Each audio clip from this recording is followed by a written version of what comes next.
Morning.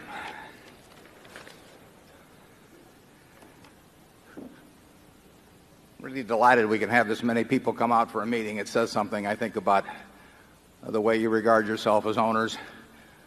We're going to hustle through the business meeting, and then Charlie and I will be here for 6 hours or until our candy runs out to answer any questions you have. We have people at a number of remote locations, and we have ways of bringing them in for the questions as well. Incidentally, if you hadn't figured it out already, this hyperkinetic bundle of energy here on my left is Charlie Munger, our Vice Chairman.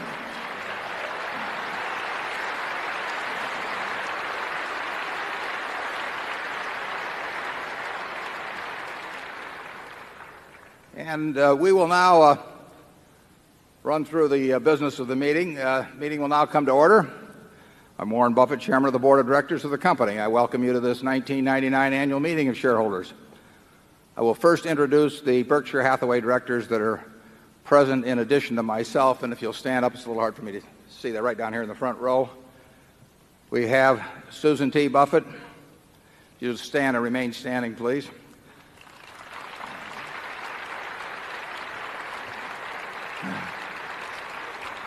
If you encourage her, she'll sing another song. Howard G. Buffett, don't encourage him to sing a song.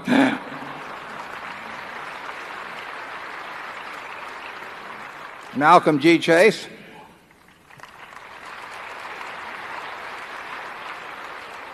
Charlie, you've already met. Ronald L. Olson. Ron.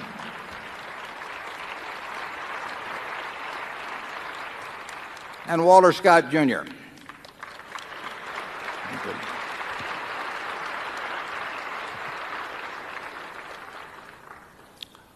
Also with us today are partners in the firm of Deloitte & Touche, our auditors. They are available to respond to appropriate questions you might have concerning their firm's audit of the accounts of Berkshire. Mr. Forrest Crutter is Secretary of Berkshire. He will make a written record of the proceedings. Ms. Becky Amick has been appointed Inspector of Elections at this meeting. She will certify to the count of votes cast in the election for directors. The named proxy holders for this meeting are Walter Scott, Jr. and Mark D. Hamburg. Proxy cards have been returned through last Friday, representing 1,133,684 Class A Berkshire shares and 3,485,885 Class B Berkshire shares to be voted by the proxy holders as indicated on the cards. That number of shares represents a quorum, and we will therefore directly proceed with the meeting. We will conduct the business of the meeting and then adjourn the formal meeting. After that, we will entertain questions that you might have. Does the Secretary have a report of the number of Berkshire shares outstanding entitled to vote and represented at the meeting? Yes, I do. As indicated in the proxy statement that accompanied the notice of this meeting that was sent by first-class mail to all shareholders of record on March 5, 1999, being the record date for this meeting, there were 1,343,592 shares of Class A Berkshire Hathaway common stock outstanding, with each share entitled to one vote on motions considered at the meeting, and 5,266,338 shares of Class B Berkshire Hathaway common stock outstanding, with each share entitled to 1/200th of one vote on motions considered at the meeting. Of that number, 1,133,684 Class A shares and 3,485,885 Class B shares are represented at this meeting by proxies returned through last Friday. Thank you, Forrest. The one item of business of this meeting is to elect directors. If a shareholder is present who wishes to withdraw a proxy previously sent in and vote in person on the election of directors, he or she may do so. Also, if any shareholder that is present has not turned in a proxy and desires a ballot in order to vote in person, you may do so. If you wish to do this, please identify yourself to meeting officials in the aisles who will furnish a ballot to you. Would those persons desiring ballots please identify themselves so that we may distribute them? I'd like to make one comment before we proceed to the election of directors, and that's that in the General Re proxy material, material relating to the General Re merger, it was stated that the intention was to have Ron Ferguson, the CEO of General Re, join the board of Berkshire Hathaway, and that offer was extended and still remains open and will remain open for his lifetime and mine at least for Ron to join the board. After thinking about it, he decided that he preferred not to be on the board, and in that judgment he concurs with my feelings generally about boards in that it can restrict your activities in purchase and sale of the stock. For example, if you do it in a 6-month period, you're automatically in trouble and you have to return any profit as calculated in a rather peculiar way to the company. It means that your compensation system is laid out for the world to see. There may be some tax restrictions in terms of the deductibility of salary paid. And so Ron notified me a little bit before the proxy material went out that he preferred at least to defer any decision on joining the board. I can tell you that it has cost Berkshire significant money by the fact that Charlie and I have been on various boards, because your hands are tied in many respects. Even if you don't have any knowledge of anything that might be of material plus or minus, the very fact that it might be imputed to you can restrict action significantly. So we make a point of not trying to be on very many boards. Charlie and I have only gone on boards where we have very significant investments by Berkshire, and sometimes those have caused us to take on a job that we didn't intend originally, as that Solomon movie showed. So Ron, the offer is 100% open to Ron at any time, and if he changes his mind in any way, he will be on the board. But that explains the discrepancy between the actions that are being taken this morning and what was described as likely to happen in the proxy material. Now, with that explanation, I would like to recognize Walter Scott, Jr. to place a motion before the meeting with respect to election of directors. Walter? I move that Warren E. Buffett, Susan T. Buffett, Howard G. Buffett, Malcolm G. Chase, Charles T. Munger, Ronald L. Olson, and Walter Scott, Jr. be elected as directors. Is there a second? Somebody should second it. We got a second down there, Susan? Oh, good. Okay. It has been moved and seconded that Warren E. Buffett, Susan T. Buffett, Howard G. Buffett, Malcolm G. Chase, Charles T. Munger, Ronald L. Olson, and Walter Scott, Jr. be elected as directors. Are there any other nominations? Long enough? Is there any discussion? Long enough? The nominations are ready to be acted upon. If there are any shareholders voting in person, they should now mark their ballots on the election of directors and allow the ballots to be delivered to the Inspector of Election. Would the proxy holders please also submit to the Inspector of Election a ballot on the election of directors, voting the proxies in accordance with the instructions they have received. Ms. Amick, when you are ready, you may give your report. My report is ready. The ballot of the proxy holders in response to proxies that were received through last Friday cast not less than 1,145,271 votes for each nominee. That number far exceeds a majority of the number of the total votes related to all Class A and Class B shares outstanding. The certification required by Delaware law of the precise count of the votes, including the additional votes to be cast by the proxy holders in response to proxies delivered at this meeting, as well as those cast in person at this meeting, if any, will be given to the Secretary to be placed with the minutes of this meeting. Thank you, Ms. Amick. Warren E. Buffett, Susan T. Buffett, Howard G. Buffett, Malcolm G. Chase, Charles T. Munger, Ronald L. Olson, and Walter Scott, Jr. have been elected as directors. After adjournment of the business meeting, I will respond to questions that you may have that relate to the business of Berkshire, but do not call for any action at this meeting. Does anyone have any further business to come before this meeting before we adjourn? If not, I recognize Mr. Walter Scott, Jr. to place a motion before the meeting. I move this meeting be adjourned. Is there a second? A motion to adjourn has been made and seconded. We will vote by voice. Is there any discussion? If not, all in favor say aye. All opposed say, I'm leaving. No, say no. I'm sorry. Okay, the meeting is adjourned. Now, we'll move forward.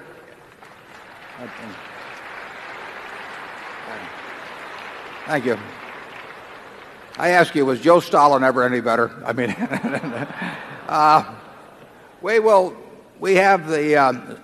we have this room broken into 8 zones, and then we have 5 more zones from various off-site locations, and we will move in order. We have microphones that you can go to, and we have a monitor at each microphone that will line people up.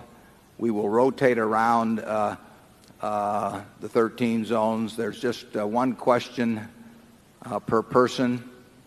I would ask that you identify yourself and state where you're from. Now, you have to be a little careful on that, because a lot of people will say that, who really aren't, will say that they're from Nebraska for status reasons. But if you get beyond that, we will try to identify where everybody is from, and we'll start off in Zone 1, which is on the right here at the front. My name's Tim Spear, and I'm from Hertfordshire, England. I was thinking, in Ben Graham's book, The Intelligent Investor, he spends the first couple of chapters discussing the level of the market and whether it was safe for investment. I was wondering what you'd think of the market today. Well, we don't, Charlie and I don't think about the market, and Ben didn't very much. I think he made a mistake to occasionally try and place a value on it. We look at individual businesses, and we don't think of stocks as little items that wiggle around in the paper and that have charts attached to them. We think of them as parts of businesses, and it is true that currently we have great trouble finding businesses that we both like and where we like the managements, and find them at an attractive price. So we do not find bargains in this market among the larger companies that are our universe. That is not a stock market forecast in any way, shape, or form. We have no idea whether the market's going to go up today or next week or next month or next year. We do know that we will only buy things that we think make sense in terms of the value that we receive for Berkshire. And when we can't find things, the money piles up. And when we do find things, we pile in. But the stock market, I know of no one that has been successful at, and really made a lot of money predicting the actions of the market itself. I know a lot of people who have done well picking businesses and buying them at sensible prices. And that's what we're hoping to do. Charlie? How could you say it any better? Yeah, but the question is whether you can say it better, Charlie. Okay, we'll go to Zone 2. That may be all you hear from him today. Get used to it. Good morning. Morning. David Winters, Mountain Lakes, New Jersey. Could you give us a few hints about the incremental value of Gen Re's float under the Berkshire Hathaway umbrella and the potential for the growth of Gen Re's float over the long term? Yeah. Gen Re's float, which is now available to Berkshire, it's a 100% owned subsidiary, although part of that float is attributable to Cologne, which is only an 83% owned subsidiary of Gen Re and also Berkshire. But that, I would say the incremental value today, because it's under the Berkshire umbrella, is zero, because we are bringing nothing to the party that Gen Re's own investment people would not have brought to the party. We obviously think that there will be important incremental value over a long period of time. But when that value will appear, or how much of it develops, is a matter that's out of our hands. We right now have close to $24 billion in total invested assets at Gen Re and Cologne. Like I say, 83% of the Cologne part is ours and 17% belongs to somebody else. But we are bringing nothing to that party right now in terms of any managerial skill that is going to add value. I would hope that over time we would. The second question as to the growth of float, the growth of float at General Re and Cologne will certainly be very slow in the short term. The growth of float at GEICO will be significant. percentage-wise. The reinsurance business does not have the same potential for growth as we have at GEICO, and growth is much slower to come about because there are longer-term contractual commitments that people are reluctant to change reinsurers, and they should be. We agree with that. So you, at a level of $6 billion or so of premium volume and already $14 billion of float, you won't have growth of float unless premium volume becomes significantly higher in the future. I think that will happen over time. It will not happen in the short term. Charlie, if I may interrupt your breakfast. I've got nothing to add. Okay. Yeah. Zone 3. You can always direct your questions to Charlie, incidentally. Good morning, Mr. Buffett and Mr. Munger. Thank you for hosting another wonderful weekend. My name is Che Wei Wu. I'm a proud shareholder from right here in Omaha. One of the most interesting financial news developments this previous year was the near collapse of the hedge fund long-term capital. I'd like to get your thoughts and Mr. Munger's thoughts about how these private partnerships operate, what your thoughts about the long-term capital deal, and also the Fed's intervention to save it. Yeah, in that movie you saw, the time when Yellowstone was, when Old Faithful was performing in the background, and Bill was trying to get me to watch that while I was on the phone. A lot of that trip was spent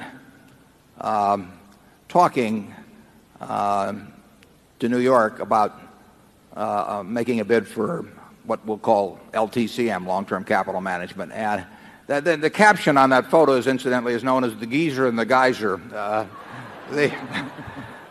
And we started in Alaska, and we were going down these canyons in a boat, and the captain saying, now, let's go over there and look at the sea lions. And I say, let's stay right where we are, where we've got a satellite channel, because I was trying to talk on the phone all the time. Charlie was in Hawaii, and we never did get a chance to talk during that whole period. I didn't want to bother him with a little thing like a bid for $100 billion plus of securities, and I couldn't find him. So we were in an awkward place to pursue that. I think it's possible that if I'd been in New York, or Charlie had been in New York during that period, that our bid might have been accepted. There was just a report published within the last 3 or 4 days by a special committee representing the SEC, the Fed, I think the Treasury, and the CFTC. I think I'm right on those 4. And it describes just a tiny bit of the events leading to the bid. It referred on page 14, I remember it talked about our transaction unraveling. It didn't unravel from our side. I mean, we made a firm bid for $100 billion plus of balance sheet assets and many hundreds of billions, in fact, over $1 trillion of derivative contracts. And this was in a market where prices were moving around very dramatically, and with that bulk of assets there, we thought we made a fairly good bid for a 45-minute or hour period. I don't think anybody else would have made the bid. But in any event, the people at LTCM took the position that they could not accept that bid, and therefore the New York Fed had a group of largely investment banks there at the Fed, and that afternoon, faced with the prospect that LTCM could not or would not accept our bid, they arranged another takeover arrangement where additional money was put in. It's interesting, if you read that report, which is put together by these 4 very eminent bodies, and I think on the first page it says that the first so-called hedge fund, which is the term generally applied to entities like LTCM, first hedge fund was set up in 1949. And I probably read that or heard that 50 times in the last particularly in the last year. And of course, that's not true at all. And I've even pointed this out once or twice before. But Ben Graham had, and Jerry Newman had, a classical hedge fund back in the 20s, and I worked dually for a company called Graham Newman Corp., which was a regulated investment company, and Newman and Graham, which was an investment partnership with I think a 20% participation in profits, and exactly the sort of entity that today is called a hedge fund. So if you read any place that the hedge fund concept originated in 1949, presumably with A.W. Jones, it's not an accurate history. There are now, I ran something that would generally be called a hedge fund. I didn't like to think of it that way. I called it an investment partnership, but it would have been termed a hedge fund. Charlie ran one from about, 1963 to mid-70s or thereabouts. And they have proliferated in a big way.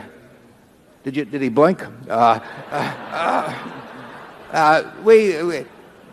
are now hundreds of them. And of course, it's very enticing to any money manager to run, because if you do well, or even if you don't do so well, but the market does well, you can make a lot of money running one.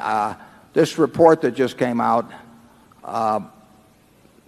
has really nothing particularly harsh to say about the operation. So I think you will see hundreds and hundreds and hundreds of hedge funds. I think the current issue of Barron's may have a recap of how a large group did in the first quarter. And there's a lot of money in those funds, and there's a huge incentive to form them, and there's a huge incentive to go out and attract more money if you run one. And when that condition exists in Wall Street, you can be sure that they won't wither away. Charlie? Yeah, what was interesting about that one is how talented the people were, and yet they got in so much trouble.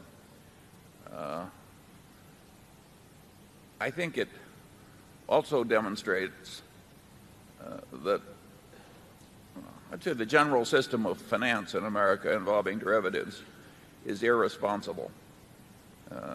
There's way too much risk in all these trillions of notational value sloshing around the world.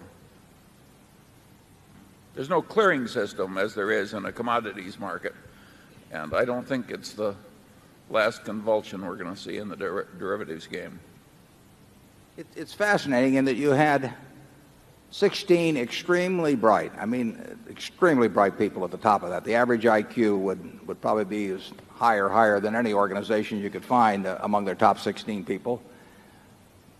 They individually had decades of experience and collectively had centuries of experience in operating in the sort of securities in which the LTCM was invested.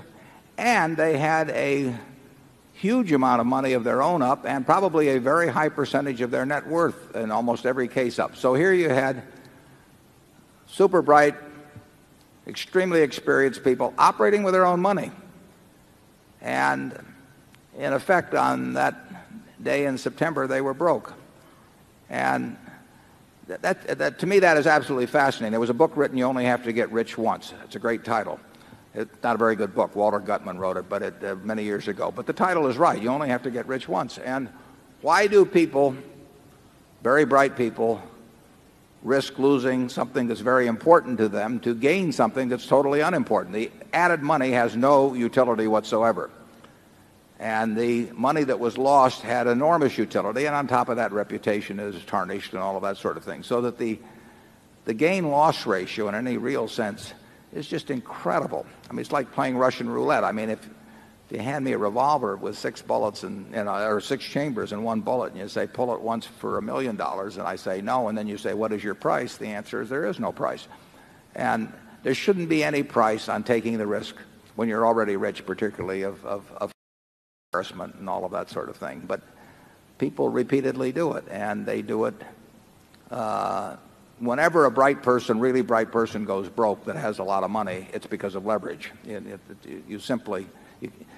basically can't. It'd be almost impossible to go broke without borrowed money being in the equation. And as you know, at Berkshire, we've never used any real amount of borrowed money. Now, if we'd used somewhat more, we'd be really rich. But if we'd used a whole lot more, we might have gotten in trouble sometimes. And there's no upside to it. What's 2 percentage points more, in a given year or that year, and run the risk of real failure. But very bright people do it, and they do it consistently, and they will continue to do it. And as long as explosive type instruments are out there, they will gravitate toward them. And particularly people will gravitate toward them who have very little to lose but are operating with other people's money. One of the things, for example, in the LTCM case, and Charlie mentioned it in terms of derivatives, in effect there were ways found to get around and they were legal, obviously, to get around the margin requirements, because risk arbitrage is a business that Charlie and I have been in for 40 years in one form or another, and normally that means putting up the money to buy the stock on the long side and then shorting something against it where you expect a merger or something to happen.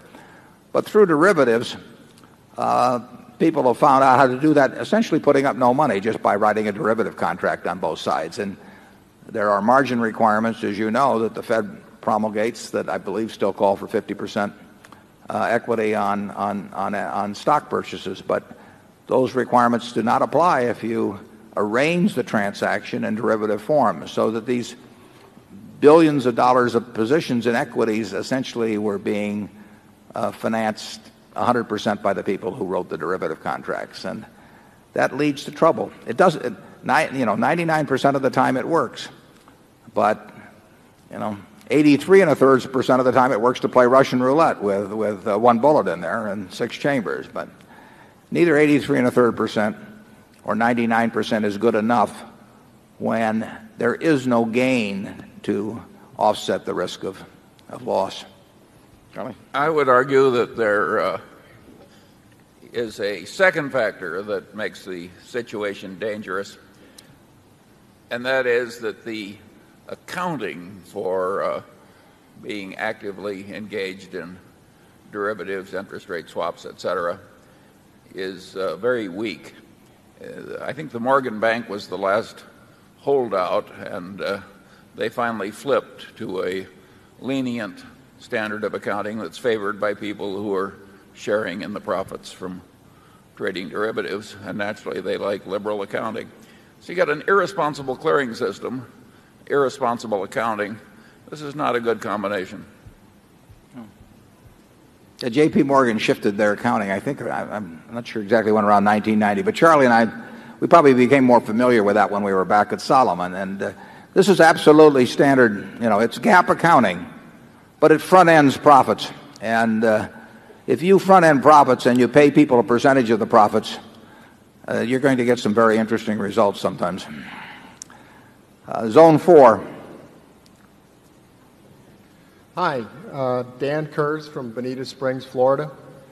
You've given many clues to investors to help them calculate Berkshire's intrinsic value. I've attempted to calculate the intrinsic value of Berkshire using the discounted present value of its total look-through earnings. I've taken Berkshire's total look-through earnings and adjusted them for normalized earnings at Geico, the Supercat business, and General Re.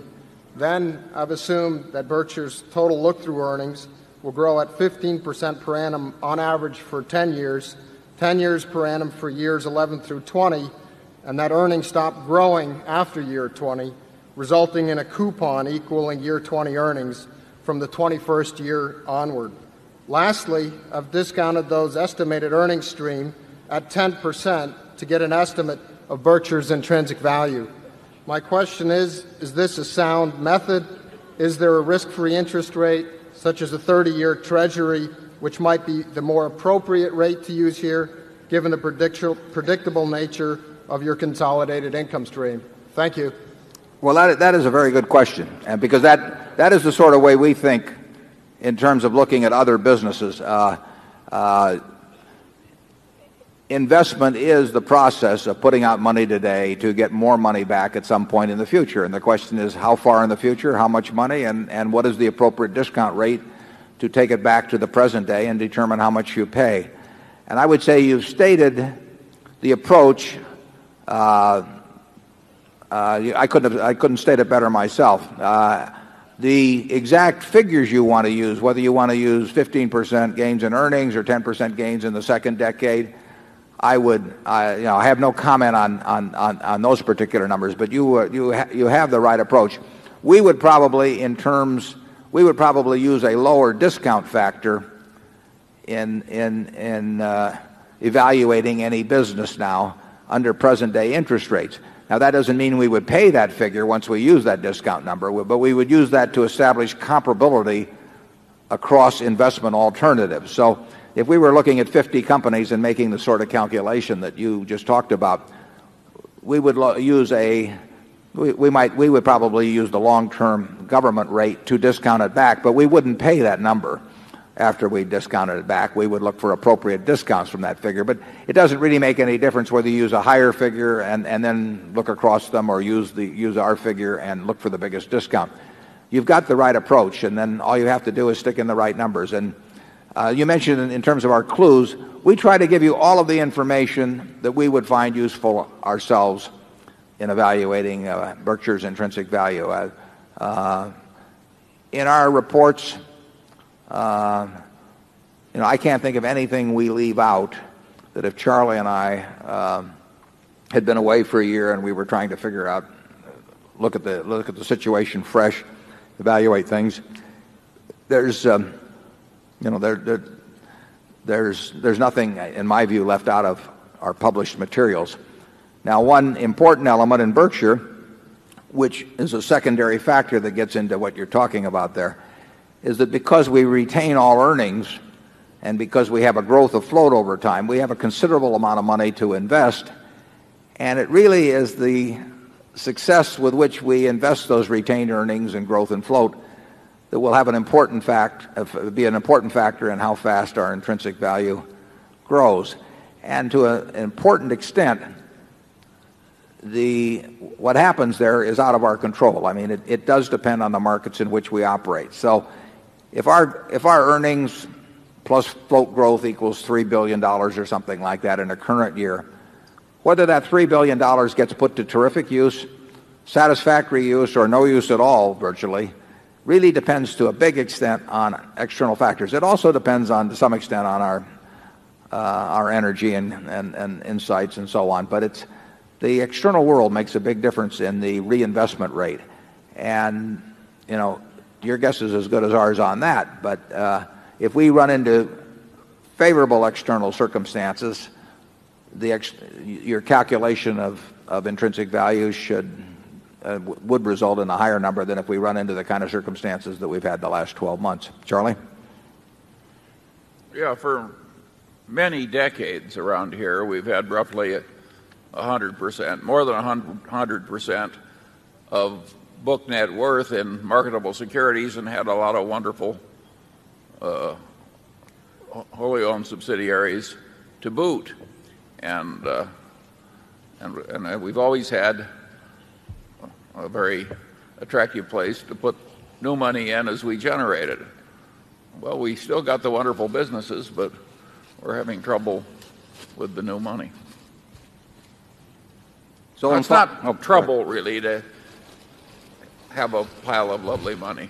This is not. I don't think there should be tears in the house. Have you ever run into any unlovely money, Charlie? Zone 5. Good morning. My name is Ronald Towell. I'm from Brooklyn, New York, and very appreciative of your graciousness as a host for this wonderful weekend. My question has to do with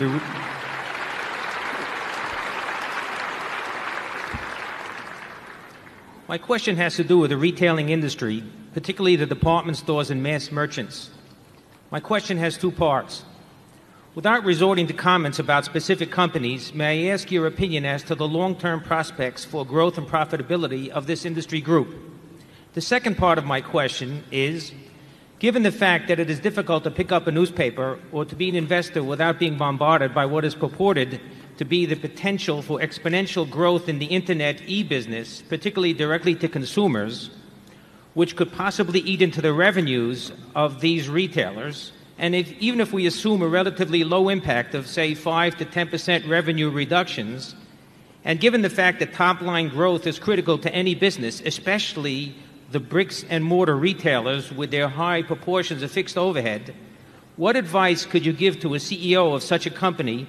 And in turn, based on the preceding scenario, what would be your opinion of the medium and long-term prospects for this industry?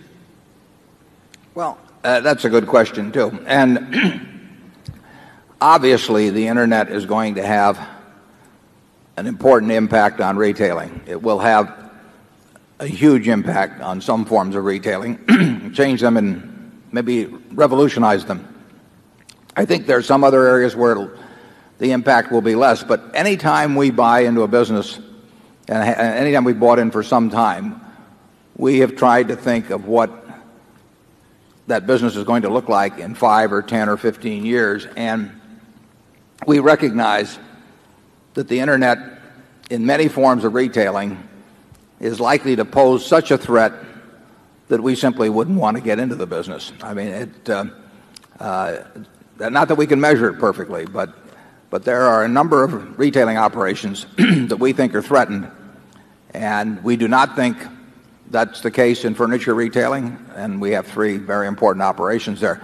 We could be wrong, but so far that would be my judgment, that furniture retailing will not be hurt. You've seen other forms of retailing where you're already starting to see some inroads being made, but it's just started.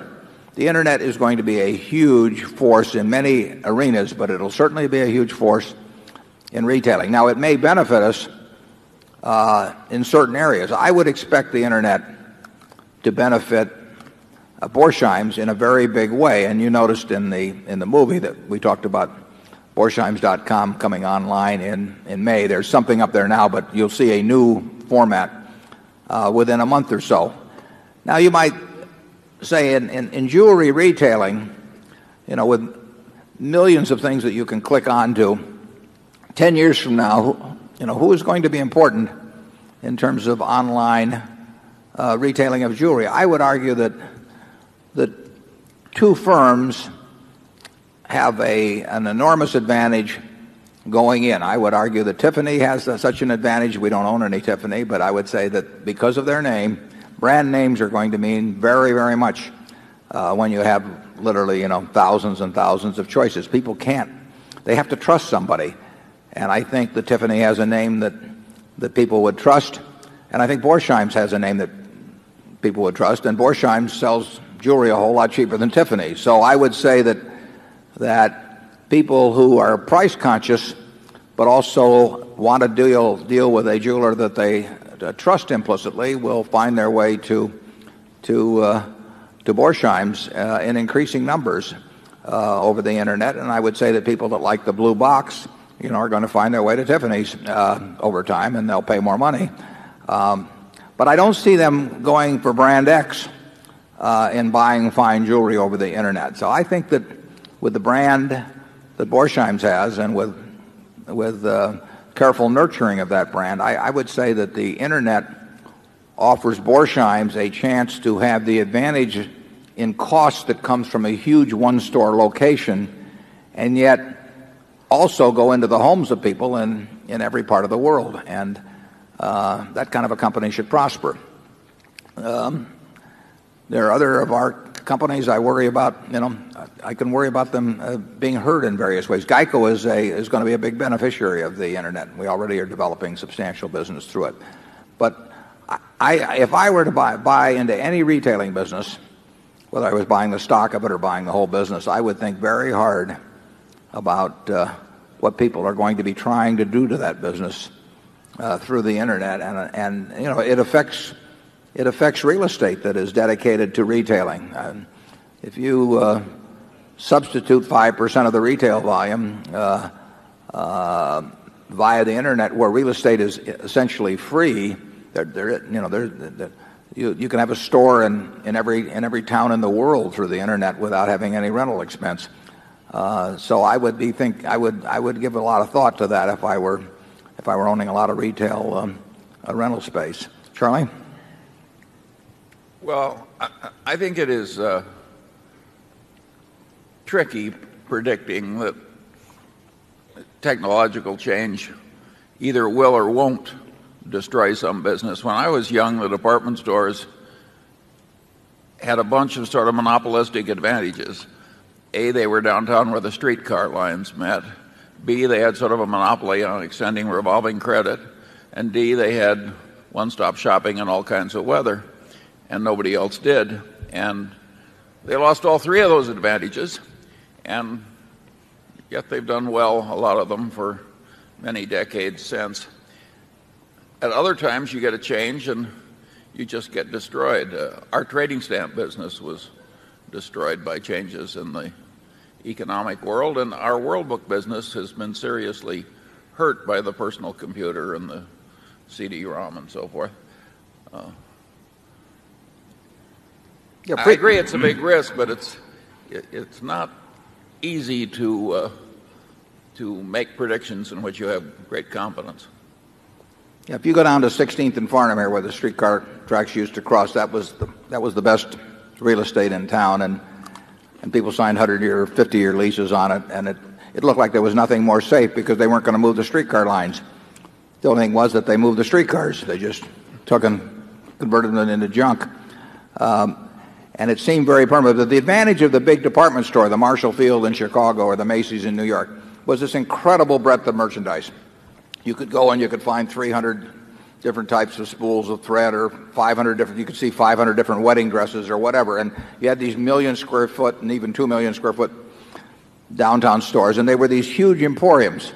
And then the shopping center came along, and of course the shopping center created, in effect, a store of many stores. And so you had millions of square feet now, but you still had this incredible variety being offered.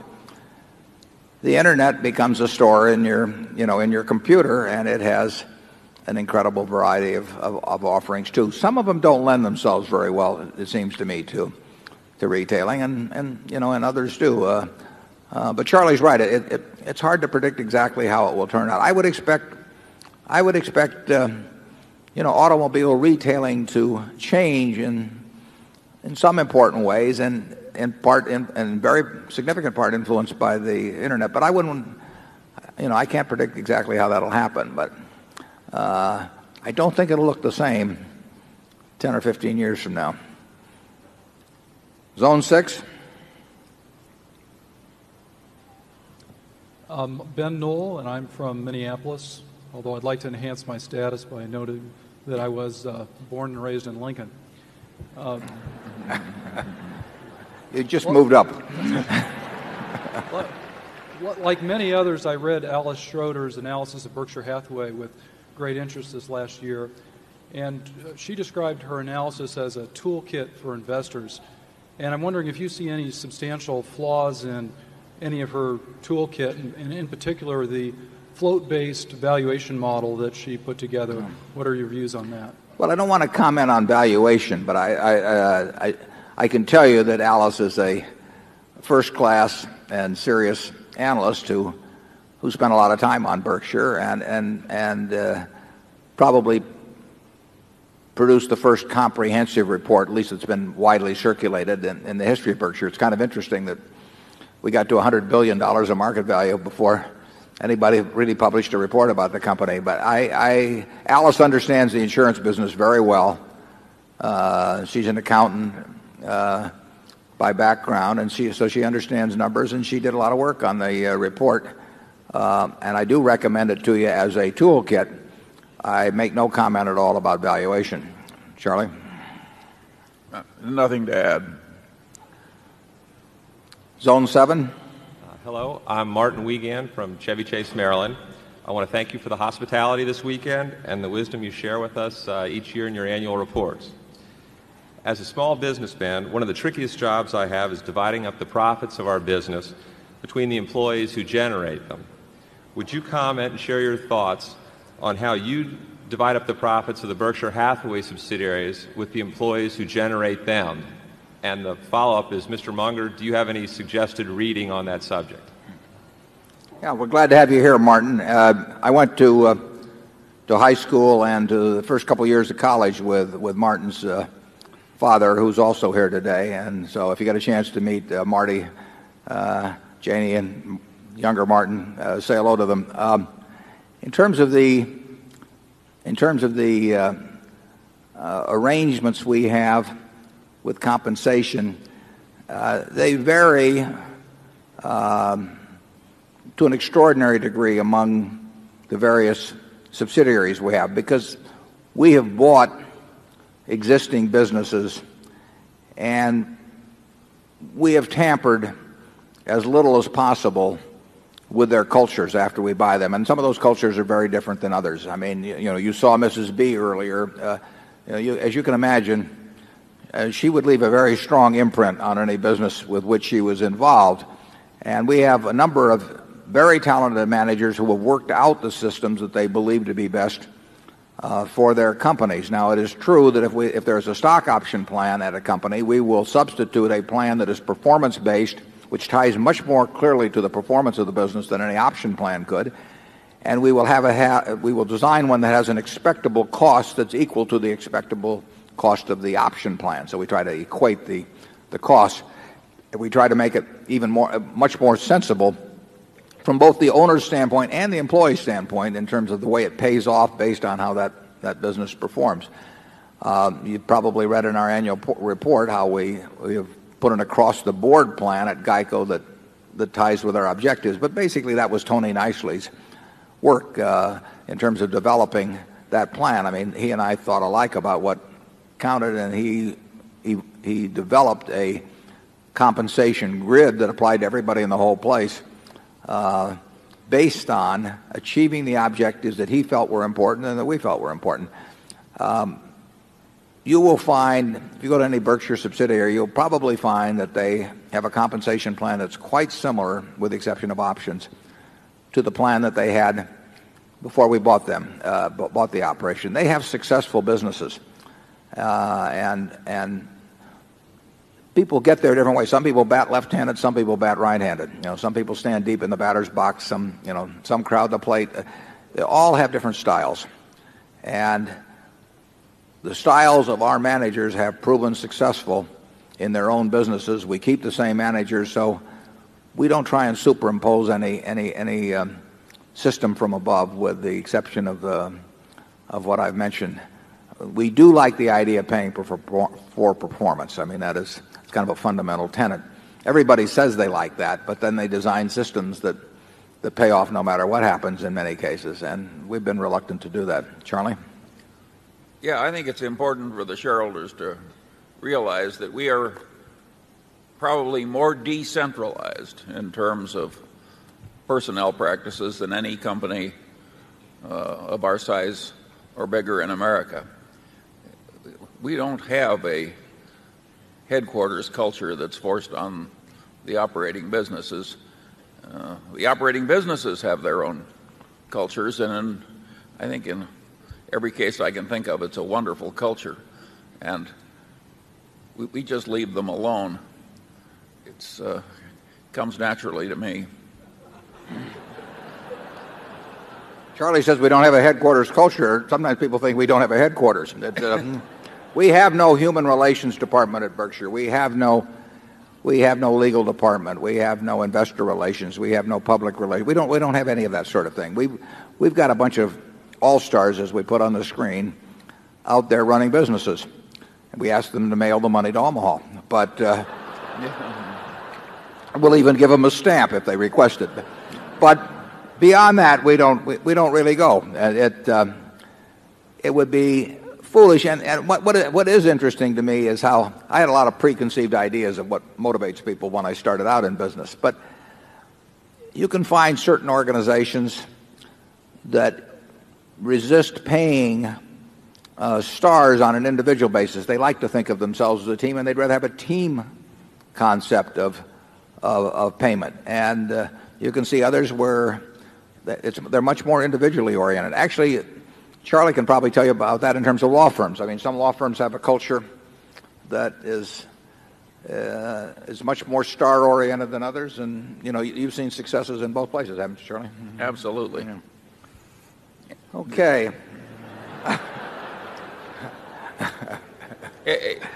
I can't remember a case when anybody has transferred from one operating Berkshire subsidiary to another. It's very rare. Yeah.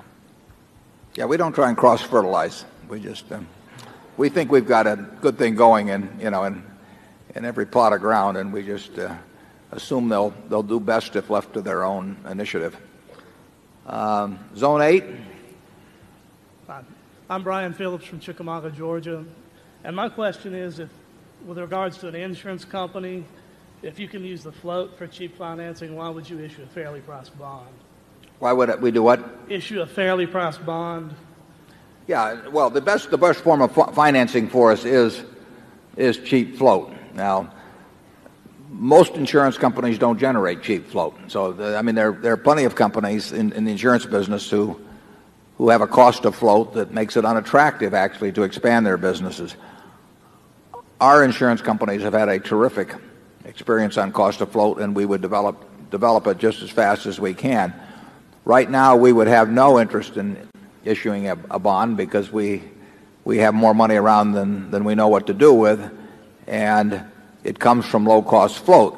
But if there came a time when things were very attractive and we had utilized all the money from our float and from retained earnings and all of that to invest, and we still saw opportunities, we might very well borrow moderate amounts of money in the market. It would cost us more than our float was costing us, but it still incrementally would provide earnings. Now, we would try to gain more float under those circumstances as well, but we would not just quit when we ran out of money from float. We would go ahead and borrow moderate amounts of money. We would never borrow huge amounts of money, though. Charlie?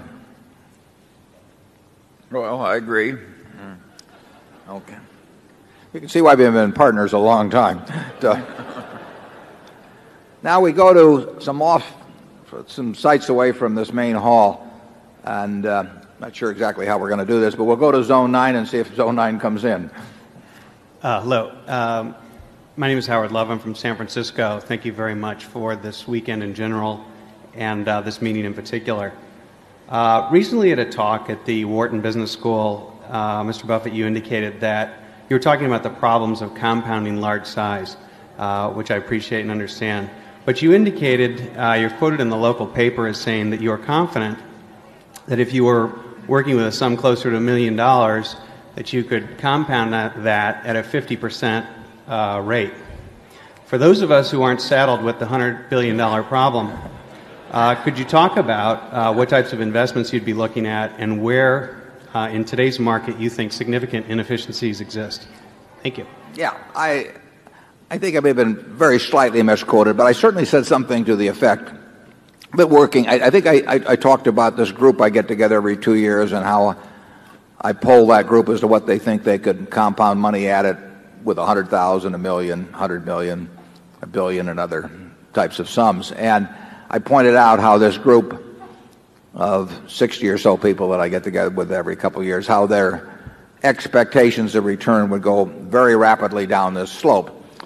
It is true. I think I can name a half a dozen people that I think could compound $1 million, or at least they could earn 50% a year on $1 million, have that as an expectation, if they needed it. I mean, they'd have to get their full attention to be working on the sum. And those people could not compound money, 100 million or a billion, at anything remotely like that rate. I mean, there are little tiny areas which, if you follow what I said on the screen there on that Adam Smith interview a few years ago, if you start with A and you go through and you look at everything and you find small securities in your area of competence that you can understand the business, I think you can, and occasionally find little arbitrage situations or little wrinkles here and there in the market. I think working with a very small sum, that there is an opportunity to earn very high returns, but that advantage disappears very rapidly as the money compounds, because from $1 million to $10 million, I would say it would fall off dramatically in terms of the, because there are little, you find very, very small things that you can make, and you're almost certain to make high returns on, but you don't find very big things in that category today. I'll leave to you the fun of finding them yourselves. I mean, it'd be terrible to spoil the treasure hunt. And the truth is, I don't look for them anymore. Every now and then I'll stumble into something just by accident. But I'm not in the business of looking for that. I'm looking for things that Berkshire could put its money in, and that rules out all of that sort of thing. Charlie? Well, I would agree, but I would also say that what we did 40 or so years ago was in some respects more simple than what you're going to have to do. Right. We had it very easy compared to you. It can still be done, but it's harder now. You have to know more. I mean, just sifting through the manuals until you find something that's selling at 2 times earnings, that won't work for you. It'll work, it's just you won't find any. Yeah. Zone 10, please. My name is Jonathan Brandt. I'm from New York City. Warren, you wrote in 1977 that the return on equity and growth of book value for corporate America tended towards and averaged about 13%, no matter the inflation environment. After properly expensing options and so-called non-recurring charges, and taking into account the high price-earnings ratio paid for increasingly frequent acquisitions, do you think that 13% figure is still roughly correct? Also, what quantitative method would you suggest that investors use for expensing the option grants of publicly traded firms where there is no realistic prospect for the substitution of such an options program with a cash-based performance incentive plan? In other words, how do you derive the 5 to 10% earnings dilution referred to in this year's Berkshire's annual report? And is it possible that the dilution figure could be even higher than that? Thank you. Okay, thanks, Johnny. Just like Martin Wiegand, John Brandt is the son of a very good friend of mine where we worked together for decades, and John is now an analyst with Ruane Cunniff and a very good one. He says it didn't happen this way, but when he was about 4 years old, I was at the house for dinner with the parents, and he suggested to me after dinner, he said, "How about a game of chess?" I looked at this 4-year-old, and I thought, this is the kind of guy. I said, "Should we play for money?" And he said, "Name your stakes," so I backed off. And we sat down, and after about 12 moves, I could see I was in mortal trouble, so I suggested it was time for him to get to bed. The question about return on equity, it's true. Back in 1977, I believe, I wrote an article for Fortune and talked about this, more or less, this figure of 12 or 13% that return on equity kept coming back to, and explained why I didn't think it was affected by inflation, which was the hot topic of the day very much.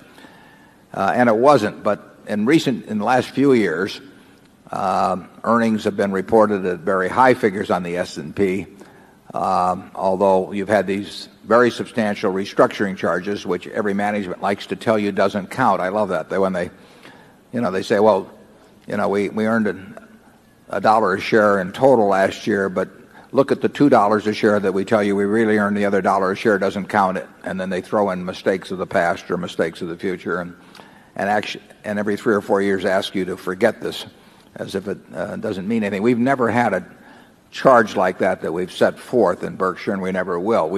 It isn't that we don't have things we do that cost us money in moving around, but we do not ask you to forget about those costs.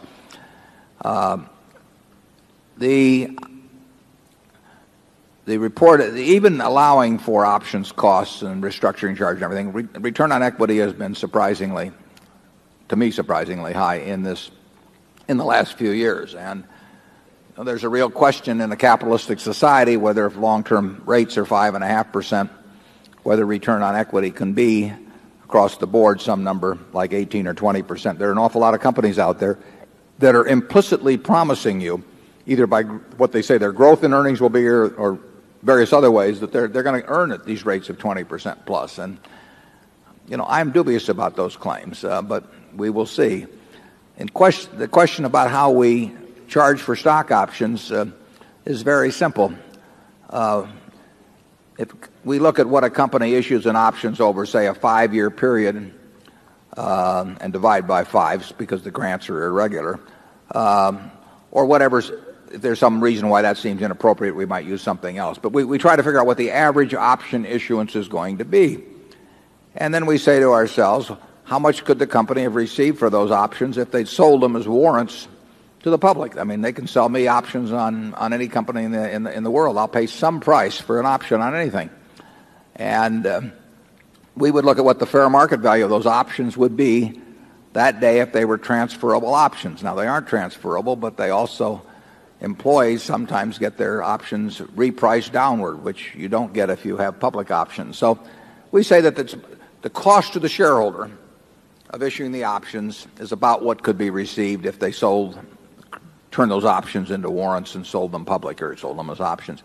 And that's the cost. I mean, it's a compensation cost. And just try going to a company that's had a lot of options grants every year and tell them you're going to quit giving the options and pay people the same amount of money. They'll say you took away part of my earnings. And we say, if you've taken away part of the earnings, then let's show it in the income account and show it as a cost, because it is a cost.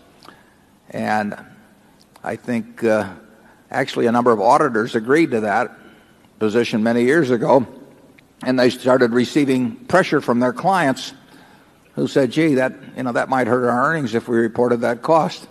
And the auditors caved, and they put pressure on Congress when it came up a few years ago, and I think it's a scandal, but it's happened. We are going to, in evaluating a business, whether we're going to buy the entire business or whether we're going to buy part of it, we're going to figure out how much it's costing us to issue, and when the company issues those options every year, and if they reprice them, we're going to figure out how much that particular policy costs us, and that is coming out of our pocket as investors, and I think people are quite foolish if they ignore that. I don't think it's going to change. It's too much in corporate America's interest to keep it out of the income account and keep issuing more and more options percentage-wise and not have it hit the income account, and to reprice when stocks go down, but that doesn't make it right. Charlie?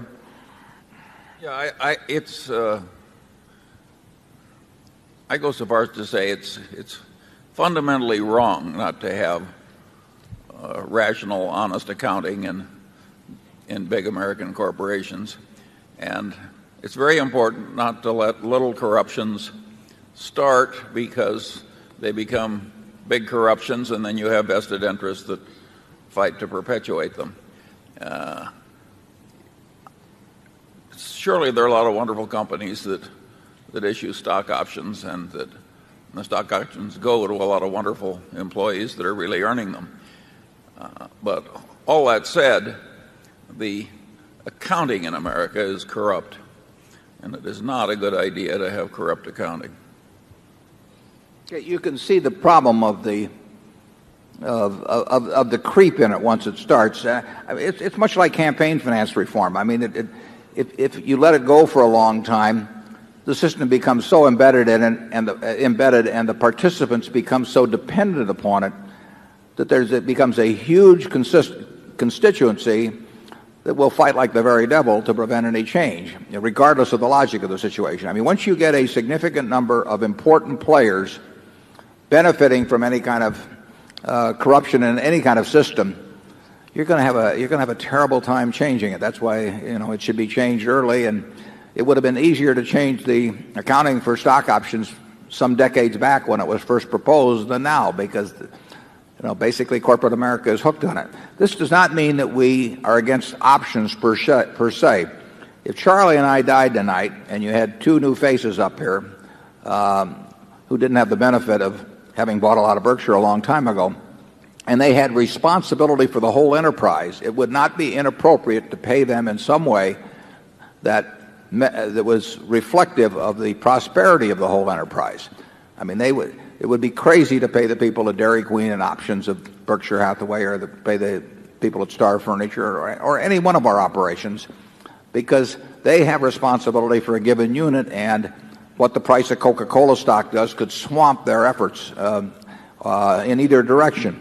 It just would be inappropriate. But it would not be inappropriate to pay somebody that's got the responsibility for all of Berkshire in a way that reflected the prosperity of all of Berkshire. And a properly designed option system, which would be much different than the ones you see, because it'd be much more rational, could well make sense for one or two people that had the responsibility for this whole place. Charlie and I aren't interested in that, but I think that you may be looking at two people up here 50 years from now, I hope, that where it would be appropriate. But any option system, A, should not involve giving an option at less than the place could be sold for today, regardless of the market price, because once management's in control, it can make that decision, and it should reflect the cost of capital. And very, very few systems reflect the cost of capital. But if we're going to sit here and plow all the money back every year into the business, and you're, in effect, use your earnings interest-free to increase our own earnings in the future, we think there has to be a cost of capital to have a properly designed option system. People aren't interested in that. The option consultants aren't interested in that because that isn't what their clientele wants. Charlie, you probably wound up a little more now on this too. No, I've wound up enough. Okay. We'll go to zone 11. Warren and Charlie, good morning. Good morning. My name is Morris Spence from Waterloo, Nebraska. Some 30 years ago, you disbanded your Buffett partnership, saying that you felt out of step with the market and you feared a permanent loss of capital. Given today's market and current valuations, if Berkshire Hathaway was a partnership of 100 partners instead of a corporation, would you consider disbanding it as you did 30 years ago? And if not, why not? And was that the right decision back then? Well, if our activities were limited to marketable securities and I had less than 100 partners, and we were operating with this kind of money so that there was a real limitation on what we could do, I would simply tell the partners and let them make the decision. That would be easy enough. We're not in that position. We've got a number of wonderful businesses, and those businesses will grow in value, and in some cases very significantly in value. And it's not a feasible way. People have their own way if they decide that since we're unable to find things, that they'd rather go on to something else. They have their own way of getting out, and they can get out at certainly a premium to the amount of money they put into the business over the years. So if I were running a marketable securities portfolio now, and we're limited to that, I would explain very carefully to my partners how limited my ability to make money in this market would be, and then I would ask them to do whatever they wish to do. Some of them might want to pull out, and others might want to stay. In the 1969 period when I closed up, I had a somewhat similar situation in terms of finding things, and B, I really felt that the expectations of people had been so raised by the experience we'd had over the previous 13 years that it made me very uncomfortable, and I felt unable to dampen those expectations. And I really just didn't find it comfortable to operate where my partners, even though they might nod their heads understandingly and say that, we really know why you aren't making any money while everybody else is. I didn't think I wanted to face the internal pressure that would come from that. I don't feel any such internal pressure in running Berkshire. Charlie? Yeah, I think there are some similarities between 1969 and 70 and the present time, but I don't think that means that 1973-4 lies right ahead of us. We can't predict that. You can argue it worked out wonderfully for Warren to quit in 69 and then have 73-4 to come into with his powder dry. I don't think we're likely to be quite that fortunate again. Yeah, it was a long time from 69 though to 73. I mean, it sounds easy looking back, but the Nifty 50, as you may remember, sort of hit their peak in 72. So although there was a sinking spell for a while in that 69-70 period, the market came back very strong. But that's part of the game. I mean, it stayed cheap a long time from the 73 period on, and you will find waves of optimism and pessimism, and they'll never be exactly like they were before, but they will come in some form or other. That does not mean we're sitting around with a bunch of cash because we expect stocks to go down, though. We keep looking for things. We're looking for things right now. We're talking to people right now about things that where we could expend substantial sums of money, but it's much more difficult in this period. Zone 12. Good morning. My name is Jenna. I'm from Long Island, New York. And I was reading through your annual report. You made reference to Wagner and some country western song I never heard of. I was just wondering what kind of music influences you, and are you planning on doing like a musical video? Well, I think with the performance I gave earlier here in the movie, I don't think there's any future for me. But I do have a very musical family. And since you asked, I will point out that my son Peter's recent CD is available at the Disney booth outside, and Peter had a very successful experience here on public television in March, and will be on tour later on. And my wife is extremely musical, but I don't think I've got much of a future in it. So far, I get no one ever asked me to come back. I mean, I've had a lot of introductory appearances, but very few encores. I like all kinds of music. I've always liked music. We started out around the house singing church hymns, and in 1942, my two sisters who are here today joined me in a 15-minute program on WOW, then the leading radio station in Omaha, and we sang America the Beautiful, and that my dad got elected to Congress on the back of that program. We like to take credit for it. And you see my sisters at the end of the meeting. Charlie, what kind of music do you like? Well, the one thing I agree with is that if we're going to star Warren, it should be in a musical. The straight acting won't do.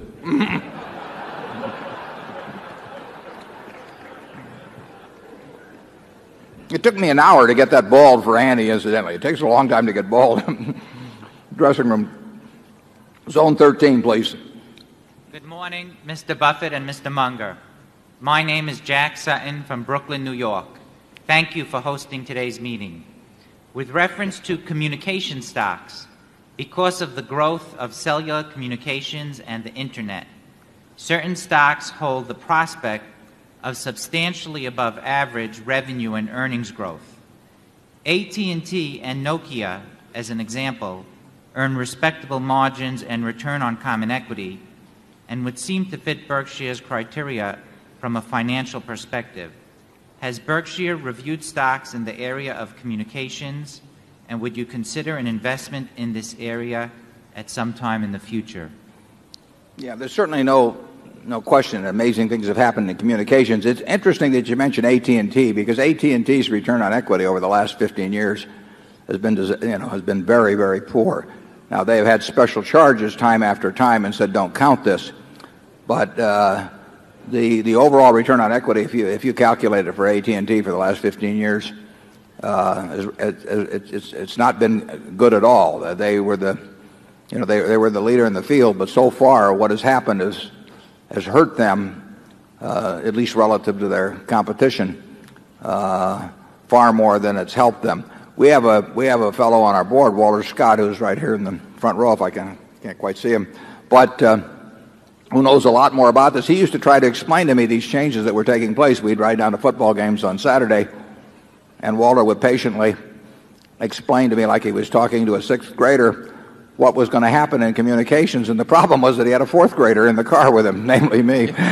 So I never got it, but Walter did. And he's done very well in MFS and Level 3. And I think for people who understand it and are reasonably early, there could very well be substantial money to be made. There's been an awful lot of money made in this town of Omaha by people, not one of them. And I have no insights that I bring to that game that I think are in any way superior and in probably many cases not even equal to those of other participants. There's a lot of difference between making money and spotting a wonderful industry. The two most important industries in the first half of this century in the United States, in the world, probably were the auto industry and the airplane industry. I mean, here you have these two discoveries both in the first decade, essentially in the first decade of the century. And if you'd foreseen in 1905 or thereabouts what the auto would do to the world, let alone or this country, or what the airplane would do, you might have thought that it was a great way to get rich. But very, very few people got rich by riding the back of that auto industry, and probably even fewer got rich by participating in the airline industry over that time. I mean, millions of people are flying around every day, but the number of people who have made money carrying them around is very limited, and the capital has been lost in that business, the bankruptcies. It's been a terrible business. It's been a marvelous industry. So you do not want to necessarily equate the prospects of growth for an industry with the prospects for growth in your own net worth by participating in it. Charlie? Well, it reminds me of a time in World War II when there were these two aircraft officers I knew, and they didn't have anything to do at the time. And some general came in to visit, and he said to one of them, he says, "Lieutenant Jones, what do you do?" He says, "I don't do anything." He turned to the second one, and he says, "What do you do?" And he says, "I help Lieutenant Jones." That's been my contribution on communications investments.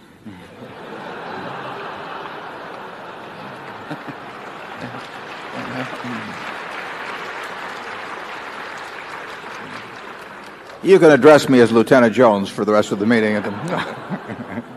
Yeah. Incidentally, some people have thanked us for providing this meeting. I want to thank you because the quality I think we have the best shareholders meeting in the country, and the quality of the meeting is absolutely in direct proportion to the quality of the shareholders. We would have nothing without this participation, and I really thank you. It's a big effort to come here for a lot of you, and I thank you for that. Our plan, incidentally, will be to take a break at noon. They have a lot of food outside that they will sell you, and then we'll come back in 30 minutes or thereabouts, or 45 minutes, depending on how the lines are out there, and then we'll reconvene for the afternoon. And those of you who are not in this main hall, if you want to come over and join the main hall, there will be enough seats for everybody in the afternoon, and then Charlie and I will continue till about 3:30. Let's go back to Zone 1, please. Mr. Buffett, over here. Mm-hmm. Good morning. I'm Alan Maxwell. I live in Omaha. When you walk down the street, heads turn to watch you. Do you ever get tired of being Warren Buffett? If you could come back again, would you want to be Warren Buffett? I think I'd probably want to be Mrs. B. She made it to 104, so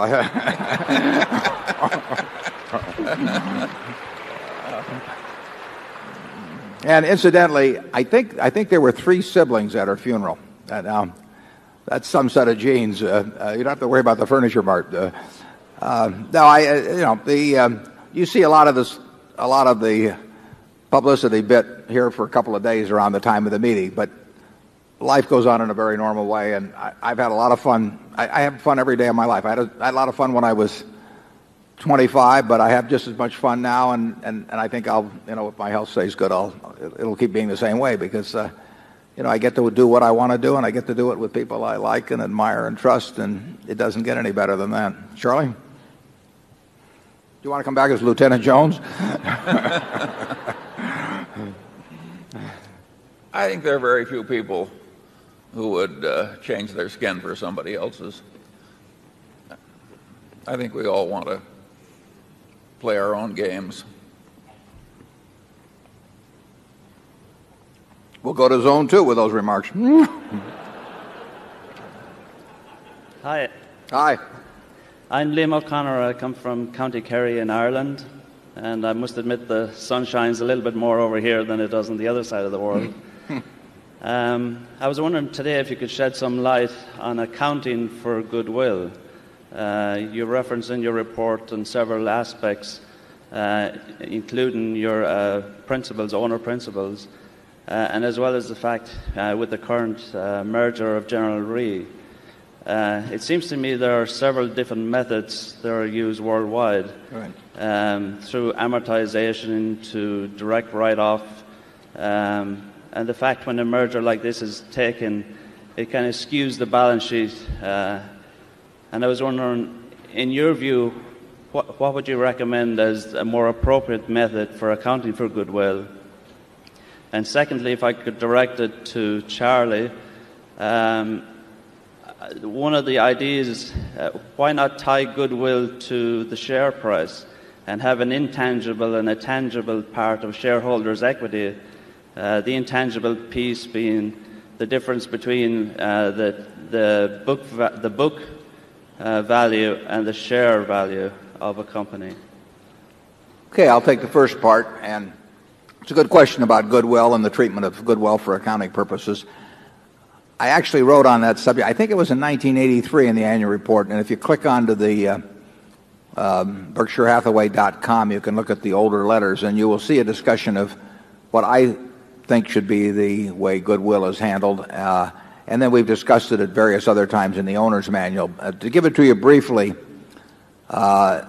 in the UK, for example, goodwill is written off instantly, so it never appears in book value, and there's no subsequent charge for it. If I were setting the accounting rules, I would treat all acquisitions as purchases, which is what we've done virtually without exception at Berkshire. I would treat all acquisitions as purchases. I would set up the economic goodwill, because we are paying for goodwill when we buy a General Re. I mean, we are paying billions and billions of dollars for it, or when we buy a Geico, or when we buy an executive jet. That is what we are buying as economic good, what I call economic goodwill. I believe it should stay on the balance sheet as reflective of the money you've laid out to buy it, but I don't think it should be amortized. I think in cases where it is permanently impaired and clear that it's lost its value, it should be charged off at that time. But generally speaking, in our own case, the economic goodwill that we now have far exceeds the amount that we put on the books originally, and therefore even by a greater amount exceeds the amount that remains on the books after amortization. I do not think an amortization charge is appropriate at Berkshire for the goodwill that we have attached to our businesses. Most of those businesses have increased their economic goodwill, in some cases by dramatic amounts, since we've purchased them. But I think the costs ought to be on the balance sheet. It shows what we paid for them. I think it should be recorded there. I don't think that the coming change in accounting is likely to be along the lines that I've suggested here, but I do think it's the most rational way to approach the problem. And I think that because there is this great difference between purchase and pooling accounting, that some really stupid things are done in the corporate world. And I have talked to managers who deplored the fact that they were using their stock in a deal and going through some various maneuvers to get pooling accounting, because they thought it was economically a dumb thing to do, but they did it rather than record amortization charges that would result from purchase accounting. And they're very frank about that in private. They don't say as much about it in public. Charlie? Yeah, generally speaking, I think that what Warren argues for would be the best system. Namely, set up the goodwill as an asset and don't amortize it in the ordinary case. However, there would be plenty of cases when the cases wouldn't be ordinary cases, when amortization would be rational, in fact should be required. So I don't think there is any one easy answer to this one. And there's a lot of crazy distortion in corporate practice because of all the changes. I mean, Australia has cowboy accounting, and Europe has this write it all off immediately accounting, which is what would you call it, half cowboy accounting, and maybe mining promoter accounting. We think the system should be better than that. Zone 3. Good morning. Morning. My name is Mike from Omaha, and it's been said that you're the white knight of the investment world because you rescue companies from hostile takeovers. Are there any companies you are now trying to help out, and would you please name those companies? Do you have a cell phone that you're going to place orders with, or? No, we really, what we really want to buy into is our wonderful businesses, or at least extremely good businesses, and we want them to have managements we like, and we want the price to be attractive. And we are not in the business of being white knights. We're in the business of being investors in things that look sensible to us. And I don't think I've been approached by anybody in connection with that. We do get approached occasionally. I should say we get approached when somebody occasionally, it's when somebody has a takeover bid and they say, would you like to top it or something, to which our answer invariably is no. Charlie? Well, we're very good at saying no. Charlie's better than I am even. Zone 4. Good morning. My name is Matt Haverty. I'm from Kansas City. 20 years ago, China unleashed capitalism within its borders. Since then, I believe it has benefited more from that economic system than any major country in history. I also believe that this momentum, combined with China's size and demographics, will make it the most fertile economic environment in the world during the next few decades. Nonetheless, there are many Chinese companies with easy-to-understand businesses and 20% per annum sales growth this decade, trading at 5 times or less last year's earnings. What is your assessment of the risk-reward of investing directly in Chinese companies? Well, I don't know that much about them, but certainly if I could buy companies that were earning 20% on equity and had promises, gave promise of being able to continue to do that while reemploying most of the capital, and they were selling at 5 times earnings, and I felt good about the quality of the earnings. I would say that would have to be an interesting field. My guess is that it's not a large enough field in terms of the ones that meet those tests you named for Berkshire to profitably participate. And whether you could buy all of those companies from the U.S., I think there could well be a lot of problems in that. But I would say anytime you can buy good businesses, really good businesses, which we define as businesses earn high returns on capital at 5 times earnings, and you believe in the quality of the earnings, and they can reemploy a significant portion of those earnings additionally at the 20% rate, you will make a lot of money if you're right in your assessment on that. Charlie? Yeah, I don't know much about China. Yeah. But that is not to knock it in any way, shape, or form, because I mean, in terms of there could well be opportunities in areas like that,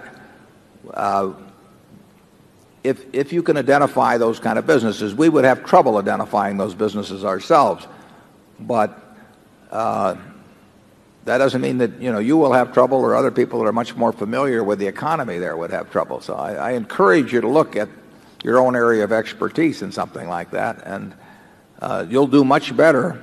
If the conditions you describe exist and you can identify the right company, you will do much better in that than you will in American markets, in my view. Zone 5.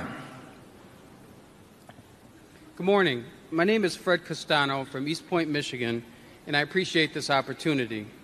With Berkshire size becoming very large, are we to expect major future investments to be in the form of complete buyouts, such as the General Re acquisition? Or would you still consider nibbling in the stock market? Well, we don't want to nibble, but we would like to take big gulps in the stock market from time to time. But we've always wanted to acquire entire businesses. People never seemed to really believe that back when we were buying See's Candy or the Buffalo News or National Indemnity. But that's been our number one preference right along. It's just that we found that much of the time we could get far more for our money in terms of wonderful businesses by buying pieces in the stock market than we could by negotiated purchase.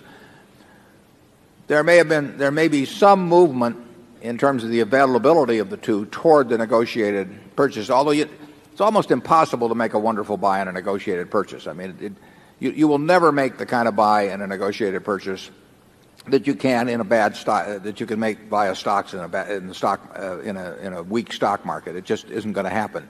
The person on the other side cares too much, whereas in the stock market in a 1973 or 4, you were dealing with the marginal seller, and whatever price they established for the business, you could buy at. I couldn't have bought the entire Washington Post company for $80 million in 1974, but I could buy 10% of it from a bunch of people who were just operating, based on calculating betas or doing something of the sort, and they were in a terrible market, and it was possible to buy a piece of it on that valuation. You never get that kind of buy in a negotiated purchase. We always are more interested in large negotiated deals than we are in stock purchases, but we are not going to find a way probably to use all the money that way, and we occasionally may get chances to put big chunks of money into attractive businesses which we buy through the stock market, 5-10% of the company or something of that sort. Charlie? My guess is over the next 5 years we'll do some of both the entire business and the big gulps in the stock market. Yeah, I agree with that. We'll keep working at both. We're not finding a lot in either arena. We might be a little more likely to find it in the negotiated business. It won't be any huge bargain. We're not going to get any huge bargain in a negotiated purchase. We are more likely to find what I would call a fair deal there under today's circumstances than we will in the market. But I agree with Charlie. Over the next 5 years, I think you'll see us do both. Zone 6. Good morning, Mr. Buffett, Mr. Munger. My name is Jane Bell from Des Moines, Iowa. In response to an earlier question, you spoke of people being rich and very, very rich. It seems to me there's a difference between being rich and being wealthy. I assume you consider yourself to be both. Which is the more important to you? Well, I think we may ask you to define. I don't want to sound like President Clinton here too much, but we may ask you.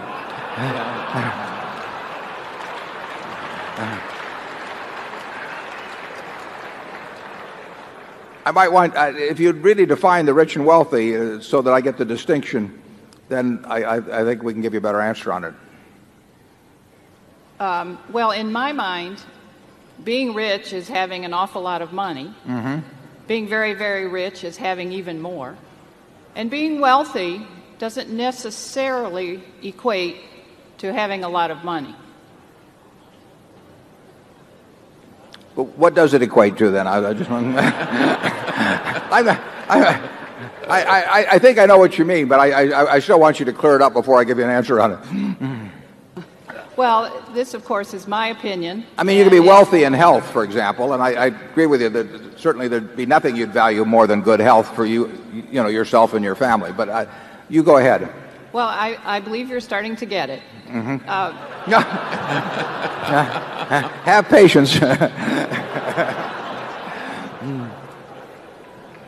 No, there's no question about it. I mean, the money makes very little difference after a moderate level. I tell this to college students that I talk to. I mean, they are basically living about the same life I'm living. We eat the same foods. I mean, that I can guarantee you. And there's no important difference in our dress. There's no important difference at all in the car we drive. There's no difference in the television set that we sit there and watch the Super Bowl on or anything of the sort. There's really no difference in they've got air conditioning in summer and I got air conditioning. They got heat in winter. And almost everything. So any importance in daily life, we equate on it. The one thing I do is I travel a lot better than they do. Net jets. So the travel I do a lot easier than they do. everything else in their lives, it just, I'll switch places anytime. It doesn't make any difference. Then you get down to the things of health and who loves you. I mean, there's nothing. If you have a minimum level of, you want to have enough so that you eat 3 times a day and that you sleep in reasonably comfortable surroundings and so on. But everybody in this room has that, and yet some of the people, by the definition that you've given, are obviously much more wealthy than others, and it's not measured by their net worth if you define it that way. And I don't disagree with that definition. I might not use the term wealth in describing it, but I'd certainly maybe call it well-being or something of the sort. Charlie?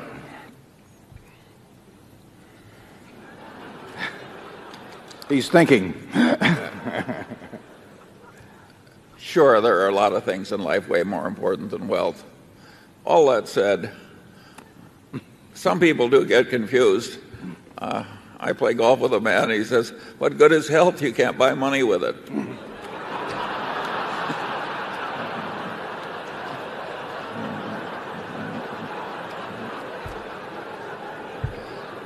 Did I ever tell you about Charlie's twin brother that he golfs a lot with?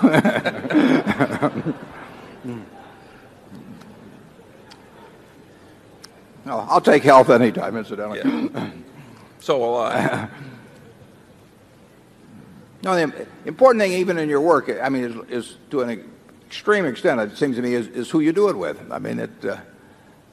You can have, if you're going to spend 8 hours a day working, the most important thing isn't how much money you make. It's how you feel during those 8 hours in terms of the people you're interacting with and how interesting what you're doing is and all of that. Well, I consider myself incredibly lucky in that respect. I can't think of anything I'd rather do, and I can't think of any group of people I'd rather do it with. And if you ask me to trade away a very significant percentage of my net worth, either for some extra years or being able to do during those years what I want to do, I'd do it in a second. Zone 7. Hi, my name is McCall Bang. I'm from Central Florida. It's nice and sunny there. Not so bad here either now. My question was, last year somebody asked about the pharmaceutical companies and the aging baby boomers, etc. And you said it was difficult to single out individual companies, and I believe Mr. Munger succinctly said that we blew it on that one. I was wondering, however, if the idea of regulation and the specter of what happened in 92, 93 with an unelected politician kind of dampened the whole industry for a period there. If that plays a part in giving you a little ambivalence about investing in that area for the future, is that simply an unknowable, or with all the, a lot of the political things we see here today, if that causes you some concern about the future of that area. I know that you're concerned about the growth of companies having to spend money in Washington with regulation, etc. So I'd like to know your thoughts, specifically if you have some ambivalence because of future regulation with pharmaceutical companies. Well, if we could buy a group of leading pharmaceutical companies at a below market multiple, I think we'd do it in a second. And we had the opportunity to do that in that 1993 period, as you mentioned, and we didn't do it. So we did blow it.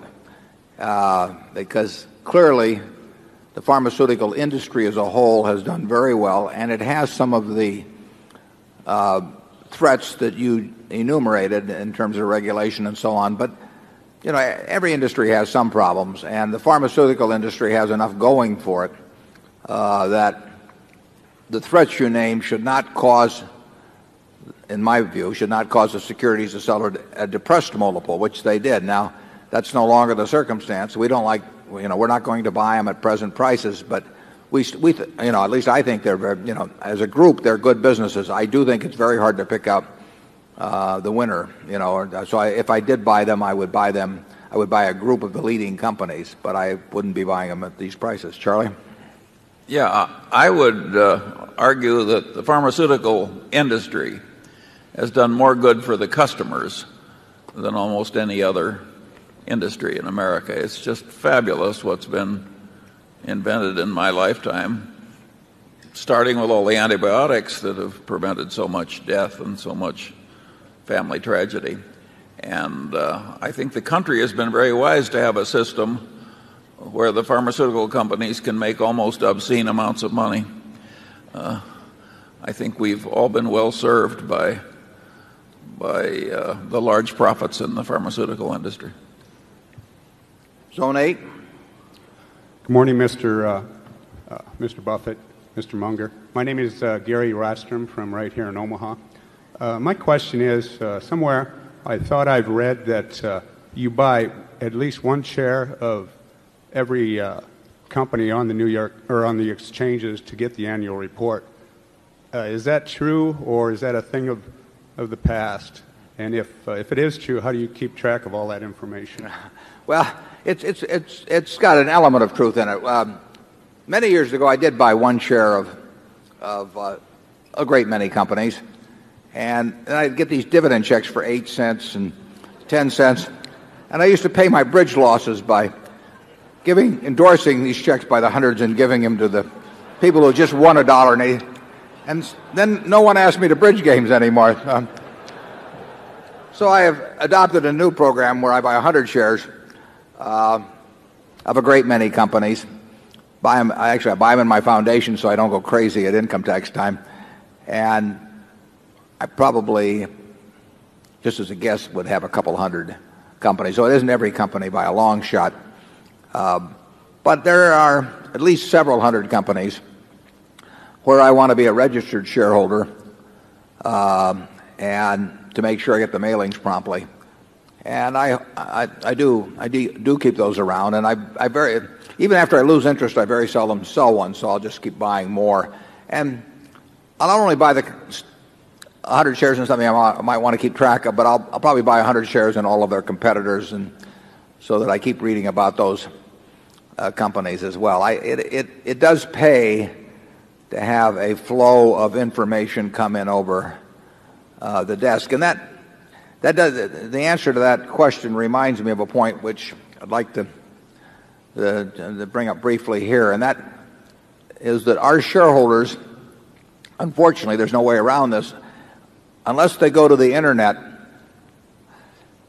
on the Saturday that we designate to read the annual report, and where it's up on our home site, BerkshireHathaway.com, are going to receive their reports at significantly different times. And the ones who have their shares in their own names are very likely to get those reports faster than the ones that have their shares held in street names. And from our standpoint, unfortunately, probably 90% of the shareholders we have their stock held in street names.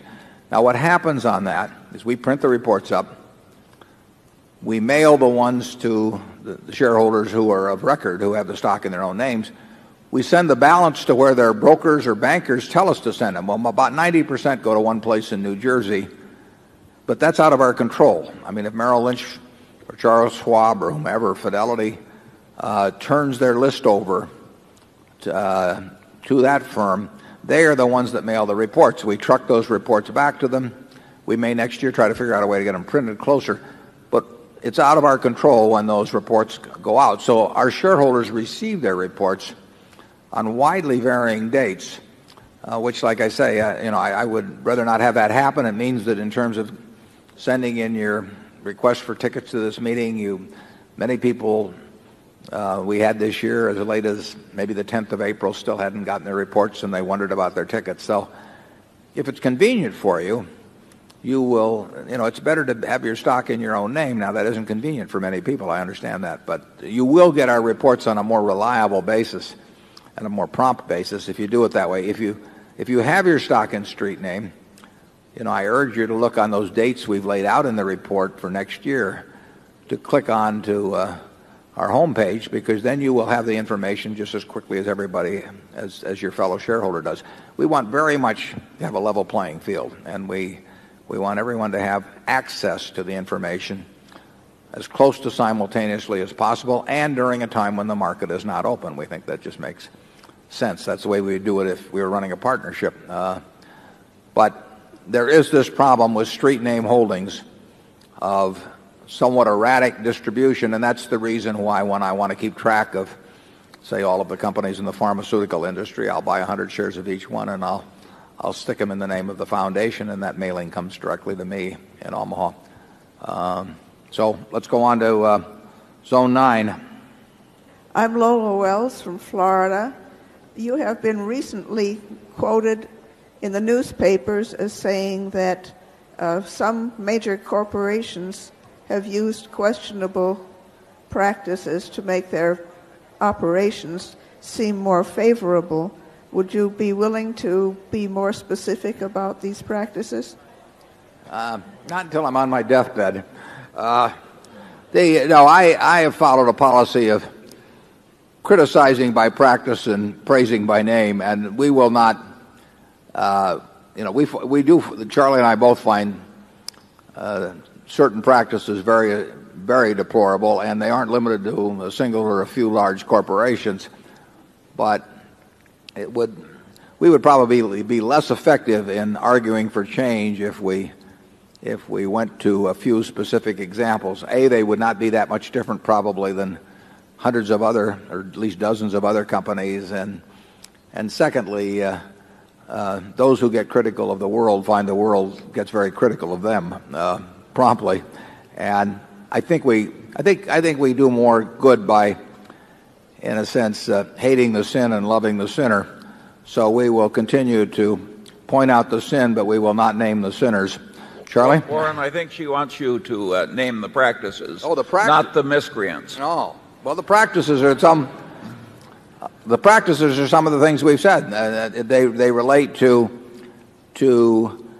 accounting charges that are designed to throw into a given period a whole lot of things that should have been covered in subsequent periods in the earnings account, or to smooth out or to inflate earnings in future accounts. There's a lot of that being done. There's a lot of it's been done. The SEC under Arthur Levitt, who I admire enormously for his efforts on this, is making a concerted attempt to get a corporate America to clean up its act on that. But it'll only be because somebody hits them over the head. I mean, it has become totally fashionable to play games with the timing of expenses and revenues, and frankly, until the SEC got tougher, in my view, the auditors were not doing enough about it. I think that in terms of hiding compensation expense and not recording it in the case of options and all of that, I think companies now have the option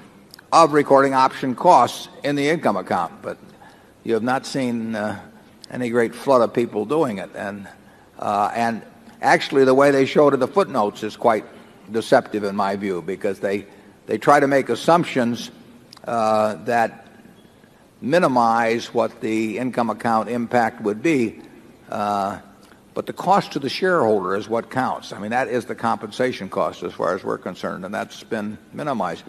The whole effort to engage in pooling rather than purchase accounting has seen a lot of there's been a lot of deceptive accounting in that respect. There's been deceptive accounting on purchase accounting adjustments. So those are the kind of things we're talking about. Charlie? Yeah, it's the big bath accounting and the subsequent release back into earnings of taking an overly large bath that create a lot of the abuse. We could name names. We won't. But, I mean, we have seen firsthand managements who think they are doing, they say they're doing what everybody else does. The truth is they are now, because everybody else is doing it. And it takes some outside force, in this case probably the SEC, it should have been the auditors, to clean up the act. Because once it becomes prevalent, the fellow who says I'm going to do it fair and square, all of a sudden becomes at a disadvantage in capital markets. He's penalized, and he says, why should I penalize my shareholders by doing something when legally I can get away with doing something else? Charlie? Nothing. Good morning, Mr. Buffett and Mr. Munger. My name is Robert McClure, and my wife and I live in Singapore. My question concerns insurance. In the 1994 annual report, you made the following remarks, and I quote, "A prudent insurer will want its protection against true mega catastrophes, such as a $50 billion windstorm loss on Long Island or an earthquake of similar cost in California, to be absolutely certain. That same insurer knows that the disaster making it dependent on a large supercat recovery is also the disaster that could cause many reinsurers to default. There's not much sense in paying premiums for coverages that will evaporate precisely when they are needed. So the certainty that Berkshire will be both solvent and liquid after a catastrophe of unthinkable proportions is a major competitive advantage for us," end quote. As I said, that was in the 1994 annual report. Please give us an update on those remarks. Would you say that that competitive advantage you described is intact, or would you go so far to say that it has been enhanced over the past 5 years with the merger of General Re and with what's happened in the supercat insurance industry? Yeah, I would say that reputation, certainly the reputation is stronger than ever. I mean, Berkshire's preeminent position as the reinsurer most certain to pay after any conceivable natural disaster, that reputation is stronger today than it's ever been, and General Re's reputation right along with it. I would say the commercial advantage inherent in that reputation is very important. I can't tell you exactly how it rates compared to 1994, but I can tell you that it's important. It tends to be more important when we're reinsuring other very large entities, either primary insurers or large reinsurers, than it is with a smaller company. The smaller company probably focuses on that less. But we are writing probably this week a very large cover for a very important reinsurer. I don't think they'd want to buy that from almost anyone else. I mean, a couple of people maybe, but they could decide not to buy it from us because they might not feel they wanted to buy it. I think in this case they will. But I don't think they would have a list of 10 people from whom they'd buy it. And they're too smart for that because it's a very high-level cover. And if that is called upon, there will be a number of people whose checks will not clear, and Berkshire's check undoubtedly will clear. So it is the reputation has never been better. The commercial advantage is significant. How much it translates into, that can vary from year to year. But I think it's a permanent advantage that Berkshire will have. I mean, I think 5 years from now and 10 years from now, and particularly after there has been a huge super cat, it will be a great asset to Berkshire to be thought of as essentially, as I've described it, as Fort Knox. And we will pay under any circumstances. And there aren't many people in the insurance or reinsurance business that can truly say that. And when the very big cover comes along, we should have very few competitors. Charlie? Well, I think that's exactly right. Okay, Zone 11. Good morning. Richard Corrie from England. Could you please say what was the main factor which produced the very substantial gain in intrinsic value mentioned in your report? I ask this because per share gains in portfolio and operating profits were modest, and you said there was no immediate gain from issuing shares for acquisitions. Well, we did increase the float per share very significantly last year. I mean, the invested assets per share. And I would say that in the GEICO's business was worth far more at the end of the year than at the start of the year, and that was our largest subsidiary at the start of the year. And if anything, GEICO's competitive position continues to improve. I would say that Executive Jet is a natural fit into Berkshire, and we paid a significant sum for it, but that it will be a very, very big company 10 or 15 years from now. And perhaps, well, I'm almost sure it'll get there sooner as part of Berkshire than it would have gotten there otherwise. And its dominance may be even greater over the years as part of the Berkshire family than it would have independently, although it would have done very well independently. I mean, it had a terrific management. It started early, and they had the most service-oriented company you could imagine. So it would have done fine without us, but I think it will do even considerably better and get there faster with us. So I think in the aviation field, certainly in the primary insurance field, we had large gains in intrinsic value. And I think that additionally we had a significantly greater amount of invested assets per share to work with. So I feel good about what happened with intrinsic value last year. The problem is doing it year after year after year. Charlie?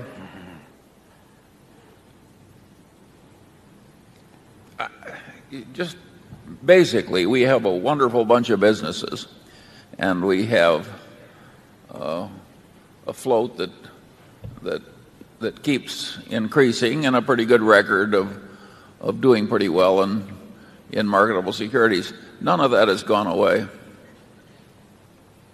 Zone 12. Hello. My name is Elias Canner, and I am from New York City. Mr. Buffett, thank you for this entire weekend. I met you at the ball game on Saturday and at Goratz yesterday. It was a great honor for me each time. Thank you. My question is this. Mr. Buffett, will you groom a younger man or woman as your heir apparent? If so, when might you do this? When I say younger, I mean a person 15 to 20 years younger than yourself. Of course, I'm not complaining. You're the best in the world. Well, 15 or 20 years younger is a lot easier to do than it used to be. A large percentage of the world's population is now eligible. We have today the people to take over Berkshire. There's no problem about that at all. They have been named in letters that the directors have, and they are in place. Exactly who will be the two people will, of course, or it could be one person, will depend on when Charlie and I are out of the picture. I mean, if we'd written the letter 10 years ago, it might have been different than today. It might be different 15 years from now. So our death or incapacity, the timing of it will determine exactly who will be the current person in that letter. But we have those people in place. They don't need to be groomed from this point forward. They exist. They're ready. They'd be ready to run Berkshire tomorrow morning, and I think you'd be quite pleased with the job they did, and that's why I don't worry about I've got 99 3/4% of my net worth in Berkshire, and I don't want any of it sold.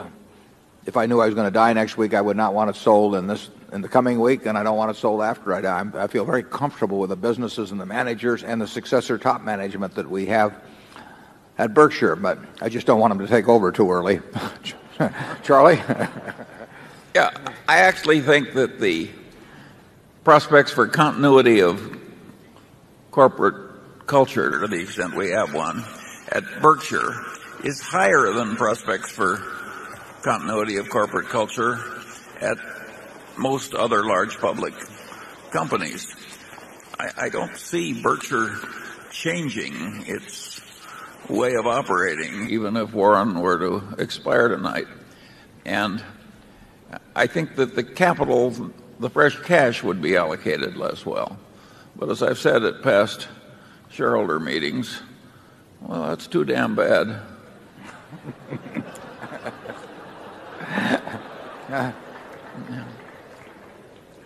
That's why we don't have a public relations department. By the way, I don't think the job would be ill done. I just don't think it would be done quite as well as Warren does it.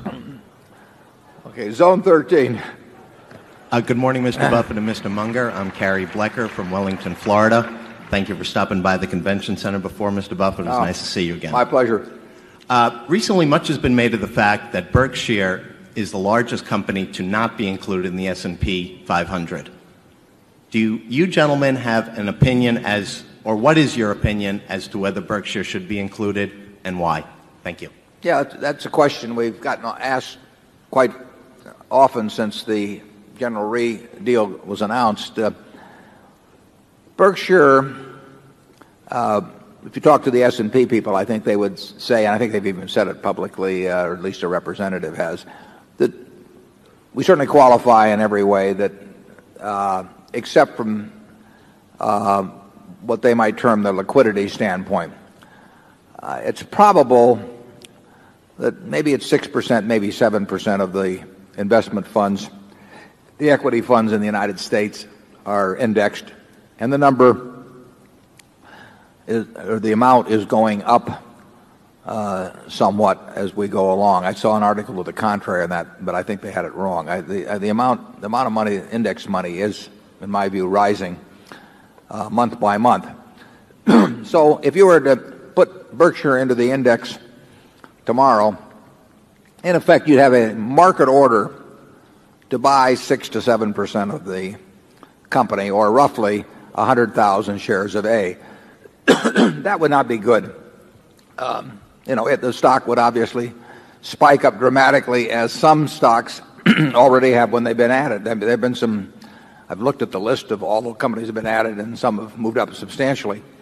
And we would have there'd be even more impact at Berkshire than the typical stock, because our stock is fairly tightly held. Most people don't want to sell it.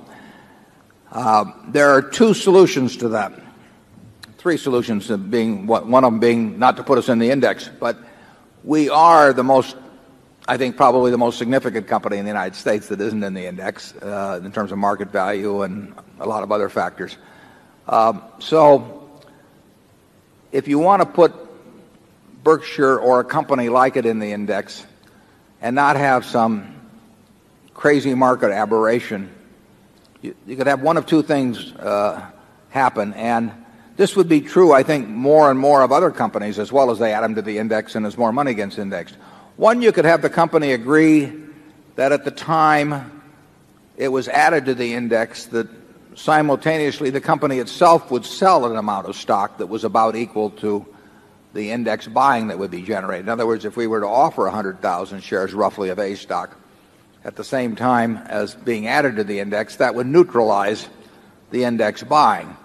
The only problem with that is we don't want to sell 100,000 shares or 10,000 shares or 100 shares of A stock at Berkshire unless we have some very good use for the money. It isn't going to happen.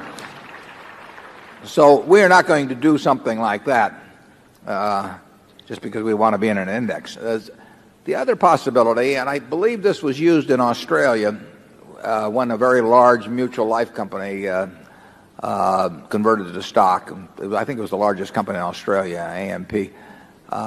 And that would be to phase in the weighting of a stock like Berkshire. And I think later on they may have to do it for all stocks.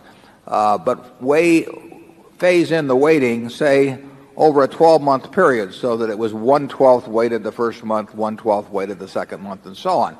That means, in effect, there would have to be a market order once a month for a 0.5%, roughly, of Berkshire. Well, I don't think that would be very particularly disruptive. And I think there would be, once you knew that phase-in was coming, there would be some anticipation so that you would not get big spikes in the stock and dips subsequently. I think that would be a logical way, but Standard & Poor's to date has not had to do that sort of thing, and they may have various reasons and various good reasons for not wanting to do that. Now, if indexation continues to grow as it has, and you get a situation where 15% of the money becomes indexed, I think they're going to have to come up with some approach similar to one of these two that I've named, or that it will simply get too disruptive to the market. It would be interesting. I know American Online has behaved very well since it was introduced to the S&P some time back, but I would think that it might get to be the case that that if you simply shorted the companies that got added to the S&P after the S&P effect had been felt, you might find that those stocks would tend to underperform as that one artificial buy order, in effect, its impact wore off. So I think something is going to happen. I think indexation has far exceeded what anybody anticipated, including S&P or including me or Charlie. And I think there's been a good reason for it to develop. I think as it continues to develop, it will have more and more impact on the market in ways that probably S&P is not that excited about, nor would the index funds be excited about. So there is likely to come a solution to the liquidity problem that might be particularly acute at Berkshire, but that prevails throughout the market that occurs when stocks are added. And I would think if they adopt some solution, that certainly if they adopted the solution of gradual weighting, that Berkshire would be a very logical candidate for the S&P. It really makes no difference to us what is done along that line. We would not be unhappy being in the S&P as long as it didn't have some huge market impact at the moment of putting it in. On the other hand, we love the owners we've got, and I don't see how we could improve on this group much by having the index funds. So we'll see what happens on it. It is not a big deal to us, and we want to be sure if we're ever at it isn't too big a deal to the market, because I would not like, the people who sold that day might like it, but I would not like the stock to jump up, $20,000 a share on one day because there's some market order for 100,000 shares and then gradually work its way back down to where it should have been in the first place. No one benefits from that except the people who sell in the very short term, and that is not the group that I primarily worry about. Charlie? My guess is that Berkshire will eventually be in the S&P index. Somebody will figure out how to do that sensibly. Maybe not soon, but someday. Okay. Zone 1. Okay. My name is James Claus, and I am here from New York City. Mr. Buffett, Mr. Munger, today we've already heard you talk about a few countries outside of the U.S. here, and my question is, if you were directly investing in equities outside the United States, what would be your requirements for the market as a whole? And by this I mean things like the transparency of the accounting system, the breadth and liquidity in the market, the rights of shareholders, the stability of the currency. And it'd be nice if you'd mention a few of these countries. Kind of just a little addendum there is, for the companies in these countries, how relevant do you believe the reconciliation to U.S. GAAP contained in Form 20F really is? Well, the answer is most of those points you mentioned would be of interest to us. We'd have to rule out anything where the markets aren't big enough. I mean, we are looking to put hundreds of millions of dollars into any single investment at a minimum. Certainly, we think in terms of 500 million as being a minimum. We make exceptions to that. And that's going to rule out a great many companies.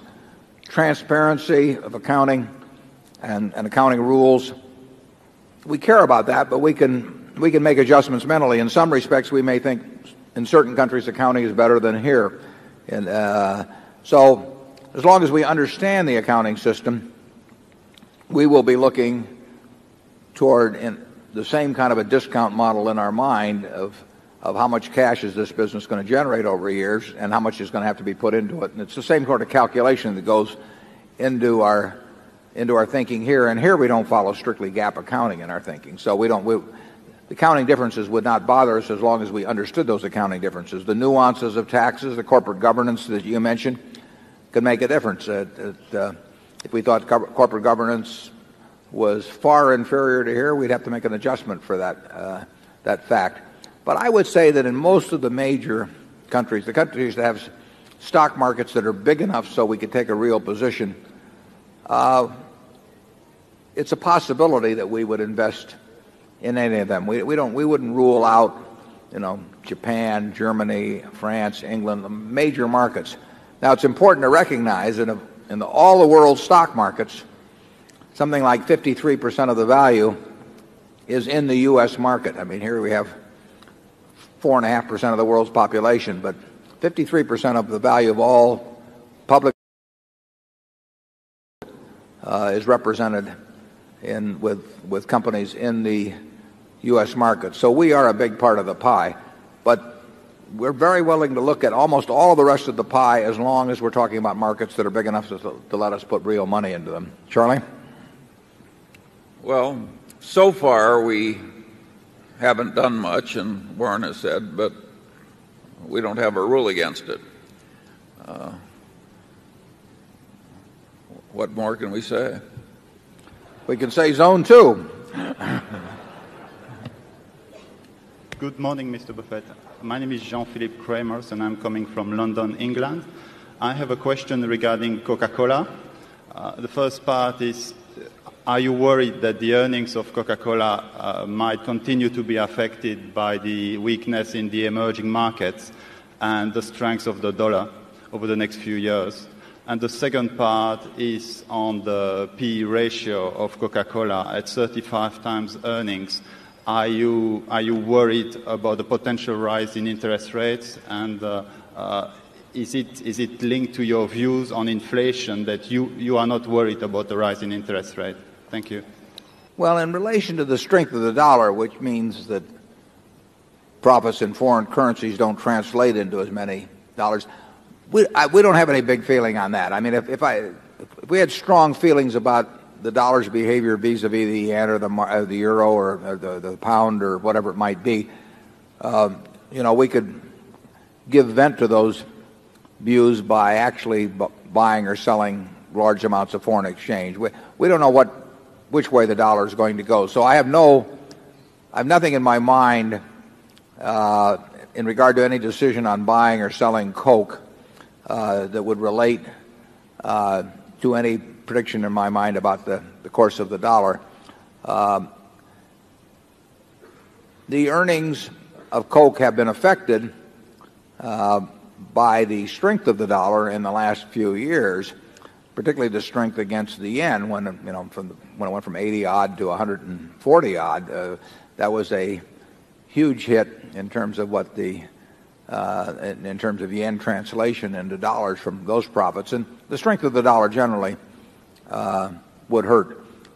But looking forward, I don't have any prediction on that. It's in Coke's interest to have countries around the world prosperous. I mean, they will benefit from increased prosperity, increased standards of living throughout the world. I think we'll see that over any 10 or 20 year period. I think people's preference for Coke will do nothing but grow, Coca-Cola products.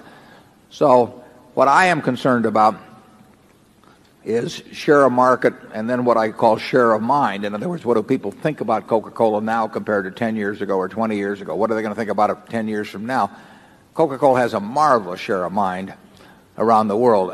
Everybody in the world almost has something in their mind about Coca-Cola products, then overwhelmingly it's favorable. You can't, try to think of 3 other companies like it. I can't do it in terms of that ubiquity of good feeling, essentially, about the product. We measure it by unit cases sold and by shares outstanding, and we want a lot more unit cases sold, and we like the idea of fewer shares outstanding over time. I'll be giving you that same answer 10 or 15 or 20 years from now, and I think there'll be a lot more unit cases sold then. It is true that the case growth slowed starting in the second half of last year and continuing through the first quarter of this year. But that's happened from time to time in the past. In my view, that is not it's not an important item. It may be an important item in what the stock does, in a 6-month period or a 1-year period, but we'll be around 10 years from now, and Coca-Cola will be around 10 years from now. And right now we own 8.1 or 2% of Coca-Cola, and we'll probably own a larger percentage 10 years from now because they'll probably repurchase some stock. The P/E ratio of Coke, like virtually every other leading company in the world, strikes us as they all strike us as being quite full. That doesn't mean they're going to go down, but it does mean that our enthusiasm for buying more of these wonderful companies is less than it was when the P/E ratios were substantially less. Ideally, those are the kind of companies we want to buy more of over time. We understand their business. guess is that there's a reasonable chance, at least, that sometime in the next 10 years we buy more shares of either Coke or Gillette or American Express or some of those other wonderful companies we own. We do not like the PE ratios generally, but again, I stress that does not mean they're going down. It just means that we got spoiled in terms of how much we got for our money in the past, and we hope that we get spoiled again. Charlie? Yeah, if what matters to you is what you think Coke is going to look like 10 years out or even further out, you don't really pay much attention to short-term economic developments in this country or that, or currency rates or any other such thing. They don't really help you in making the 10 or 15-year projection, and that's the one we're making. So we have tuned out all this noise, as it's called in what communications networks. Tune out the noise, and if you look at the big picture, we think Coke is fine. It's hard to think of a better business in the world among big businesses. There's obviously companies that are starting from much smaller bases that could grow faster, but it's hard to think of a much more solid business. Zone 3.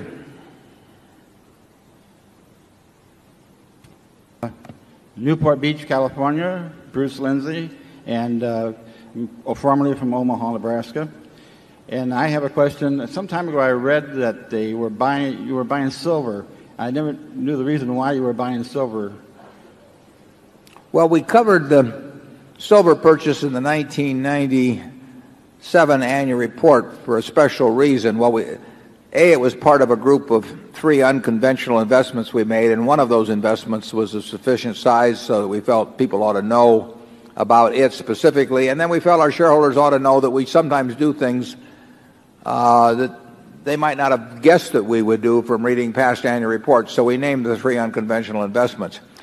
But in this year's report, we have stated that we will not be naming those investments unless one of 2 things happens. One is that they become of a size that you should know about them specifically in order to evaluate the kind of thing we do in Berkshire and the commitment of resources that has been made.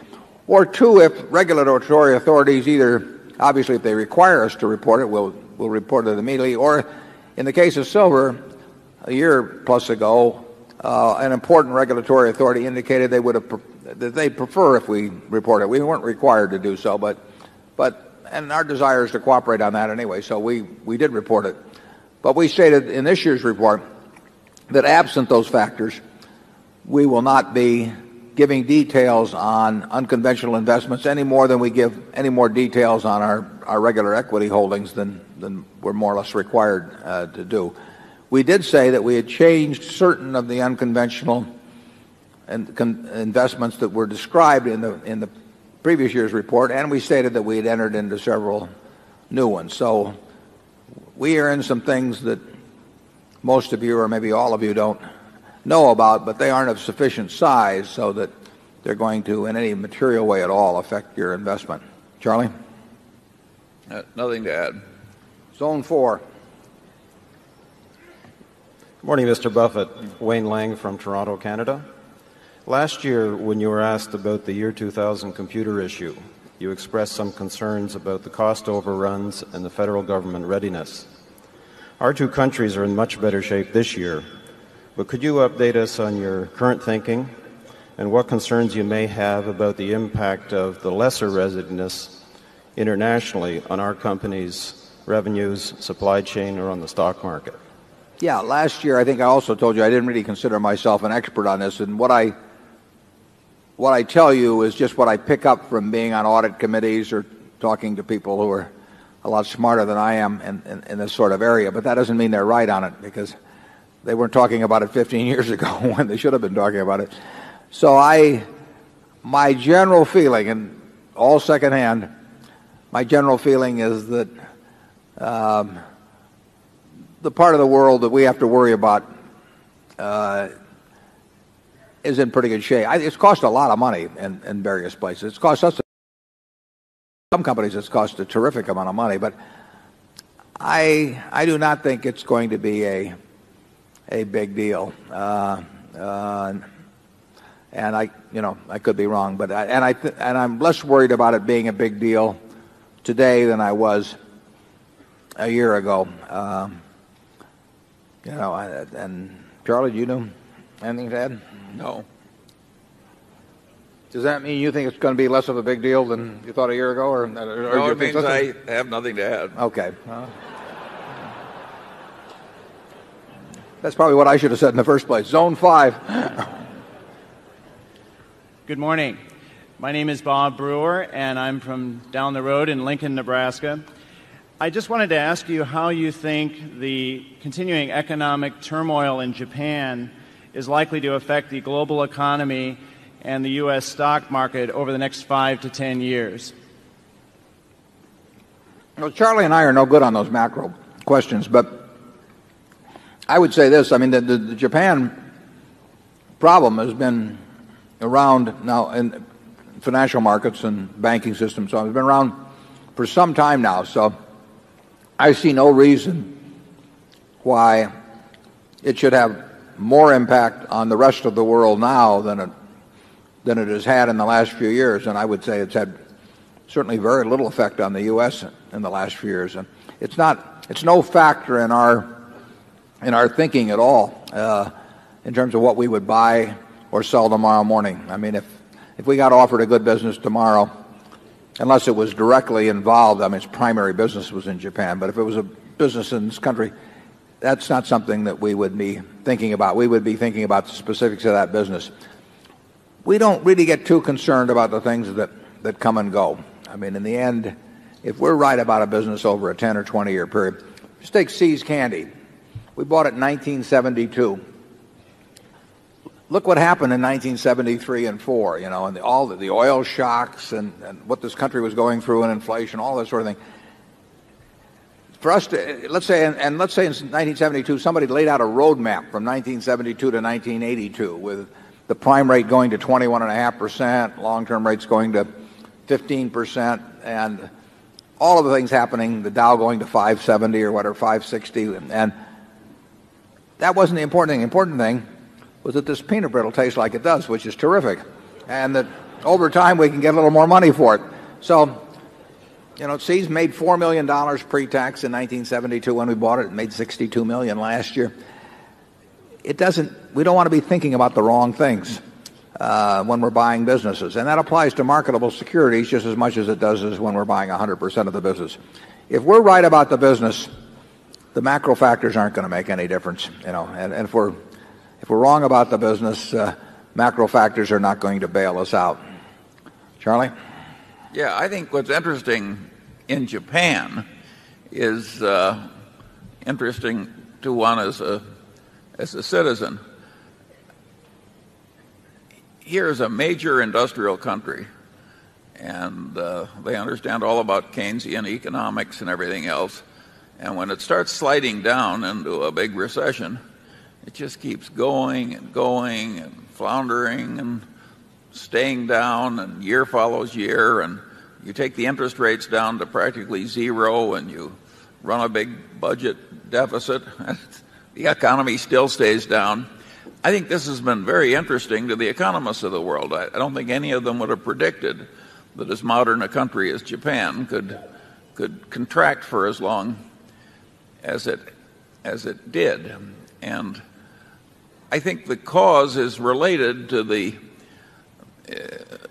extremeness of its booms in both land prices and security prices, and the corruption in its accounting practices and in its regulation of financial system, including banks.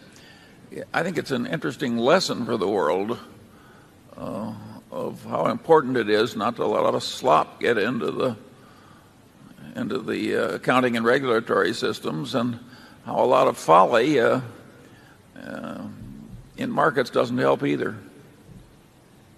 Sort of fascinating to, people keep saying, well, why doesn't Japan stimulate? Well, they got short-term rates down to 0 and long-term rates at 2%. Well, that would stimulate me, but It's sort of, as Charlie says, it's sort of defied a little bit some of the classical Keynesian theory on that. But in the 30s, we had the same problem in this country. We drove interest rates way down and toward the latter half of the 30s. And I would argue that probably the extreme prosperity in America is related to this so-called wealth effect, with stock markets going up and up. And I think people thought that was a smaller factor than maybe it is. Zone 6. Good morning, Mr. Buffett and Mr. Munger. My name is Jeff Lilly from Denver, Colorado. My question is as follows. Over the last couple of years, I've read both of you quoted as not following the stock price on a day-to-day basis, not being terribly concerned about whether Berkshire is up or down. You now have analyst coverage. Perhaps you requested it or perhaps you acquiesced to it. But my question is whether this reflects any change in your attention paid to the stock price or your philosophy about investor relations, and whether you think the analyst coverage is going to have any impact on the stock price going forward. Yeah, no, it reflects no change in our attitude towards stock price. I mean, we are concerned about building the intrinsic value per share of Berkshire at the highest rate we can, consistent with a couple of other principles that we've set forth. And we hope very much that the stock price stays in a zone that is not too wide around intrinsic value. There's going to be some zone of some sort, because intrinsic value itself is not precisely calculable. And in addition, you wouldn't expect it to track it penny for penny. But we don't want it to go crazy in either direction in relation to intrinsic value. When we made the deal with General Re, that attracted more analyst attention and institutional investor attention, because General Re's shareholder base was overwhelmingly institutional. So institutions had to decide whether they were going to continue with their investment or clean it out. And we knew we would end up with more institutional ownership subsequently. Alice Schroeder asked me prior to the merger meeting. She said they were a group of institutions that were coming to the meeting, which I liked. I mean, the fact that they were serious enough about their investment to come and see what Berkshire was all about. And a few of them even had a requirement, I think, from their own boards that they at least have sat down with management. So I spent an hour or so with a group that she had put together and that came to Omaha. But that's the last contact I've had with any institutional investor. And we will have no special meetings with institutional investors or anything. I mean, they are absolutely welcome to attend this meeting to get all of the information that's dispensed. I think it's very useful, frankly, to have an analyst or two that is well versed in Berkshire and that thinks straight and does their homework. And that's a plus, because it means we don't have to do it. And in effect, that if institutions want to talk to somebody about it, they don't call me, because they're not going to have much luck calling me. And they can call Alice or some other analyst that wants to do it. And that's perfect. We have a non-paid. It is not investor relations, because that's thought of somebody as sort of pumping your stock. But at least we have an information office now, a non-paid information office. And that goes along the grain of my nature. And people say, do you want individual owners, do you want institutional owners? What we want are informed owners who are in sync with our objectives, our measurements, our time horizons, all of that sort of thing. I mean, we want people that are going to be comfortable owning Berkshire. And we don't want people who are owning it for reasons different, in a way different, that are different from our reasons for owning. We don't want people that are concerned about quarterly earnings. We don't want people who are concerned about stock splits. We don't want people that need to be pumped up about the stock periodically. It's just not of interest to us, because it just means we have to keep living that way in the future. And it's not the way we want to live now. It's not the way we want to live in the future. What we really want are a bunch of people like we have in this audience who sit down and read and think and understand that they're making an investment. It's not just a little ticker symbol. They're buying part of a business. They know what the business is all about. They know how we think. They know how we They're comfortable with that. And they can come in individual or institutional form. And when we get them, we like to keep them. So there's no change in our attitude about that. There is a change in coverage in that there is some limited amount of coverage in Wall Street, which I guess for a company with 110 or 20 billion of market value, there should be. We'll have one more question, then we'll break for lunch. We'll go to Zone 7, and after this question, we'll break. We'll come back in about 45 minutes or so, and those of you, as long as we see that everybody's gotten served with food in that time, and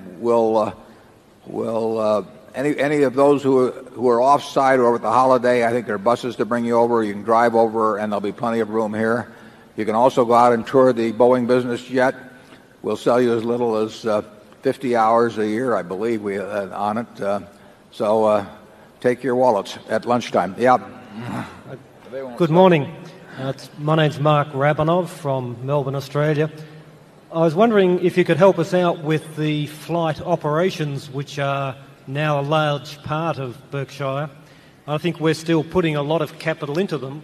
I was wondering, you've pooled both of them together in the annual report, and I was hoping perhaps you could help us out with what return on equity you're expecting for each of those divisions. Yeah, the more capital intensive is the flight safety operation, because every simulator costs real money, and we will add a number of simulators each year. So flight safety, you can look at their figures before we acquired them, and it's reasonable to extrapolate those numbers out on a larger base as we go along. But flight safety's return on equity is not going to move up or down by a dramatic amount. I mean, our simulator training prices are related to the costs of the simulator, and so there's not going to be way higher returns on equity, nor should there be way lower returns on equity. There is a growth in the equity employed in the business because it is a growing business, and we're training more and more pilots every year. But that'll be a fairly steady thing. The executive jet business is in an earlier part of its development, although it's the leader in its field by far. But we're doing substantial investment spending in a place like Europe, and we'll be doing that on an accelerated pace, if anything. In the end, though, our customers end up owning the planes. So we have an investment in a core fleet of planes which supplements the customer's planes. But by its nature, it's not a capital-intensive business. We are moving around a lot of capital every day. We'll have 140 or so customer planes now, and in aggregate, just to pick a figure, that those planes are certainly worth $1.5 billion or more, and we've got $7 billion of planes on order or some number like that. But we will sell those planes to our customers. So it could be down the line that it will be a business with a very good return on capital. We'll still have an investment in the core fleet, and we'll have some facilities, hangar facilities, and that sort of thing. But our customers will have the big capital investment. I should point out they'll have a whole lot less capital investment if they own their entire plane themselves, so they will be getting a bargain as well. Let's take off for lunch, and I'll see you back here in about 45 minutes, those of you who wish to rejoin us. Thank you. Ladies and gentlemen, we'd like to remind you that lunch is being served out of the stands in the outer lobbies, and also on the second floor, Heartland Hall. There are stands open on the north end. If the lines get a little long downstairs, you can try upstairs. Thank you.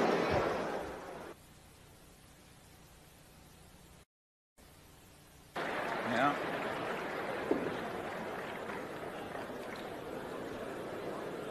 Okay, we're going to be ready to go in just a minute if everybody gets their seats.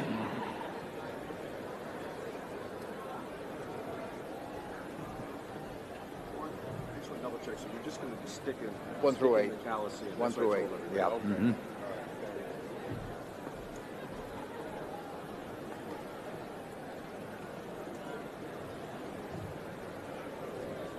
Oh, we've got 6,000 or 7,000 anyway, sticking around, I think.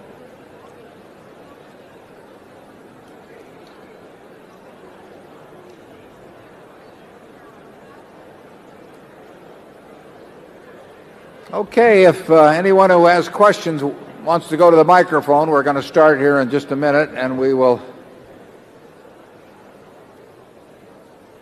start. There will only be 8 zones from this point forward because we have everyone in attendance in the main hall. So we will rotate around 8 zones. We'll stay until about 3:30, and we'll start in Zone 1.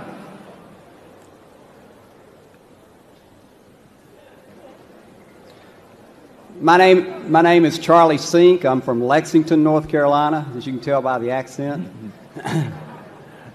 My question relates to the General Re purchase. I wondered, I've read your letters through the years, and I've been trying to learn a little bit about investing in insurance companies. Did you buy General Re mostly because, I know mostly because of the float, because you think you can grow the float? I know it's not growing significantly now. Or did you buy it because you felt like you could do better with the investments? I've read also that companies who seem to be trying to follow the Berkshire model are trying to get a certain amount of investments to equity. Is that something that you focus on?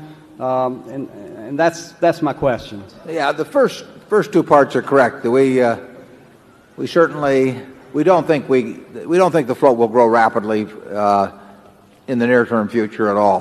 The float changed, it actually declined very slightly in the first quarter, and at a level of $6 billion or so of premiums, the paid losses are likely to run at a rate that would cause the float to remain more or less steady. So it will take a period when premiums grow for the float to grow. And the premiums would have to grow fairly substantially to have any significant impact on the float. And like I say, that will not happen in the short term. We expect the float to grow over the longer term. We expect that General Re will probably grow considerably faster in international markets than the domestic market. We think that their reputation, which was as good as could be found from an operational standpoint, from a technical standpoint, a managerial standpoint, will be further enhanced by Berkshire's capital strength. So we think their reputation is likely to grow over the years, and we think the premium volume will follow, but not in any major way at all. For a few years at least. And then we, as addressed earlier in the meeting, we think there is the opportunity to do better with that float from time to time in the future, but right now that is not a plus that it's in our hands, and it may not be a plus a year from now. We think at some point it will be a plus. We also pointed out that there could be some tax advantages to be included as part of Berkshire as well. So there are some things going for it, but none of them they will not have an impact in 1999, and they may well not have an impact in 2000. We obviously think Berkshire 10 years from now will be worth more on a per share basis with General Re included than if we had not made the deal. We don't necessarily think that's the case on a 1-year or 2-year basis, but it is our judgment on a 10-year basis.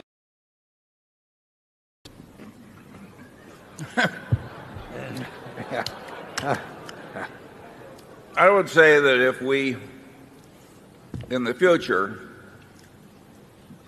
do as 1/3 as well with the new float that came to us with General Re, as we've done on average in the past, it will work wonderfully.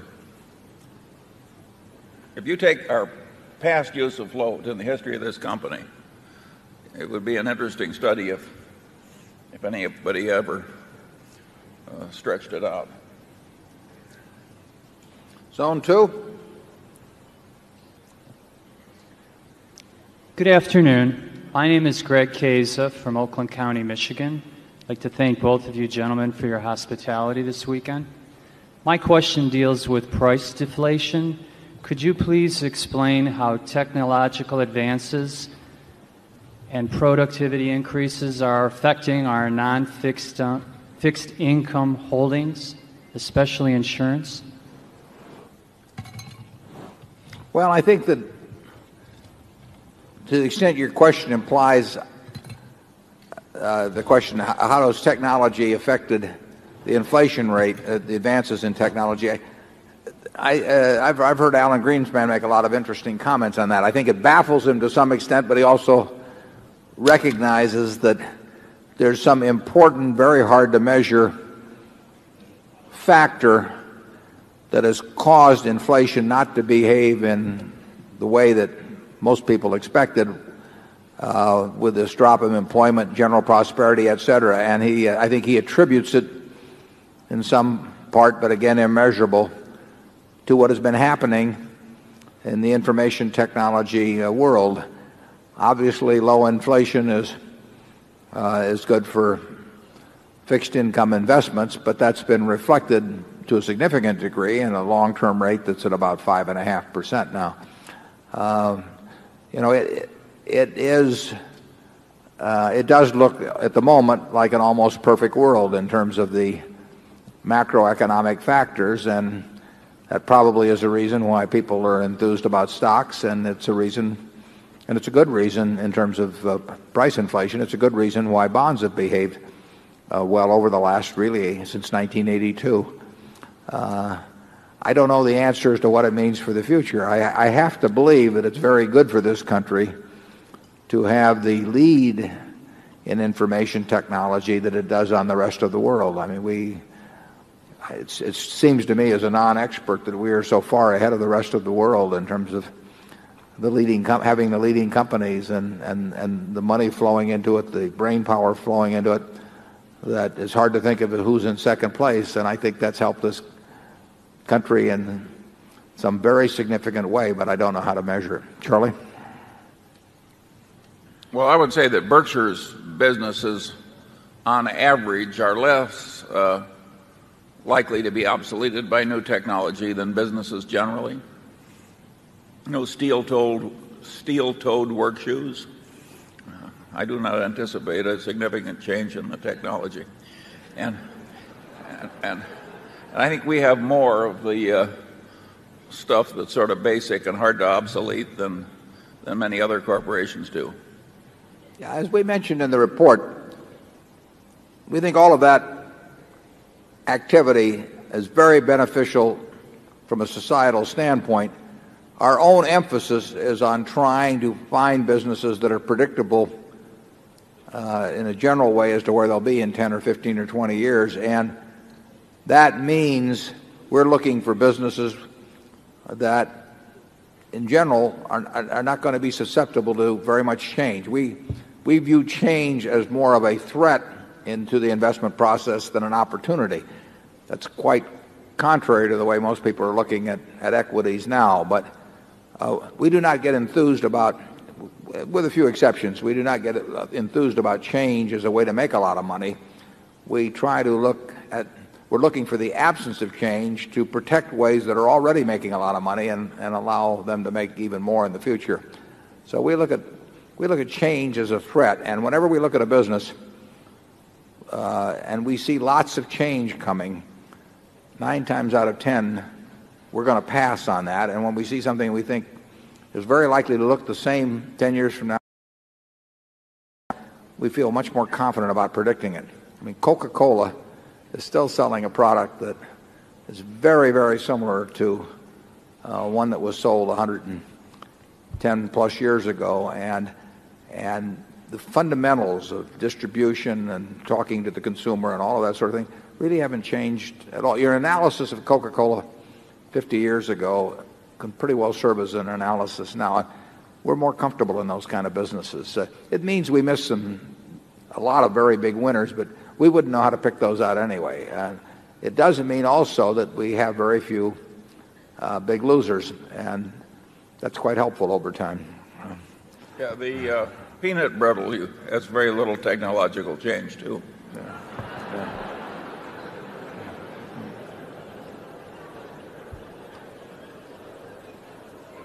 they better not change it. We like it just the way it is. Zone 3.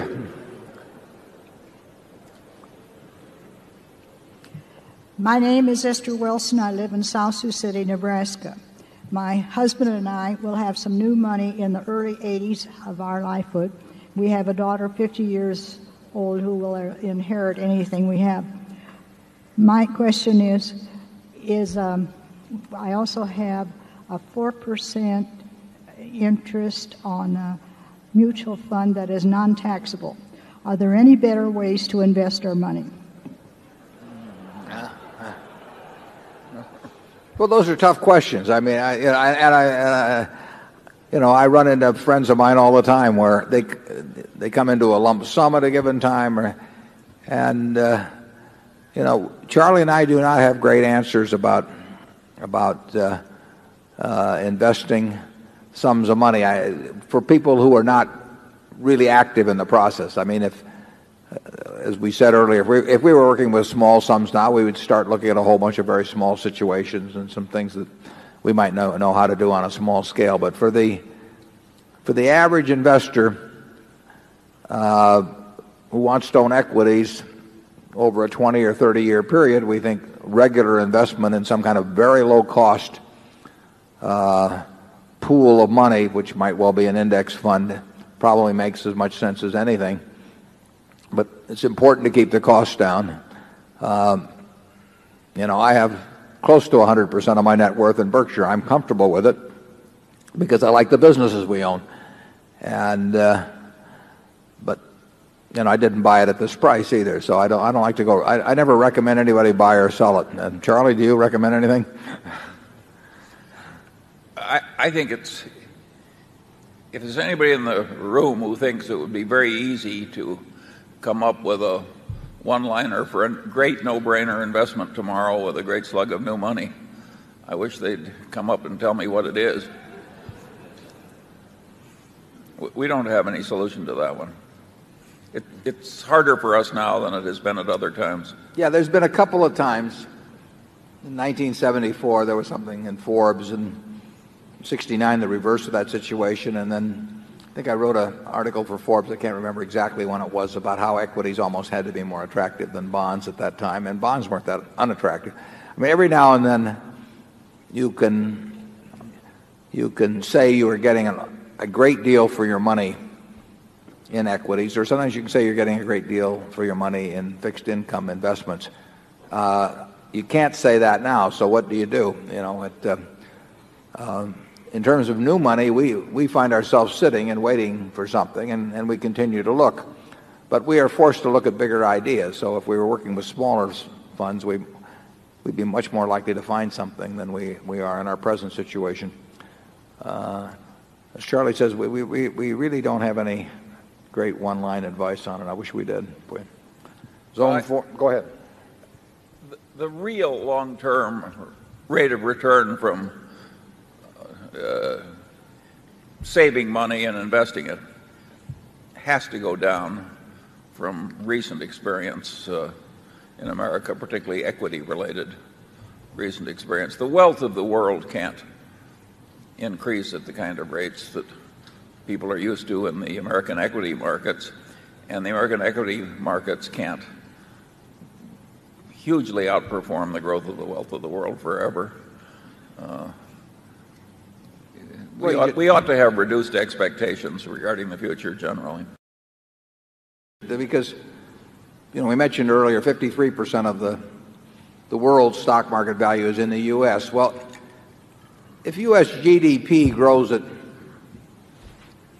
4%, 5% a year with 1 or 2% inflation, which would be a very good result, I think it's very unlikely that corporate profits are going to grow at a greater rate than that. Corporate profits as a percent of GDP are on the high side already, and you can't constantly have corporate profits grow at a faster rate than GDP. And obviously, in the end, they'd be greater than GDP. And it's like somebody said that New York has more lawyers than people. I mean, there's certain, you run into certain conflicts in the terminology as you go along if you say profits can get bigger than GDP. So if you really have a situation where the best you can hope for in corporate profit growth over the years is 4 or 5%,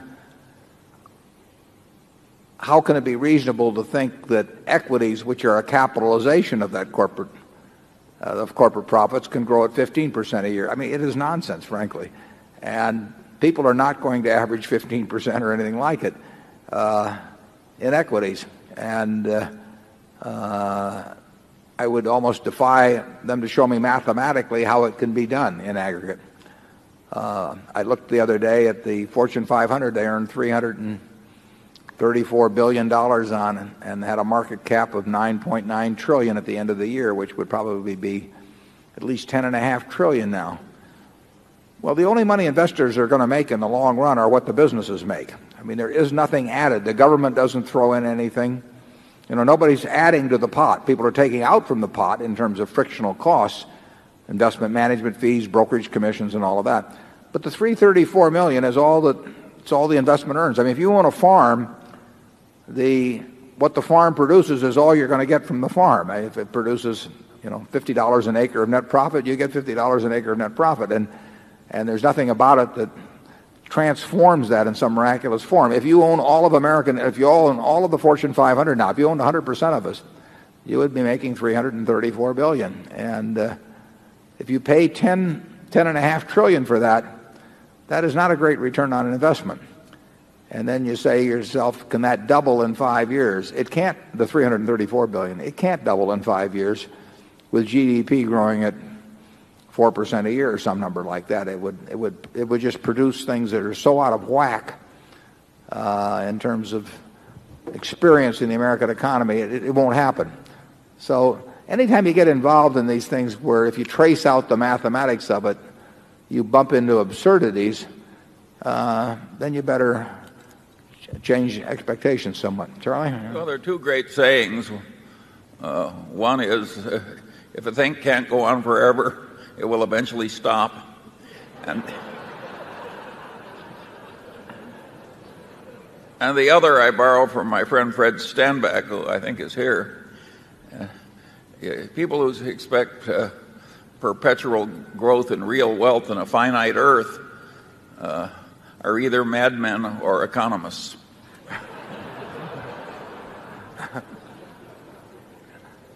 Zone 4, please. Good evening. My name is Ru Gui Chen. I'm from Des Moines, Iowa. While we have been discussing of how much return that the company has helped us to get in the past few years and for the future too, though I believe there are many people who are concerned about how much have we given to the society in return. And gentlemen, would you please share with us about your philosophy and the company policies and how much the Berkshire has done in terms of philanthropy and charities? Thank you. Yes, there are figures in the annual report that bear on that. One thing we did wasn't entirely voluntary, is that I think we gave about $2.6 billion to the federal government last year in income taxes.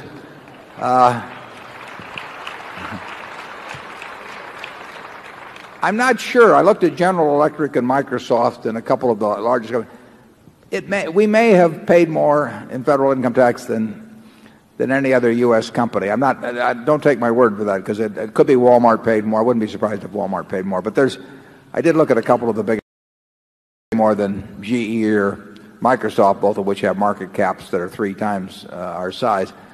And the shareholder designated contribution program was 18 or so million, as I remember, and then we detailed the contributions in the report made by the other companies. But I would argue that to the extent that GEICO, for example, is a more efficient way of delivering personal auto insurance than overwhelmingly than its competitors are, and that if 15% is a fair indication of how much it is saving people, that that on a $4 billion of premium volume that there is something more than $600 million that consumers save by a more efficient way of distribution, which has been honed to a fine art by the GEICO management. And really delivering the goods and services that people want in an economical way is a very important part, I think, of the contribution that any company makes to society, as well as the taxes they pay and their actual corporate philanthropy. We are not big believers in giving away the money of the owner of Berkshire, acting as their representatives and giving away their money to philanthropy. We think that the shareholders should, it's their money. And if we had a partnership of 10 people, if I were the managing partner, I would not feel I should make the decisions on philanthropy for the other 9 people. I would let them all make their own decisions. We do not think that corporations generally should be passing out money to the pet charities of the CEO, and we don't do it at Berkshire, but we do let the shareholders make those designations. And as I say, I think our primary Thank you.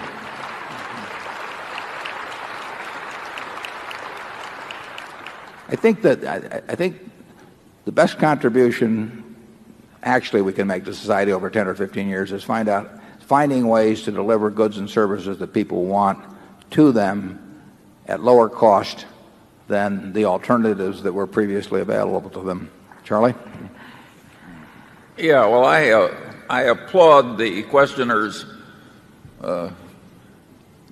yearning for an answer to the question of isn't there something more in this game than making and piling up money, and shouldn't we be thinking about what we owe in return and what's going to go back in return? In the Munger case, I think 100% is going to go back in return for a reason different from that in the Buffett case. You know, there's an old saying, how much did old Charlie leave? And the answer is, I believe he left it all. And in essence, it all has to go back one way or another. You can't take it with you. That's the iron rule of the game. And I do think it's important to think about what you do for other people and what example do you set with your own life or your own corporate life. And I do think that Berkshire stacks up pretty well in that respect. And in due course, when we get into gargantuan charities bearing the name Buffett, my guess is that'll be done pretty well too. This is likely to be a pretty good run. Zone 5.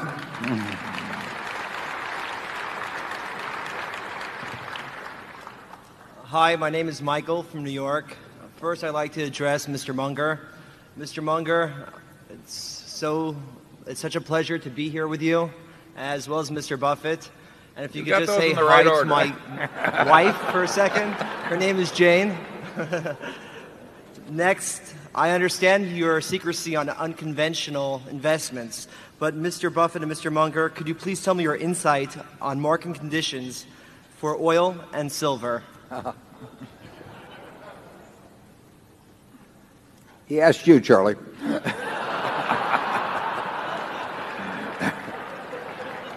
We've already said that we're not going to comment about commodity investments. I will cheat a little on that. Eventually, the price of oil has to go way up. That doesn't make any money from buying it now, counting the interest factor. Zone 6.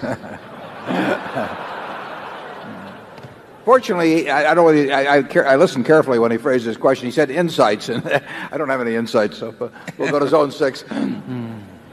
My name is Merritt Belle-Isle from Austin, Texas, and the company has a large investment in the Washington Post Company, which has many cable television systems serving non-major metropolitan areas, as well as a recent investment in TCA Cable. And so I was hoping to get a comment about the cable television business generally. And the other question is about your philosophy of children handling money and inheriting money. The first question about cable, the Washington Post Company does have, we own about 17 or so percent of the Washington Post Company, and I believe they have 700,000 plus homes. And as you say, they're in largely in smaller areas. It's been a good business, and as you know, cable prices have been galloping here in the last year or thereabouts. From the standpoint of the Post, that's bad news because the Post would have been a net buyer of cable and will not be a seller. And it's very, very much like our attitude towards stocks and stock prices. It is not good news for the Washington Post Company when cable prices go up, because the Washington Post Company is going to be investing funds. It's going to be a generator of funds over time, and if it wants to put money in cable, it's way better off if cable prices go down than up. The TCA is not. Lou Simpson runs a separate portfolio at Geico, equity portfolios. So I've never read an annual report of the TCA cable. I know nothing about it. If he still has it, it's an investment of Lou's at Geico, for Geico, and it's not something that falls under my management at all. That's a point I should mention, because periodically the press picks up some item that says that Berkshire, or sometimes it says that I am buying X, Y, or Z.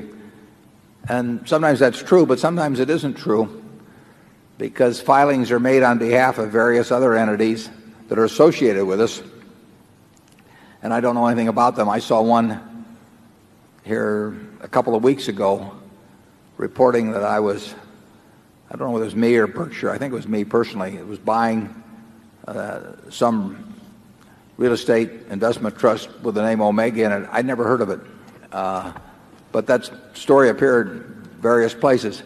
Well, I can assure you I filed no form with the federal government that said that I was buying that stock, although you would have deduced that from certain press accounts. But various other entities, I think that there may be a subsidiary of General Re, New England Asset Management, that may have to report periodically on what they do. And since General Re is owned by Berkshire and New England Asset Management's a part of General Re, who knows what they pick up on that. So I do caution you generally to be a little careful about reports as to what is being bought or sold by me or by Berkshire Hathaway.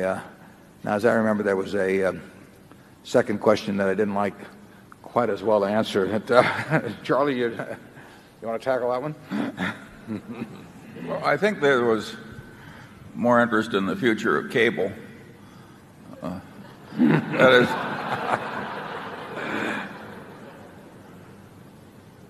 we have demonstrated a signal lack of aptitude in correctly diagnosing the future of cable in a way that made us a lot of money. And we've done that in spite of the fact that in retrospect it seems like a lot that was perfectly obvious was lying around. To date, cable has not, cable has been here for, 30 years or so. Cable has not made extraordinary returns on invested capital at all. But it's always had the promise of greater returns, and it's had the promise that you wouldn't have to keep investing money in it the way you have had to date. But currently, people think that unusual returns will be made in cable relative to invested capital, not relative to purchase price of them, but relative to the invested capital in the property itself. And as I say, that has not really been the case. It's been the case with cable programming.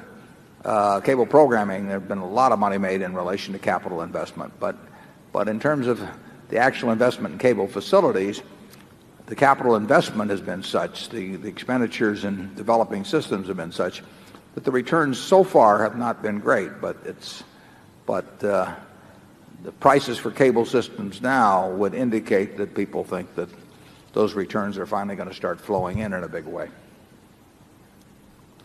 What was the second part of that question that you had?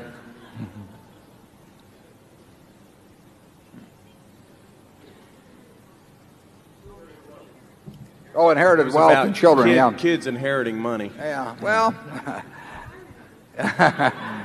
we have a minority viewpoint down here in the front row.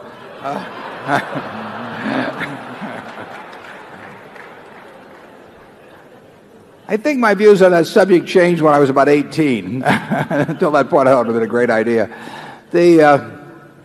No, I am quite a believer in a meritocracy, and I think a part of that is not having people start way ahead of other people in life based on whether they were lucky enough to come from the right womb or not. So I've never been big on the idea that either society benefited or in many cases the kids, although I think that's much more problematic. But by the fact that great transfers of wealth will go from one generation to another. I would rather see the degree of talent possessed by individuals determine the resources they command in this world and their ability to influence other people's lives and command the labor of other people and all of that than any divine right of the womb. So it's and Charlie has a somewhat different view on that.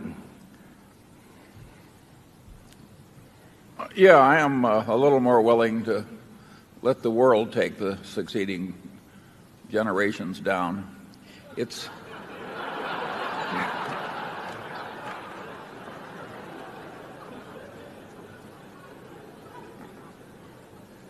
He believes in I don't think passing they need much help. Charlie believes in passing it along as long as you're sure they're going to blow it. Okay, so go ahead. If you stop to think, Warren, of the great fortunes of yore, if you go back to 1900, 1870, and name me the people that have vast power because they are in the fourth generation in that family. Some of them are living awfully well, but they are not running the world. I would say the Rockefeller family had considerably more influence than if their name had been, just plain Rock. Well, I think that's true, but you're picking probably the strongest single family of the piece. And now that it's dispersed among 60 or 70 or 80 Rockefeller, I think it's true there were 4 or 5 brothers there that had an unusual share of worldly influence. I must say in that case, I think they handled it very well. Zone 7. My name is Alan Nagan from Reston, Virginia. I know you like to buy into success stories, but you don't like to buy high tech. And it seems to me, say, in the case of Microsoft, that 10 years from now, they'll be doing software development, just like 10 years from now, Coke will be selling sugared water. And what I'm wondering is why you feel that way when it seems certain companies, high-tech companies, are predictable. And it also seems that in the early 90s, you mentioned you were going to buy a pharmaceutical company, which also seems like high-tech to me. So that's my question. Yeah, well, I think we said that with the pharmaceutical companies, we wouldn't have known how to pick out which one. We would have thought the industry as a group would do well. From those levels of 1993, you cannot buy high-tech companies at anything like at levels that are commensurate with the levels that the pharmaceutical companies were selling at in 93. I would, and getting to the first part of your question, I think it's much easier to predict the relative strength that Coke will enjoy in the soft drink world than the amount of strength that Microsoft will possess in the software world. That's not to knock Microsoft at all. If I had to bet on anybody, I'd certainly bet on Microsoft, bet heavily if I had to bet, but I don't have to bet. And I don't see that world as clearly as I see the soft drink world. Now, somebody that has a lot of familiarity with software may very well see it that way, and they're entitled to, if it's true they have superior knowledge and they act on it, they're entitled to make money from that superior knowledge. there's nothing wrong with that. I know I don't have that kind of knowledge, and I simply think, and I do think that that if you have a general knowledge of business over decades, that you would regard the industry they're in as less predictable than the soft drink industry. Now, it may also be that even though it's less predictable, that there's a whole lot more money to be made, so that if you're right, that the payoff is much larger. But we are perfectly willing to trade away a big payoff for a certain payoff, and that's the way we're put together. It does not knock the ability of other people to make those decisions. I mean, I asked, first time I met Bill Gates in 1991, I said, if you're going to go away on a desert island for 10 years, you had to put your stock in two companies in the high-tech business, which would they be? And he named two very good stocks. And if I'd bought both of them, we'd have made a lot more money than we made even buying Coca-Cola. But he also would have said at the same time that if he went away, he'd rather buy Coca-Cola, because he would have felt sure about that happening. It's, different people understand different businesses, and the important thing is to know which ones you do understand and when you're operating within what I call your circle of competence. And the software business is not within my circle of competence, and I don't think it's within Charlie's. Charlie? Well, I certainly agree with that. I think there are interesting questions, too, about how far the whole field can go. Take jet airplane travel below the speed of sound. It's been pretty static in terms of the technology for a long, long time. The big Boeing airliner is much the same as it was 20 or 30 years ago. And I think a lot of these businesses are quite dependent on the technology continuing to gallop and do more and more for people. Take pharmaceuticals. If it never invented any more pharmaceuticals, it would be a terrible business. And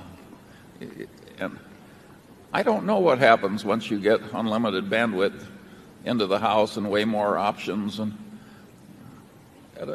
beyond a certain point, it strikes me that there might be a surfeit of anybody's interest in the field. I don't know where that point is, whether it's 20 years out or 30 years out, but it would affect me a little. The dilly bar is more certain to be here in 10 years than any software application that we know. But that's maybe because we understand dilly bars and not software. In the whole United States, which is by far the most prosperous country in the world, the whole United States, there are probably around 400 companies, 400 total companies that are earning $200 million a year after tax.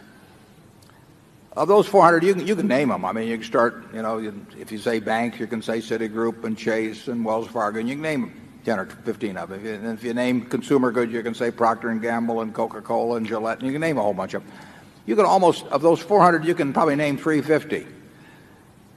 If 5 years from now, instead of 400 being on that list, there'll probably be 450 on the list, maybe 475. A lot of those will be companies that are earning between $150 and $200 million now. So there'll probably be 20, some number like 20 that call it come from nowhere. Now, if you look at the number of companies that are selling today at a price which implies 200 million or more of earnings right today, you will find dozens and dozens in the high-tech arena. And a very large percentage of those companies are not going to fulfill people's expectations. I can't tell you which ones, but I know there won't be dozens and dozens and dozens of those companies making a couple $100 million a year, and I know they are now selling at prices that require them to be making that much money or more. It just doesn't happen that often. Biotech was all the rage some years back. How many of those companies are making a couple $100 million a year? It just doesn't happen. It's not that easy to make lots of money in a business in a capitalistic society. There are people that are looking at what you're doing every day and trying to figure out a way to do it better and to underprice you or bring out a better product or whatever it may be. And a few companies make it. But here in the United States, after all of these decades and decades and decades of wonderful economic development, we've got about 400 companies that have hit the level that would be required of a company that would have a market cap of $3 billion. And some companies are getting $3 billion of market cap the day they come out, virtually. So there's some, you want to think about the math of all this. Zone 8. Hello, my name is Larry Widman from Minot, North Dakota. You've already hinted about Coke and Gillette's current valuations and also about their great prospects for the future. But in the past year, both stocks have been down 30 to 50% from their highs. How much farther would they have had to fall before your criteria of margin of safety been satisfied and allowed you to purchase more shares? And two, has the Disney Cap Cities merger gone as well as you would have hoped? And has the future prospects of Disney changed in your opinion? First question, that's a good question on Coke and Gillette, because obviously we think about the businesses that we're the most familiar with and where we're committed. That neither one of those businesses got to the price that left us happy putting new money in, but we're quite happy, very happy owning those businesses, and we'll be happy owning them for a very long time to come. But it's some evidence of where the market has been and is, that even when they ran into some tougher business conditions than they anticipated, that their stocks did not get down to the prices that caused us to get excited about them. Charlie, you want to comment on that, or the second part? No, but I do want to remind people that the Dilly Bar is a Dairy Queen product. Mm-hmm. And they are good, I can tell you that. I wouldn't want the shareholders to believe that the commercial standards of this operation are faltering.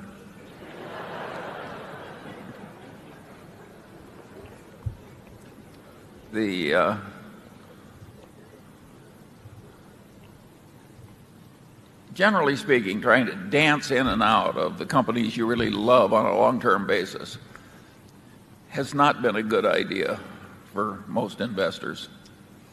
And we're quite content to sit with our best holdings. People have tried to do that with Berkshire over the years, and I've had some friends that thought it was getting a little ahead of itself from time to time, and they thought they'd sell and buy it back cheaper and everything. It's pretty tough to do. You have to make two decisions right. You have to sell it right first, and then you have to buy it right later on, and usually you have to pay some tax in between. To get into a wonderful business, best thing to do is to stick with it. Coke and Gillette both experienced disappointments to their management below what they anticipated a year and a half ago, or whenever it was, and below what we anticipated. But that will happen over time. It happens with some of our wholly owned businesses from time to time. Sometimes they do better than we anticipate too. But it's not the nature that everything goes in a nice, straight, smooth line upward. You mentioned Cap Cities. Parts of Cap Cities have done extraordinarily well, for example. But in the network business, if you go back 30 years and look at what network has been on top, you find that no one stays on top or on the bottom indefinitely. It's a competitive world, as I mentioned earlier, and sometimes your competitors' correct moves, your own incorrect moves, the world environment, all of those things can interrupt trend lines. I see nothing that's happened in the last year in terms of the long-term trend line of the blade and razor business, which is the one I've referred to as inevitable at Gillette. I mean, there are other businesses that are not in the same category as the blade and razor business. Coke, fortunately, has virtually its entire business in soft drinks, and so it comprises almost 100% of the whole there. But I see nothing that would change the long-term future of either the blade and razor business or Coke's position in the soft drink business. Number one. Steve Cohn from Peoria, Illinois. First of all, I just had my first Dilly Bar a half an hour ago, and thank you for introducing me to that. Good. They'll sell you a second, too. If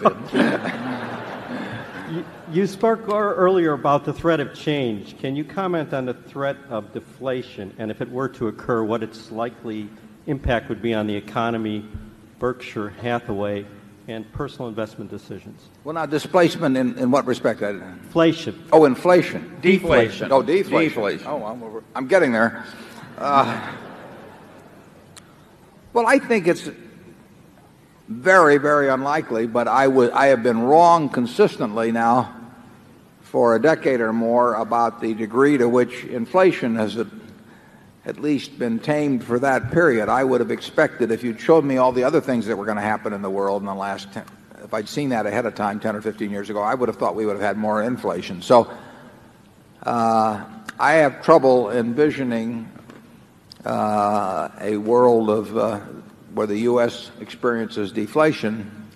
But, my record is not great on that. And again, we do not spend a lot of time thinking about macro factors. I mean, if you ran into deflation, that means capital is appreciating. So you need much lower nominal rates of return on capital to be in the same place under deflation as would be the case if you had inflationary conditions. So deflation, everything being equal, and it isn't equal, is good for investors because the value of money appreciates, the buying power of money appreciates, but it would have other consequences too. I don't think it's likely. I have no great record at all in macro forecasting, and if it does happen, the truth is I don't know what the effects would be. Charlie? Well, you've seen what deflation is doing in Japan, and it's been quite unpleasant for the people there. On the other hand, it hasn't been a catastrophe. I mean, nothing like the 30s in the United States. No, and actually in Japan, if you'd owned long bonds, you would have had a tremendous bonanza from deflation because the value of your bonds would have gone up dramatically as interest rates came down, and then that money in turn would buy more. So it was a very, if you happen to be the person that owned longer bonds issued at higher coupons some years back, that's worked to your advantage. And presumably that would work in this country. If we actually ran into consistent deflation, my guess is that people who owned long bonds, even bought at 5.5%, would find their position in the world dramatically improved compared to people who own most other asset classes.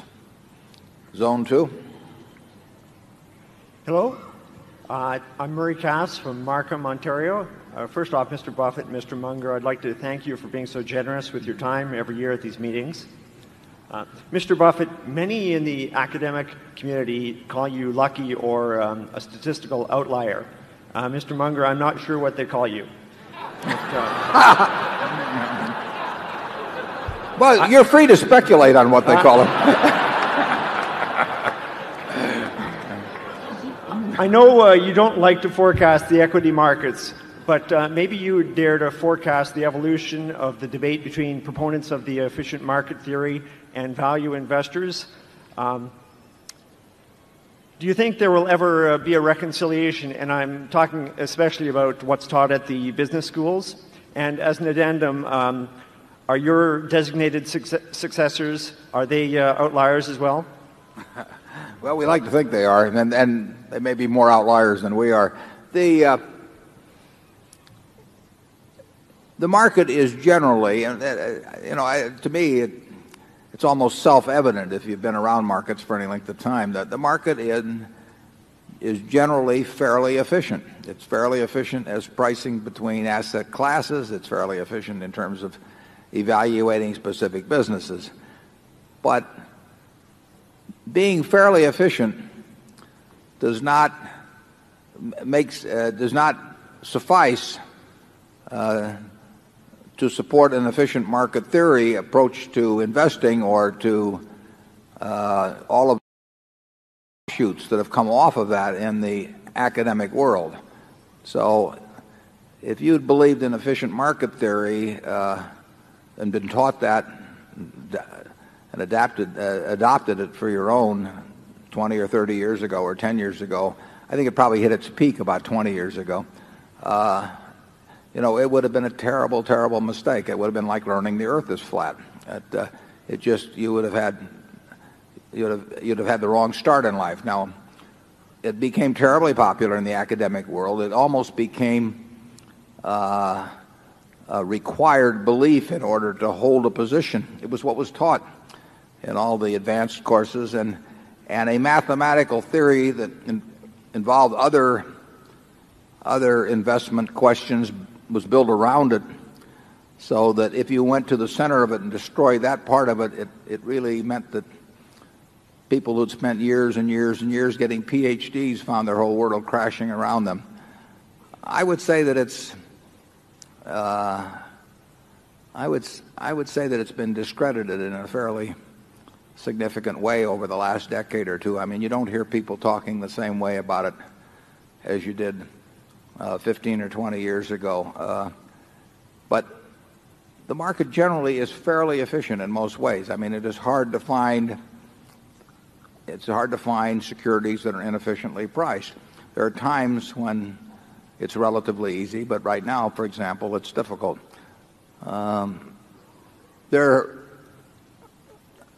I don't know exactly how much it's wholly writ still in business schools. I certainly get the impression as I go around talking to business schools that it is far less regarded as sort of unquestioned dogma that like it was 15 or 20 years ago. The University of Florida now has some courses in valuing businesses. University of Missouri is putting in one. I think the high priests of efficient market theory are probably not in the same demand for speaking engagements and seminars and all of that as they were a decade or two ago. It's hard, though, it's very interesting. It's hard to dislodge a belief that becomes becomes the dogma of a finance department. It's so challenging to them, and they have to, at age 30 or 40, to go back and say what I've learned up to this point and what I've been teaching students and all of that is silly. That doesn't come easy to people. Charlie?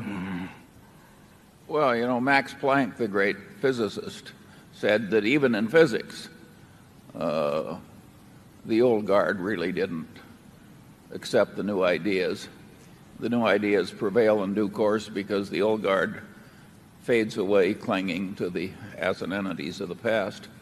And that's what's happened to the hard form efficient market theorists. They're an embarrassment to the scene, and they will soon be gone. On the people who think the market is reasonably efficient or roughly efficient, of course, are absolutely correct, and that will stay with us for the long pull. Thinking it's roughly efficient, though, does nothing for you in academia. You can't build anything around it. I mean, what people want are what they call elegant theories, and it doesn't work. What investment is about is valuing businesses. I mean, that is all there is to investment. You sit around and you try to figure out what a business is worth, and if it's selling below that figure, you buy it. That, to you can't find a course virtually in the country on how to value businesses. You can find all kinds of courses on how to compute beta or whatever it may be, because that's something the instructor knows how to do, but he doesn't know how to value a business. So the important subject doesn't get taught, and it's tough to teach. I think Ben Graham did a good job of teaching it at Columbia, and I was very fortunate to run into him many decades ago. But if you take the average PhD in finance and ask him to value a business, he's got a problem. And if he can't value it, I don't know how he can invest in it. So therefore, it's much easier to take up efficient market theory and say it doesn't make any difference because everybody knows everything about it anyway. And there's no sense in trying to think about valuing businesses. That the market's efficient, it's valued them all perfectly. About on the second day in that course. I mean,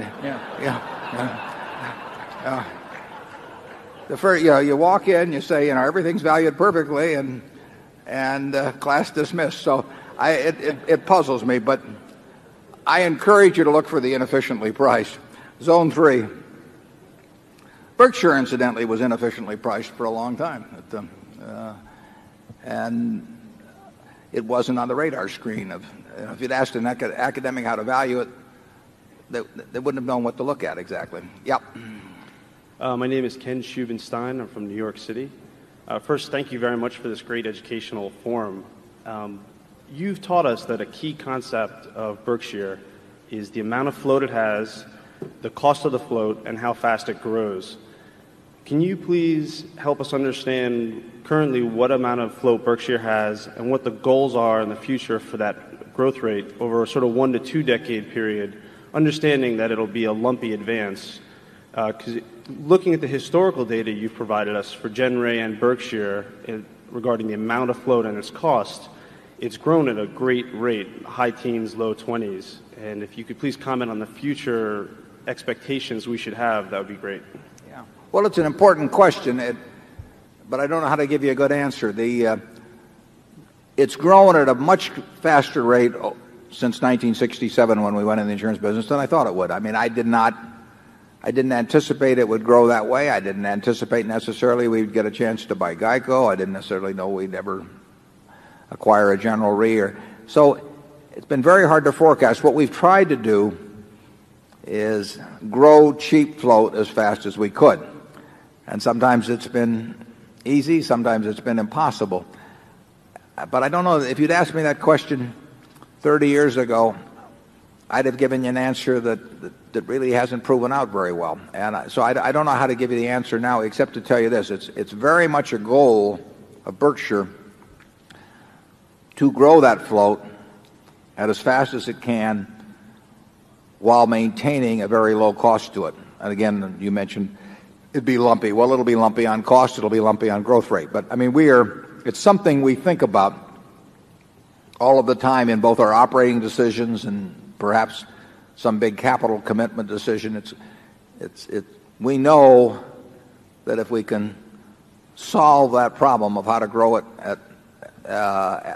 with it costing us relatively little, that we will make Berkshire a whole lot more valuable in the process. And people, I mean, we always laid out the facts as to what we were doing, but people basically seem to ignore that, and we have had this growth rate which we can't maintain. The numbers are too big.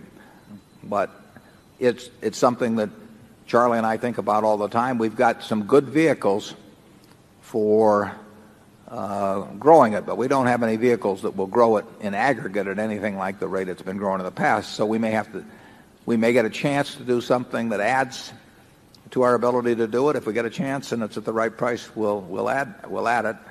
If we won't, we'll do as much as we can internally. But the question you ask, the growth in intrinsic value of Berkshire over the next 10 years will be determined in a very significant way by the rate at which we do grow it, and also the added fact of what it costs us to achieve that float. Charlie? Yeah, if we grow very low-cost float at the same rate that it's grown in the past for another 30 years, you can be confident of one thing. If you look to the heavens, there'll be a star in the east.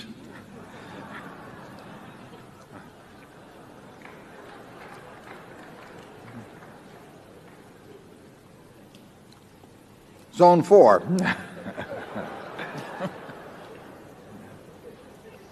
I'm David Levy from Newport Beach, California. Berkshire has been investing in the property and casualty and reinsurance business. I notice, except for annuities, you've been avoiding the life insurance business. Do you anticipate investing in the life insurance business?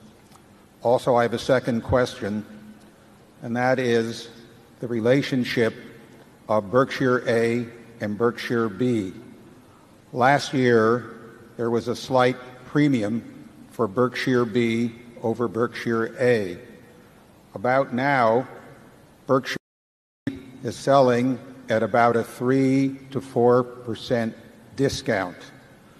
I also notice that certain people are shorting Berkshire A and Berkshire B. I wonder if you could comment on that. Sure. On the life business, we have no bias against the life business. We are in the life reinsurance business in a fairly significant way through General Re. As you mentioned, we've done a little on annuities. The problem with the life business is that it isn't very profitable. And you can look at the records of the big companies on that, and that a lot of the activity in the area is in some way equity related. And Charlie and I have never wanted to get in the business of managing equities for other people. I mean, we want our sole interest on equities to be Berkshire Hathaway itself. So we do not want to wear two hats. We would never go in the mutual fund management business or any kind of investment management business, because if we were to be managing $20 or $30 billion in the investment management business, and we get a good idea that we can put $1 billion in, whose money do we put in it? So we'd rather just be wearing one hat, and that we want that hat to be Berkshire Hathaway, and we don't want to be promising other people that for us, half of 1% or 1% fee that they're going to get our best ideas, because those ideas belong to Berkshire, and we'd be misleading people if we promised otherwise. So anything that involves an equity component to it, and that's a big part of what's going on in the life business now. It's just something we wouldn't be comfortable being involved with. If you look at term life insurance, we've looked at that in terms of putting it on the internet. It is priced at rates that we find very hard, even with the absence of commissions, to make sense. But it's a business we understand, so we'd be perfectly willing to be in the life insurance business if we had a way of doing it where we thought there was reasonable profitability attached to it. Charlie, do you want to comment on the life business before I get to the A versus B thing? Or? No, we do those structured settlements. That is sort of like the annuity business. And the life business we're doing is mostly annuities and on a very low-cost basis. Yeah, anyone that wants to buy a non-equity related annuity should go to our website and find, in terms of the waiting for the safety of the product and everything, you will find a very, very competitive product, because it's a low-cost operation, and if you're buying it to get paid 30 years from now, you are certain to get paid from Berkshire, and you're not necessarily certain to get paid from various other entities. So we've got a very competitive product there, but it's not a big business. On the question of the A versus B, I've written something. I wrote it some months ago and stuck it up on the website regarding my own thoughts on that. Obviously, the most the B can be worth is 1/30th of the A, because you can always convert an A into 30 shares of B. The B may sell a slight bit above that 1/30th price before it gets to a level where it induces arbitrage between the two. So it can theoretically sell, and it will sell, a fraction of a percent above 1/30th of the price of the A. But if it gets above that, I'll buy the A and sell you the B. There's an arbitrage profit to be made, and probably the way markets work, most of that profit will be captured by the specialist, because he's in the best position to effectuate trades of that sort. But the B can never be worth more than 1/30th of the A, and it can never sell for more than slightly above 1/30th of the A. On the other hand, B is not convertible into A stock, so it can sell at a discount. I put on the web some months ago that I thought that, just my opinion, but I thought that when the B is selling for more than a 2% discount, I personally would rather buy B than A under those circumstances. If it's selling for the same price as the A, 1/30th the price of the A, but if it's selling on a parity basis, and I were buying 30 shares or more of B, I would rather buy A, because you can always go one direction and you can't go the other direction. If you take the next 10 years, I would think that a fair percentage of the time it's going to be selling right about 1/30th of the price of the A, and there'll be periods of time when it sells at a modest discount. And I would say that when it gets in the 3 to 4% range, I regard that as quite a wide discount. If I didn't have a tax to pay myself, I might I might sell A and buy B if I was getting 4% more in the economic equivalent on B. It's not practical for me to do it. I know of some tax-exempt investors that have actually done that sort of thing. And long range, we will always treat the B exactly as we laid it out in the prospectus. There are two differences between the A and B. One is in the voting power relatively, and the other is in the shareholder designated contributions program. And otherwise, in all respects, B will be treated on the same basis as the A. We have even though Charlie and I own a lot of A and we don't own any B to speak of, we regard the B shareholders as being 100% on a parity, except for those two differences we laid out at the time of issuance with A shareholders. We would never, there won't be a deal ever made for Berkshire anyway, but if there would be, we would always treat the A and B on a 1 for 30 basis. We would not. We've been in situations where people haven't done that, and we've never been very happy with it. So we would always treat people proportionally. Charlie? Well, I certainly agree with all of that.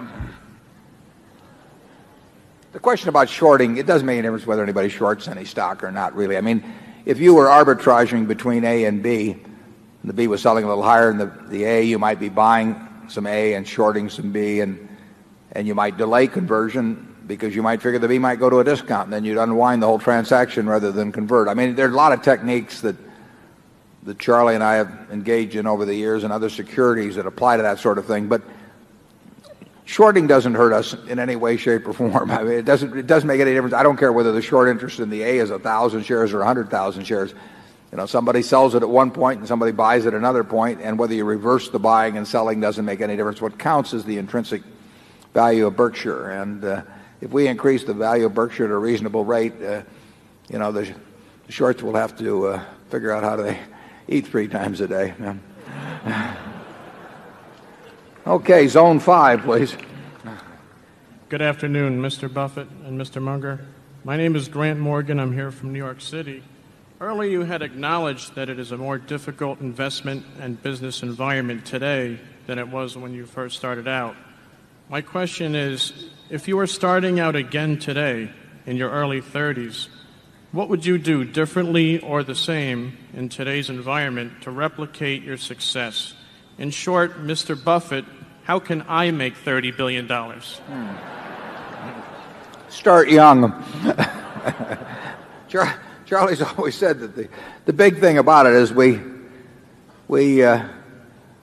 started building this little snowball on top of a very long hill. So we started at a very early age in rolling the snowball down. And, of course, the snowball, the nature of compound interest is it behaves like a snowball of sticky snow. And the trick is to have a very long hill, which means either starting very young or living to be very old. I would do it exactly the same way if I were doing it in the investment world. I mean, if I were getting out of school today and I had $10,000 to invest, I'd start with the A's. I would start going right through companies, and I probably would focus on smaller companies because I would be working with smaller sums, and there's more chance that something is overlooked in that arena. And as Charlie has said earlier, it won't be like doing that in 1951 when you could leaf through and find all kinds of things that just leapt off the page at you. But that's the only way to do it. I mean, you have to buy businesses or little pieces of businesses called stocks, and you have to buy them at attractive prices, and you have to buy them you have to buy into good businesses. And that advice will be the same 100 years from now in terms of investing. That's what it's all about. And you can't expect anybody else to do it for you. I mean, people will not tell you about wonderful little investments. It's not the way the investment business is set up. When I first visited Geico in January of 1951, that rest of that year, I subsequently went down to Blythe and Company, and actually to one other firm that was a leading, Geyer and Company, that was a leading analyst in insurance. And I thought I'd discovered this wonderful thing, and I'd see what these great investment houses that specialized in insurance stocks said. And they said, I didn't know what I was talking about. It wasn't of any interest to them. You've got to follow your own. You've got to learn what you know and what you don't know, and within the arena of what you know, you have to pursue it very vigorously and act on it when you find it. And you can't look around for people to agree with you. You can't look around for people to even know what you're talking about. You have to think for yourself. And if you do, you'll find things. Charlie? Yeah, the hard part of the process for most people is the first $100,000. If you have a standing start at zero, getting together $100,000 is a long struggle for most people. And I would argue that the people who get there relatively quickly are helped if they're passionate about being rational, very eager and opportunistic, and steadily underspend their income grossly. I think those three factors are very helpful. Zone 6. Mr. Buffett and Mr. Munger, thank you very much for your hospitality. Excuse me, my name is Yvonne Edmonds, and I'm from St. Petersburg, Florida. And thank you also for being so kind as to spend all this time answering our questions. I have two related questions regarding insurance. The first is, I suspect that many of us know less about insurance than about equities. And I wonder if you could please put some references for us on the Berkshire Hathaway website that might help us increase our knowledge about insurance. The second question is perhaps related to the first. The fact that I don't understand it, but the Wall Street Journal on March 19 published an article entitled, "When Insurers Pass Trash, Some Are Left Holding the Bag." And that some included Berkshire Hathaway. It focused on passing the workers' comp trash to, among other groups, to Cologne Re. And to make a long story short, the Assistant General Counsel for General Re, which, as I understand now, owns most of Cologne Re, said this is a classic example of an insurance company seeking growth in a very competitive market by writing business outside its area of expertise, namely within workers' comp when their area of expertise is life reinsurance. Mr. Graham went on to say, and then I'll stop, don't write business you don't understand. Second, proper controls are critical in the insurance business. Lastly, if a business opportunity appears to be too good to be true, it probably is. If this is true, could you tell us how this came about,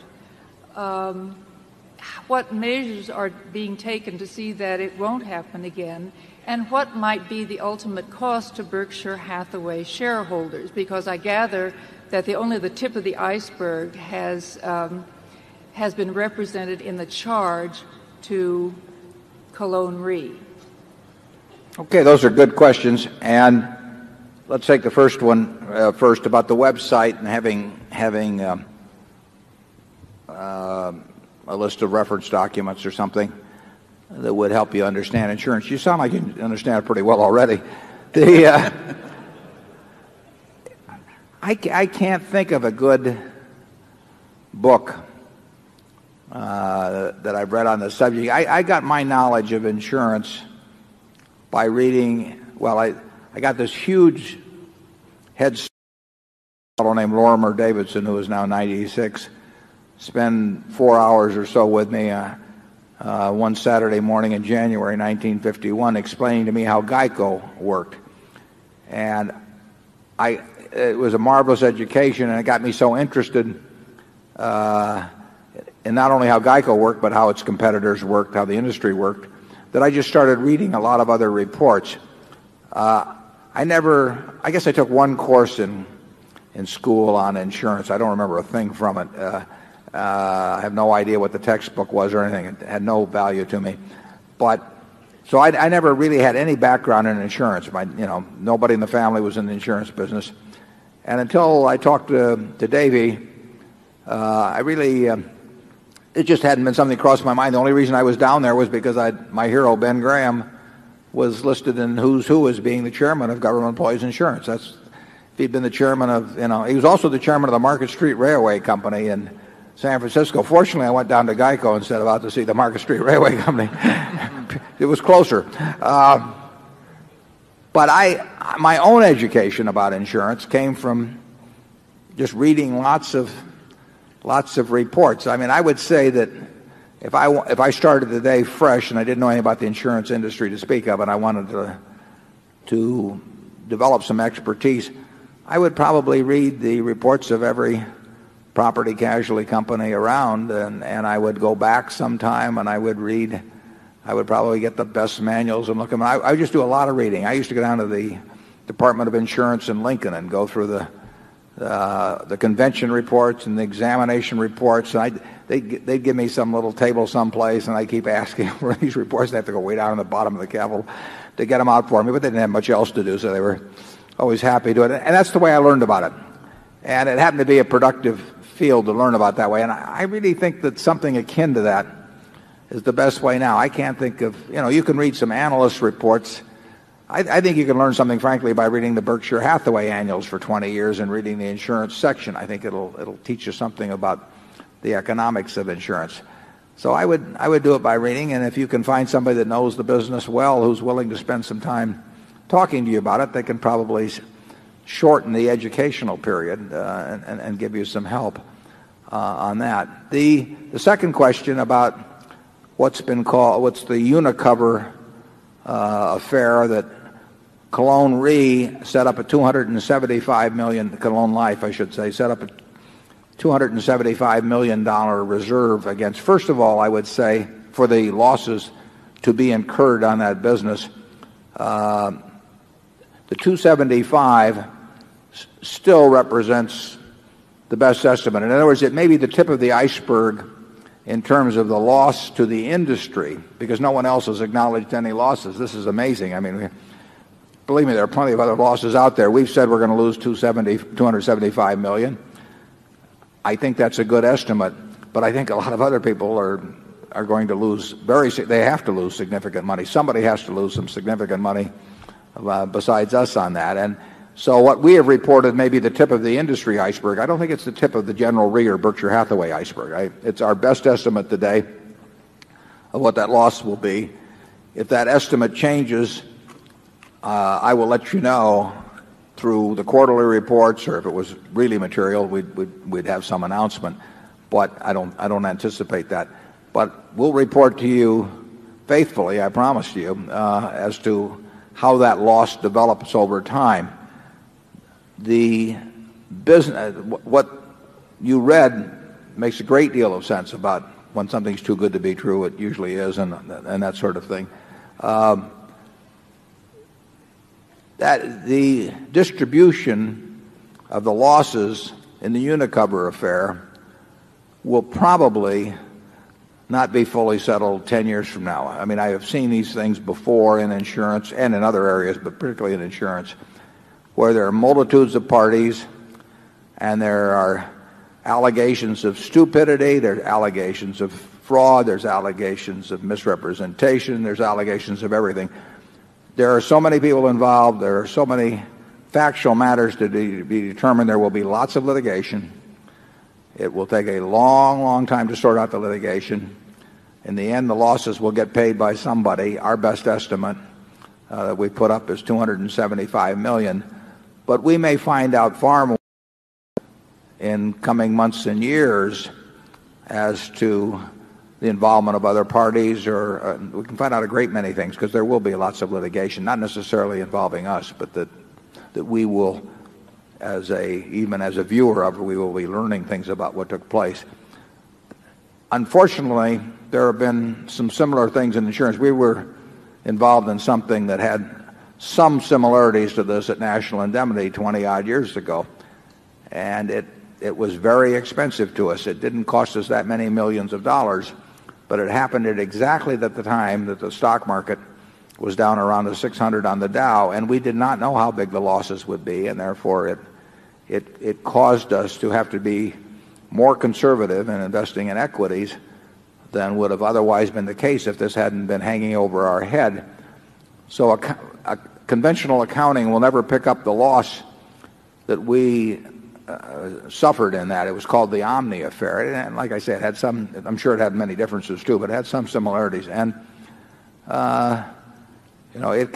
it's distracting to have something like this that obviously there was some mix of mistakes.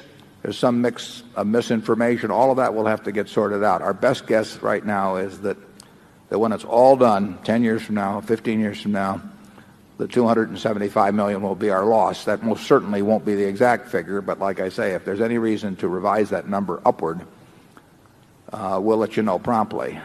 It is the nature of insurance that you get unpleasant surprises from time to time.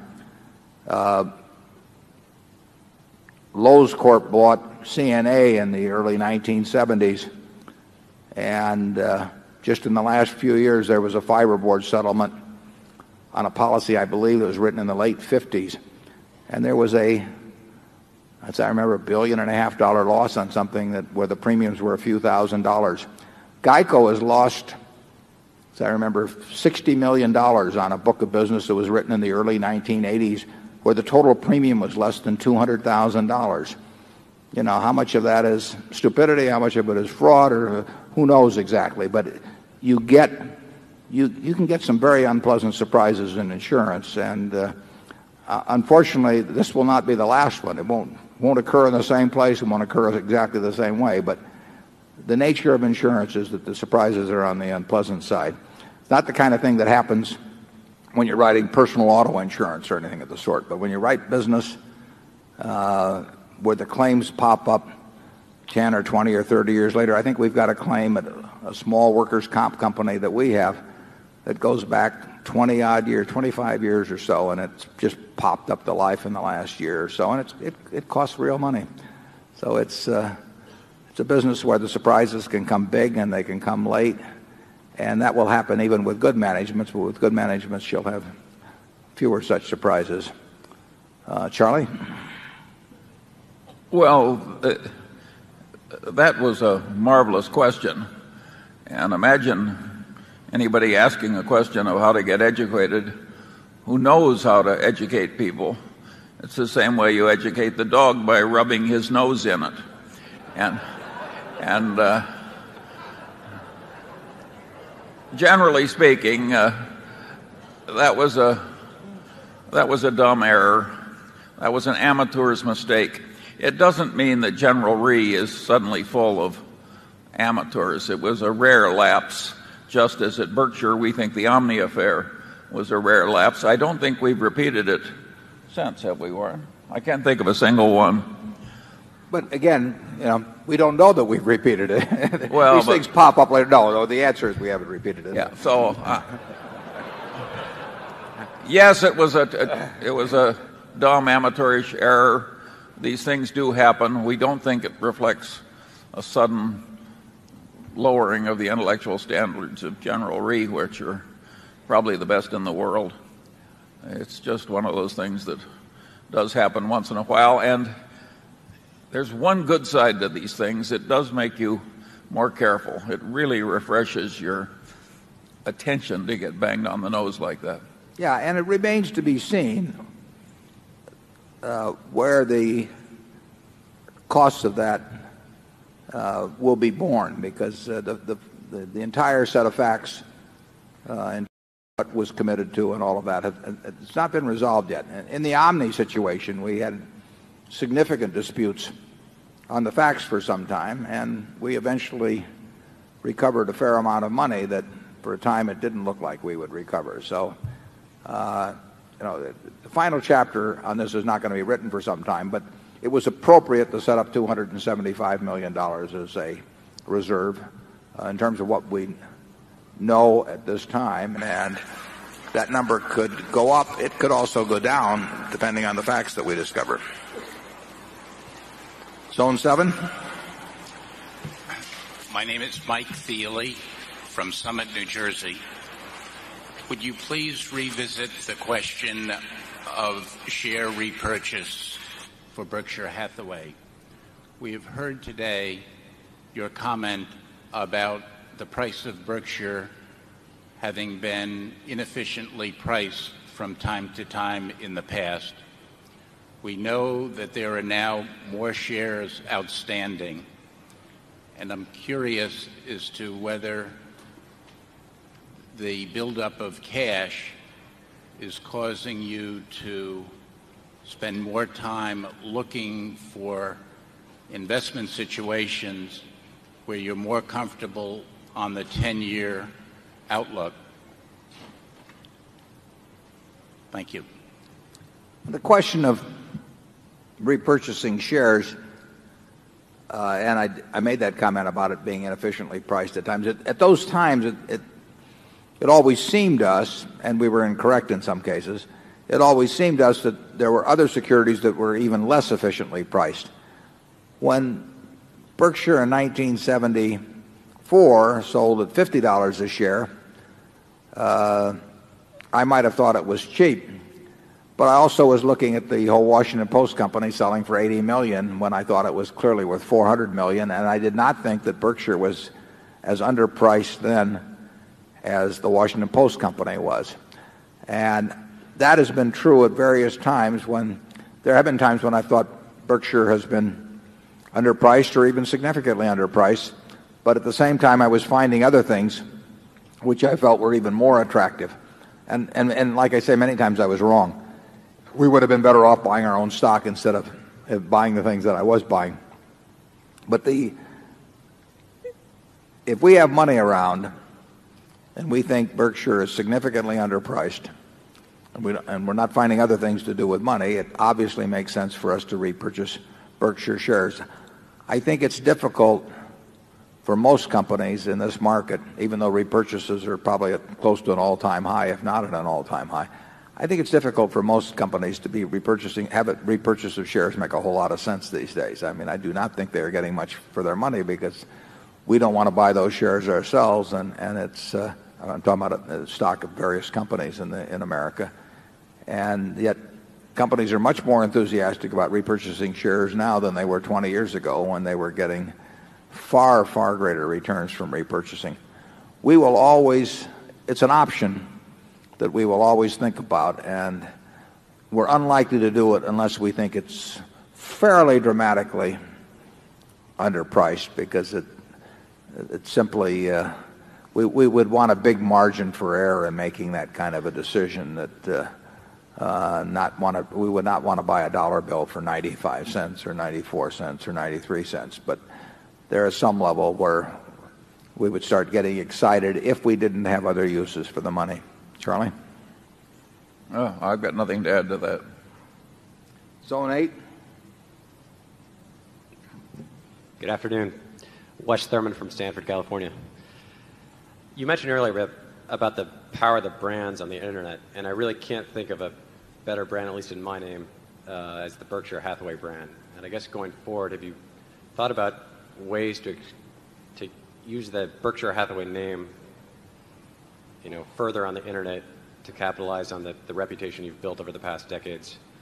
And, yeah, I think that's a very good point, and it is something that could be of real value. It's already probably of some value to us with the brands that we're associated with. I mean, I do think that Executive Jet or the NetJets program associated with Berkshire Hathaway, that Borsheim's associated with Berkshire Hathaway, the Berkshire Hathaway Life associated with Berkshire Hathaway. I think those brands are enhanced by the association with Berkshire, as some of other brands would be. But I think that's got a long way to go. I think you're dead right on that. That the internet reinforces the necessity for trust in dealing with people. I mean, you're getting further and further removed from the face-to-face dealing where you can go back to the store the next day or look at the person who sold it to you the next day and get an adjustment or something of the sort. You're really having to place more and more trust in somebody you're never going to see. And I think you're right that Berkshire Hathaway, if it behaves itself properly, can get a reputation for trust that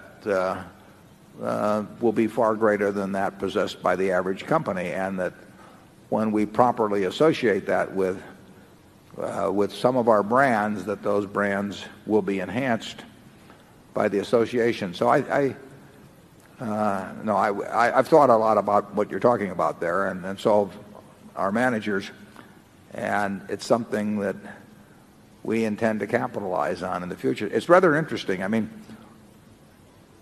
if you look at the companies that do business with people where there's no face-to-face interaction either with the company itself or some intermediary like a retailer or anything of the sort.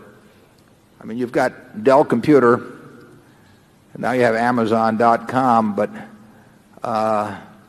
Geico is doing business with now 3.7 million policyholders, and it'll do, before the year is out, it'll be close to 4.5 million and probably 4 billion, 8 or so of business with people that have never met anyone from Geico. They've talked to someone on the phone. But we are one of the largest companies in the United States in terms of doing business on a direct-to-consumer basis. We're doing it with people who on average are paying us $1,200 a year or thereabouts for a promise. So we have a connection that people that talk about the Amazons of the world, where people are buying X dollars worth of books, we have a much more direct connection with people who tend to renew with us year after year. That is based on trust. I mean, it's not based on the neighbor next door who they can go to if they have a problem. It's based on the fact they trust this company that's back in the District of Columbia, Washington, to perform in the future. And that's a huge asset, and it's growing daily. I mean, we are adding policyholders every day who are signing up with us, who have never met anybody from the company. And that already, I mean, it's a very big asset. It will be many times bigger, in my view, 10 years from now. The Berkshire Hathaway umbrella that gets involved in one company after another like that people trust. I mean, we can be in an awful lot of homes over the years, and as more and more business becomes done on an indirect basis or a direct basis with the consumer, the power of that, in my view, should grow, and we just have to be very smart about how we maximize that growth. Charlie? Nothing to add. Okay. Zone 1. Hi. My name is David Zelko, and I currently live in Redmond, Washington, where I work for one of your good friends.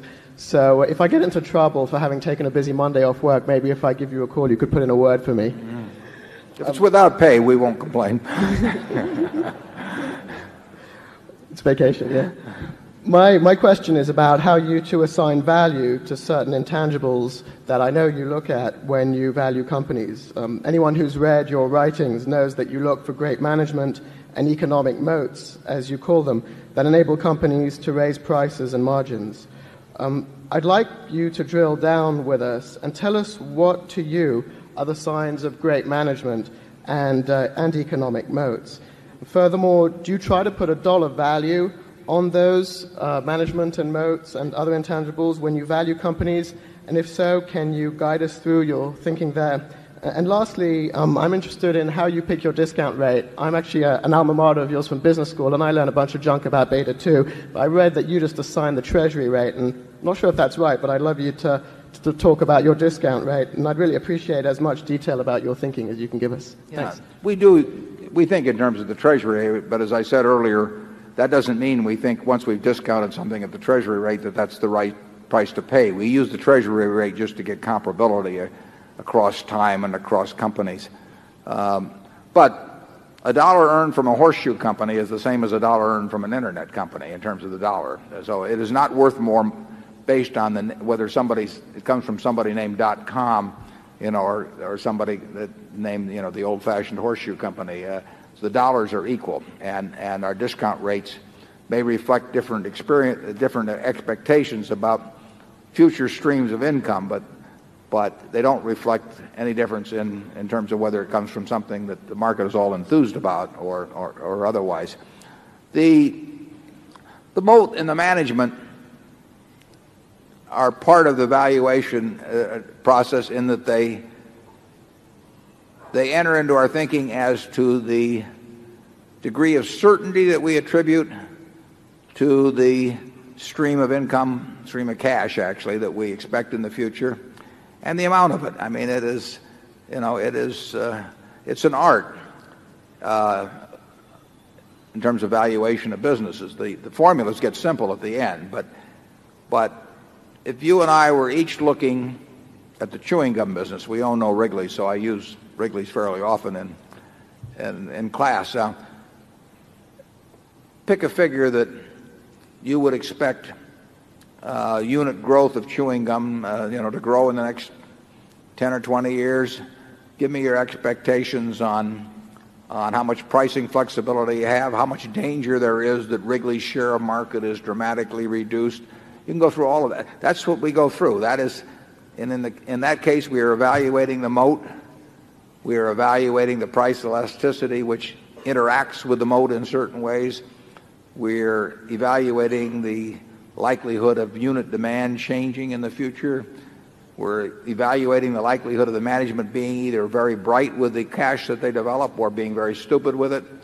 And all of that gets into our evaluation of what that stream of money looks like over the years. But the value, how the investment works out, depends on how that stream develops over the next 10 or 20 years. We had a question earlier today that made certain suppositions about what could happen at Berkshire, and the formulation was exactly right. The question of what numbers to use is another question, but the formulation was proper, and that formulation, the moat enters into that. If you have a strong, big enough moat, you don't need as much management.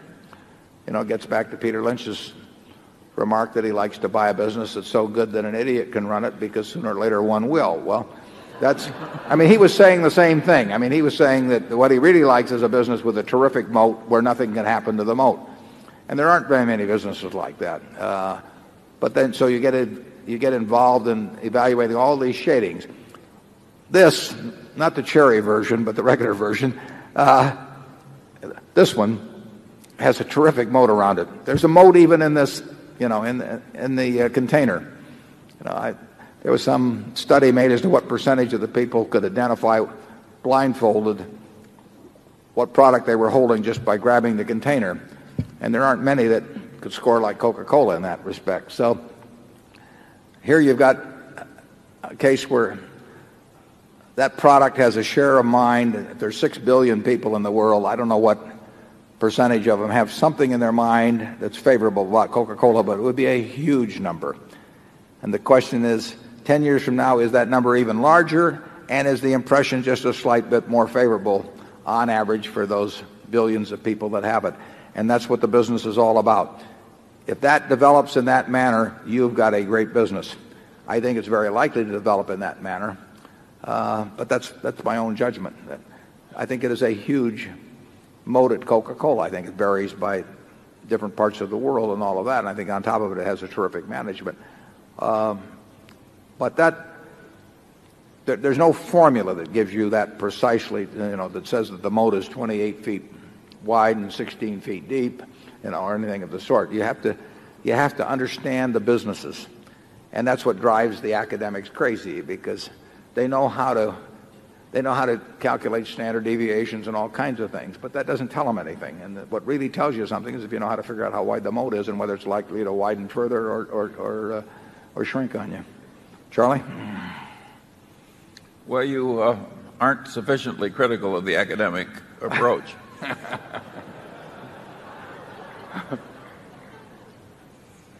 The academic approach to portfolio management, corporate finance, et cetera, is very interesting. It's a lot like long-term capital management. How can people so smart do such silly things? And yet that's the way it is. That's the great book that needs to be written, really, is, why do smart people do dumb things? And it's terribly important because we've got a lot of smart people working with us. And, if we can just exercise all the dumb things, it's just amazing what will happen. And to some extent, the record of Berkshire, to the extent it's been good, has been not because we've done brilliant things, but we've probably done fewer dumb things than most people. But why smart people do things that are against their self-interest is really puzzling. Charlie, tell me why. Well, you could argue that the very worst of the academic inanity is in the liberal arts departments of the great universities. And there, if you ask the question, what one frame of mind is likely to do an individual the most damage to his happiness, to his contribution to others, what one frame of mind will be the worst? And the answer would be some sort of paranoid self-pity. Couldn't imagine a more destructive frame of mind. Now you have whole departments that want everyone to feel a victim. And you pay money to send your children to places where this is what they teach them. It's amazing how these pockets of irrationality creep into these eminent places. One of the reasons I like the Berkshire meetings is I find fewer of those silly people.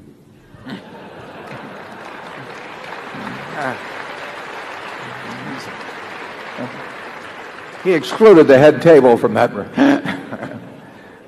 Zone 2. My name is Gaylord Hansen. I'm from Santa Barbara, California.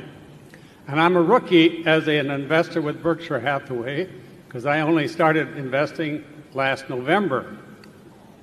And if this is a typical annual meeting, I will be here every first Monday of May the rest of my life. Sure. And we'll be glad to have you. Thanks. Now, I'm very proud to have finally uncovered Berkshire Hathaway and am an investor.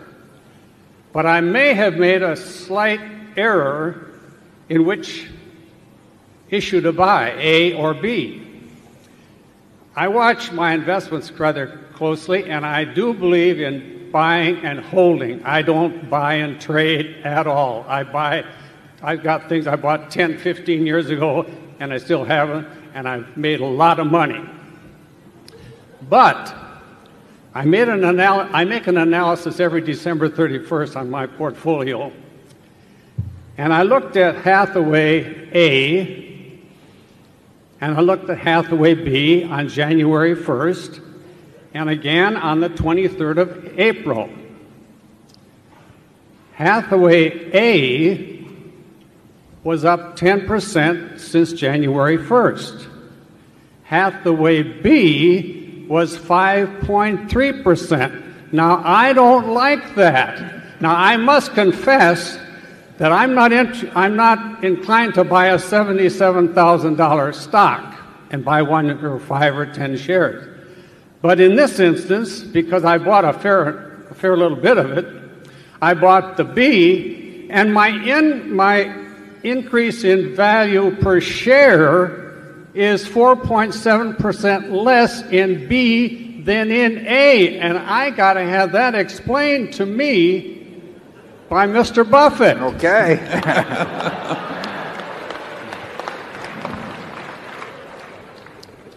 I have one further comment.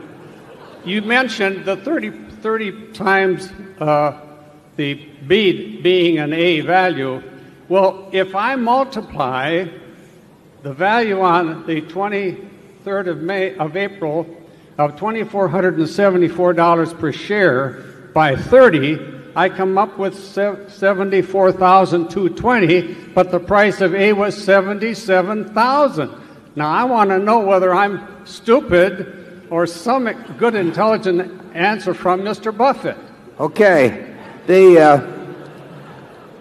If you'll read what we've got, both in the original offering on the B as well as on the website explaining everything, the A can always be converted into 30 shares of B. So it can't sell for anything other than a very tiny amount less than 30 shares of B. And if it went below that, arbitrage would occur. But it doesn't convert the other way. So there's no question that whereas a share of B can never be worth more than about 1/30th of A, it can be worth less because the conversion doesn't run the other way. Now, at year end, I didn't look at the prices, but obviously the A and B were at almost parity, or probably at parity from what you say. And at that level, we say that if you're buying at least 30 shares of B, you're better off buying the A because you can always convert it into 30 shares of B, and without having paid any premium, you can't lose money and you can gain money if the B goes to a discount. The B will periodically go to a discount against the A. It depends on the supply and demand of the two securities. The B will not go to a premium above the A of any significant amount because then conversion occurs, and we've had a lot of conversion occur.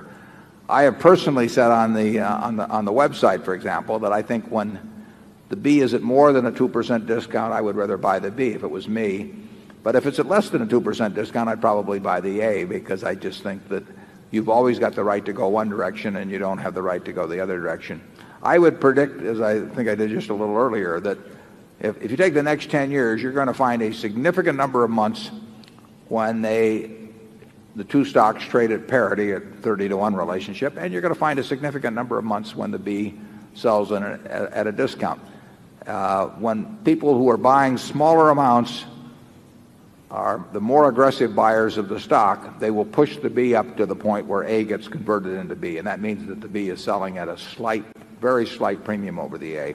And when you find times when people are on balance preferring their larger buyers, maybe institutional buyers, then the A will tend to sell at some premium.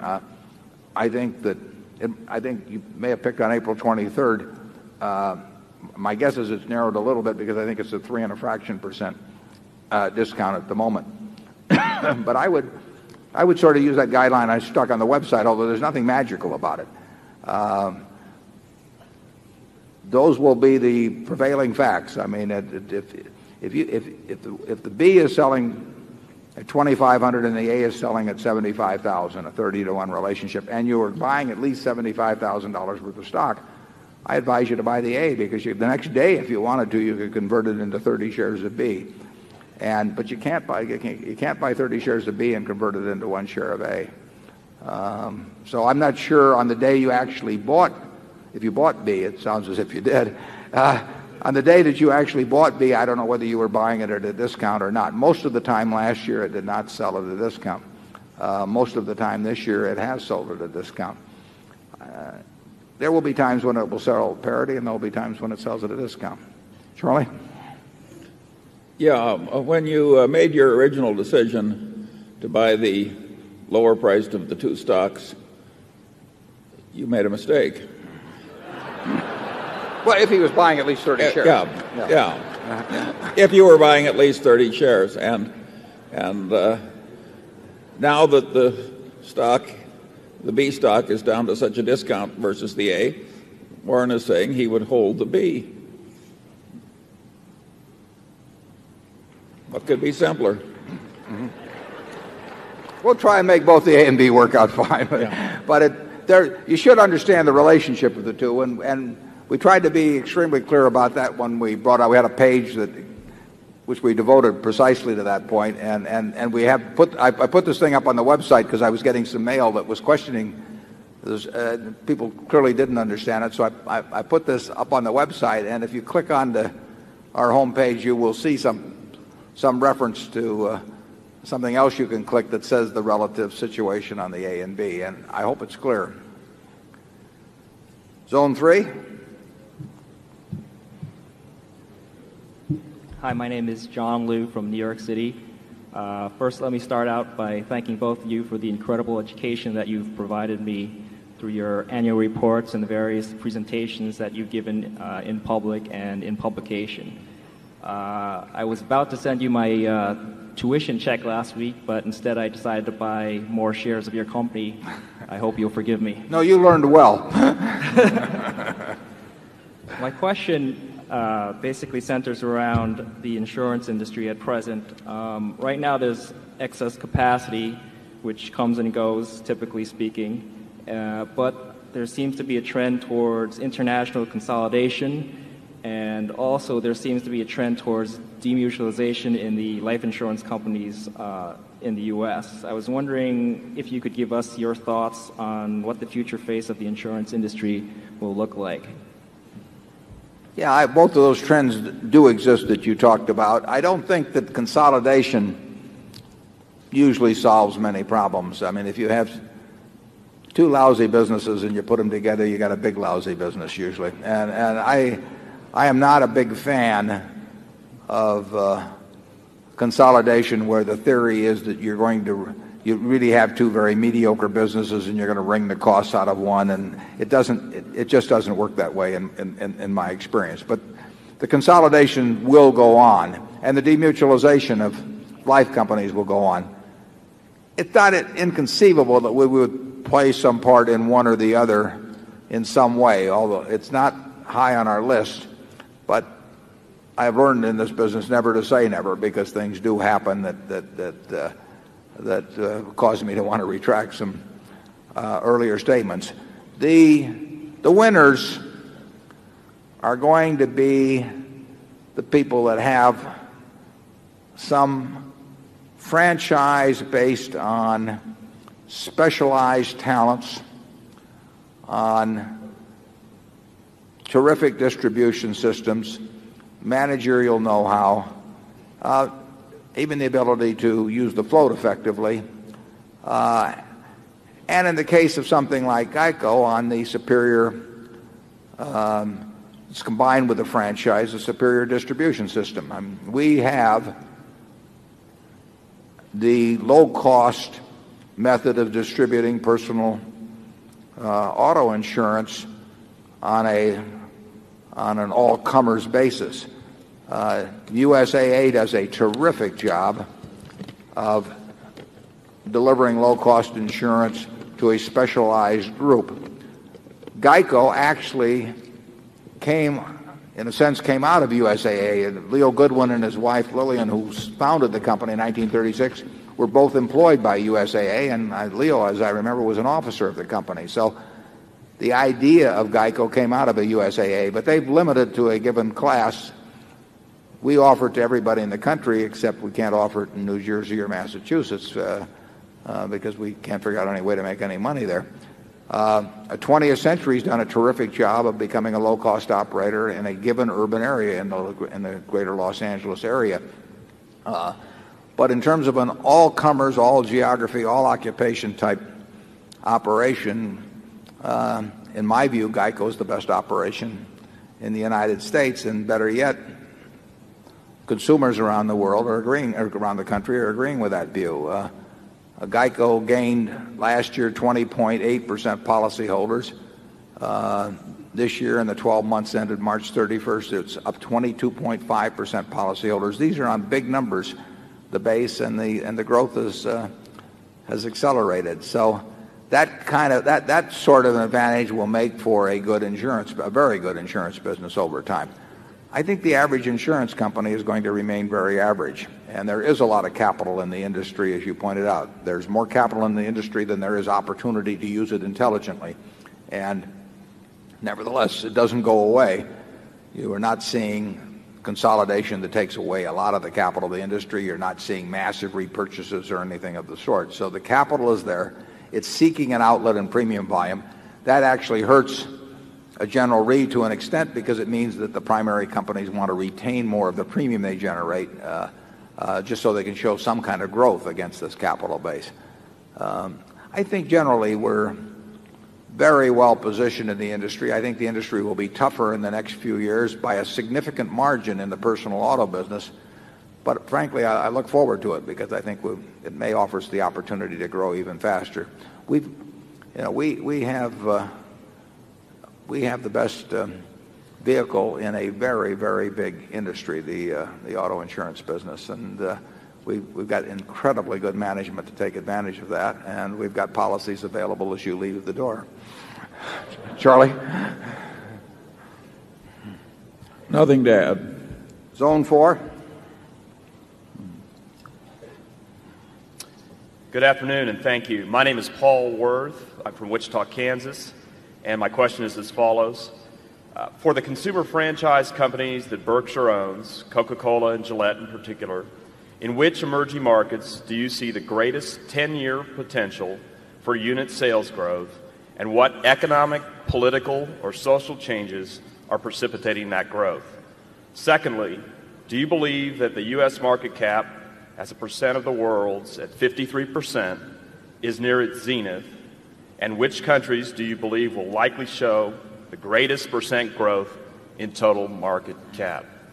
Well, I wish I had the answers. The first question, though, obviously, when you're dealing with something like Coke is raw numbers. I mean, there's huge potential in a country, with the largest country in the world, in China, where the per capita consumption is very low, but is growing very fast. So it's very easy for me to predict and probably be right, absent some tremendous upheaval or some real surprise, that China would be the fastest growth market among countries of any size in the world for Coke from this level. But that's based on the fact that you just got a huge number of people that clearly like the product, that are starting from a very low base, and where a lot more bottling infrastructure is going to be needed, but which will be supplied to facilitate that growth. With Gillette, it's a little different. People are already shaving. What you do is you upgrade the shaving experience that they have. So you have great differences in the quality of the blades available throughout the world. They call them shaving systems when you get into the more advanced ones. And what happens is, as people's disposable income grows, they trade up, and they get a much more enjoyable shaving experience. They get better shaves than was the case when they were forced to rely on the lowest priced product. But both of those companies have tremendous opportunities as the prosperity around the world, as the standard of living grows, and there's just no doubt in my mind that in the blade and razor business for Gillette, which is only a third of their business, and in the soft drink business for Coke, they're going to share in it. It'll be uneven in the years that it happens and all of that sort of thing, but I would almost guarantee you that 10 or 20 years from now, both of those companies will be doing a lot more business in those areas I named than currently. And we don't fine-tune it a lot more than that. I mean, I do not sit and try and work out country by country what's going to happen with a Gillette or Coke. It would be a waste of time. I wouldn't know the answer anyway. But I'm pretty sure of the conclusion that both of them will prosper a great deal. And I would hate to be competing with either one of them here or anywhere else in the world. I mean, they have the winning hand.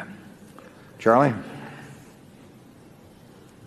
Well, I'd agree with everything you said, and I'd like to add that if I knew for sure that the United States share of worldwide market capitalization was going to go from 53% down to 40%, I wouldn't know how to make money out of that insight by running around buying foreign securities. Yeah, we just don't operate on that basis. And I mean, a few years ago, emerging markets were all the rage, and every institution in the country was getting promoted by somebody who said, I'm going to run an emerging markets fund, and they felt they had to participate in it, and their advisors told them they had to participate. We regard that all as nonsense. In the end, you just have to think for yourself about what you know and what you don't know, and go where that leads you. And you don't do it by buying into things with names on them, or sectors, or any country funds, or that stuff. that's merchandise that's designed to sell to people, and it usually is sold to people at the wrong time. Yeah. Our game is to find a few intelligent things to do. It's not to stay up on every damn thing that's going on in the whole world. Yeah. Zone 5. Hello, my name is Everett Puri. I'm from Atlanta, Georgia, and I have two questions. One is for Mr. Munger in our never-ending effort to have the Munger Book Club surpass the Oprah Book Club. I was wondering if you could make some recommendations. Yeah.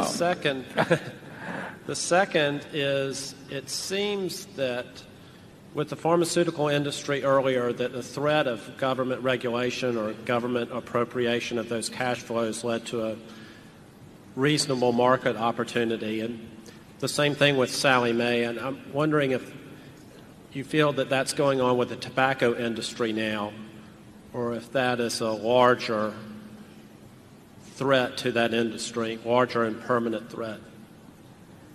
Well, number one, the books.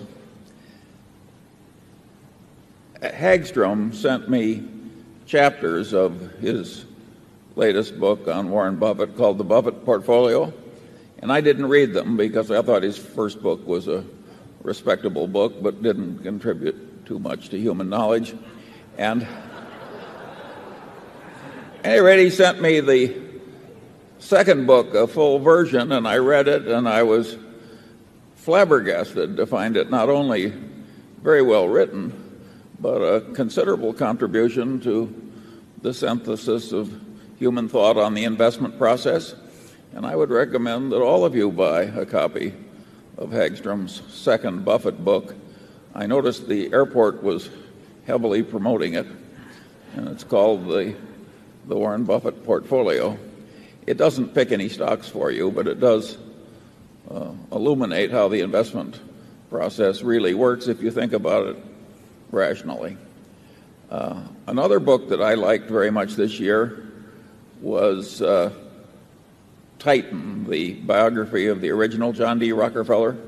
That's one of the best business biographies I have ever read. It is, and it's a very interesting family story, too.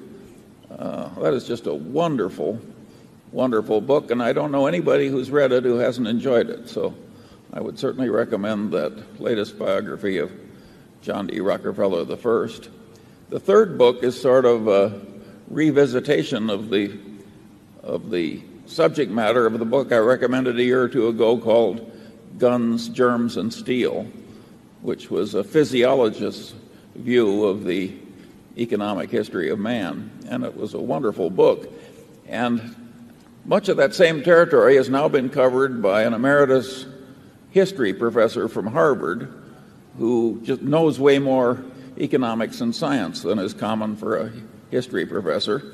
And that gives him better insight. And his book is a takeoff in title on Adam Smith. And the title is The Wealth and Poverty of Nations. And the guy's name is Landis. So I would heartily recommend those three books. Now, what was the third question? The other question was about tobacco and pharmaceuticals. Oh, tobacco. Mm-hmm. I don't know about Warren, but I think the legislative threat to tobacco is serious, and I haven't the faintest idea of how to predict it. Yeah, I would say that there's no comparison between the threat to tobacco currently with the threat to pharmaceuticals in 1993, that the problems of the tobacco companies are of a far different order than the problems of the pharmaceutical companies. Nobody was against pharmaceuticals. They had different ideas about maybe pricing and distribution and all of that. But tobacco's a different story. I mean, tobacco companies, well, you can figure it out for yourself. In terms of books, I would recommend.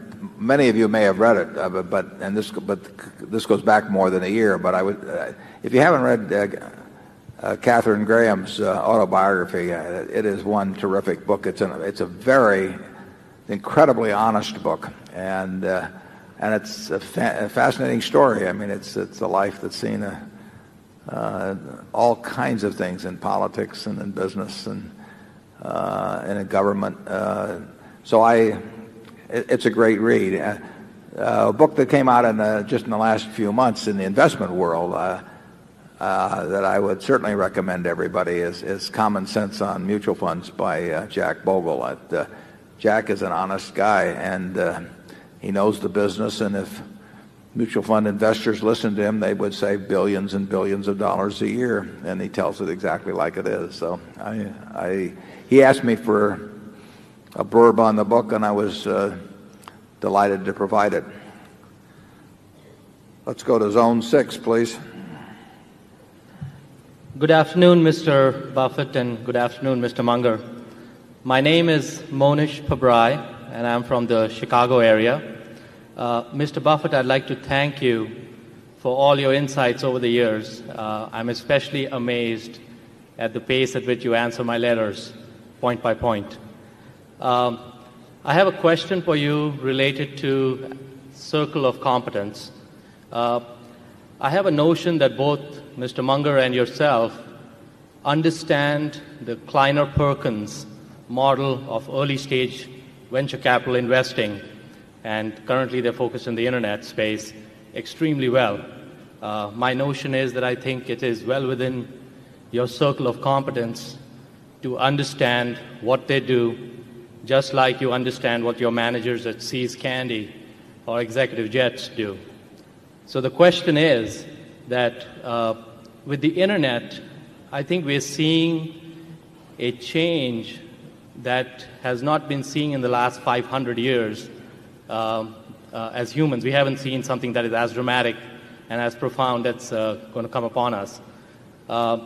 If, let's say, a John Doerr at Kleiner-Perkins approached you and said that they were starting, let's say, $1 billion early stage or later stage internet investment fund that Kleiner would manage, would you consider that?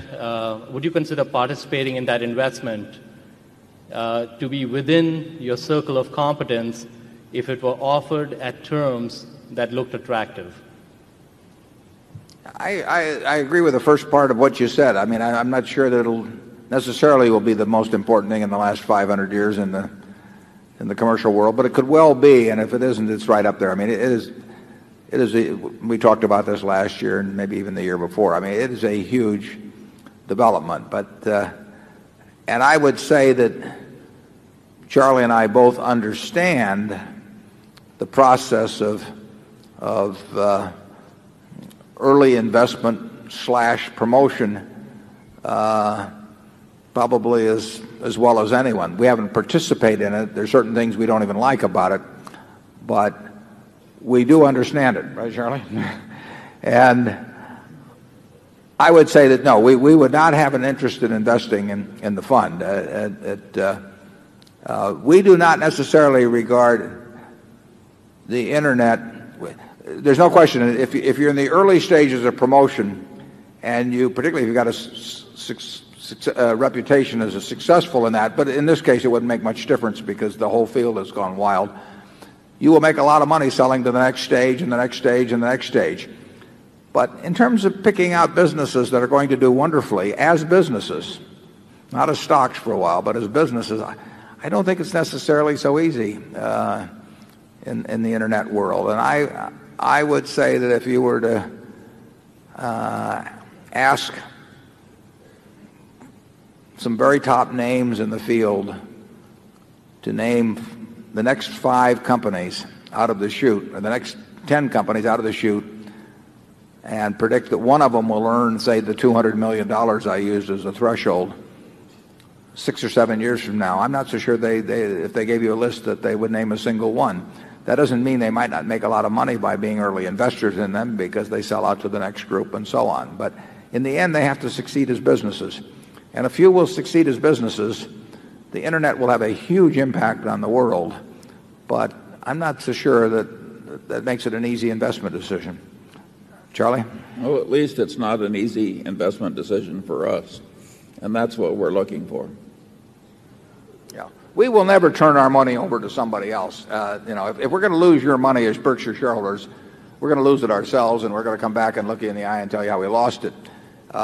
We are not going to say this game is too tough, so we'll give our money to somebody else. You can give your money to somebody else, and you don't need the intermediaries of me and Charlie to do it for you. So we get approached all the time. I had a call, within the last couple of days on something you would know very well about participating in some fund. They always have, it's always stage 1, stage 2, stage 3, and the idea is we get some more people to come in later at twice the price, and maybe the fact that our name is involved in it will cause people to pay even more and all of that sort of thing. We're not in that game, and we're not going to turn the money over to someone else to manage. It's your money.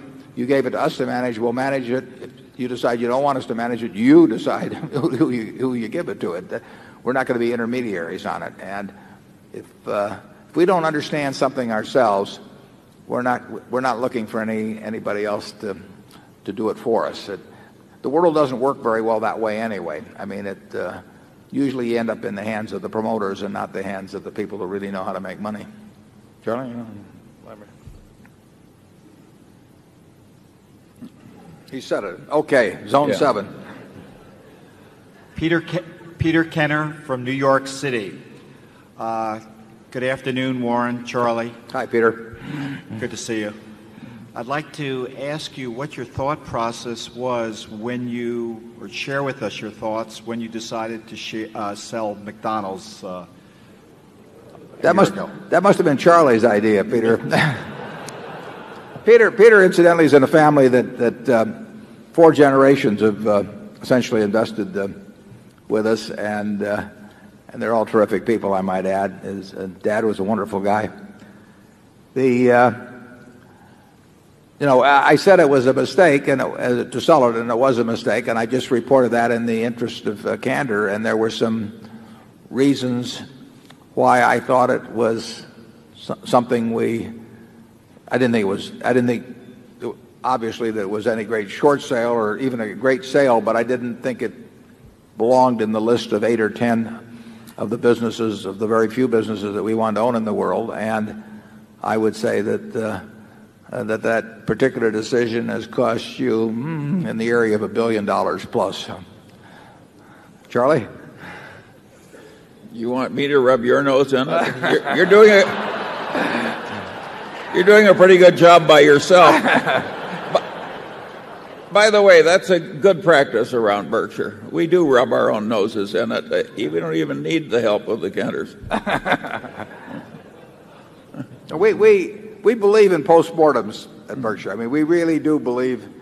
One of the things I used to do when I ran the partnership is I contrasted all sale decisions versus all purchase decisions. It wasn't enough that the purchase decisions worked out well. They had to work out better than the sale decisions. And managers tend to be reluctant to look at the results of the capital projects or the acquisitions that they propose with great detail a year or two earlier to a board, and they don't want to actually stick the figures up there as to how the reality worked out against the projections. And that's human nature.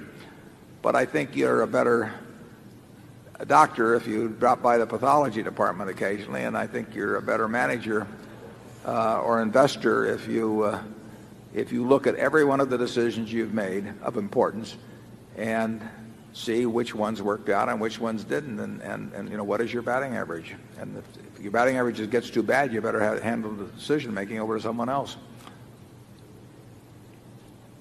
Charlie, you want to rub my nose anymore? No, that's okay. Okay, we're Zone 8. Good afternoon. Ian Sachs from New York City. This afternoon, through various questions and comments, we've mentioned the fact that the word trust, which Berkshire Hathaway and the brand has, we've mentioned basically health and the importance of health and that being above everything else. With Berkshire's competencies in the insurance industry and with the healthcare services sector being relatively depressed, although the dynamics would be different in the industry, how risk is managed on an overall basis, has Berkshire looked at all in terms of taking a position or buying a health insurance business? Charlie runs a hospital, so I'm going to let him talk about this. Sure, we've looked a little. We look at everything in turmoil that's important in the world. But so far, it hasn't seemed to yield to our particular mental approach. Yeah, I don't know who I would want to get in with in that business at the moment. That's not. I'm not condemning the people in the business. It just means I don't know. I haven't been able to evaluate that, and I think it would make an enormous difference in terms of you want to get in with a quality operation and quality people and at a sensible price. And we haven't seen that, but that doesn't mean we've canvassed the whole field either.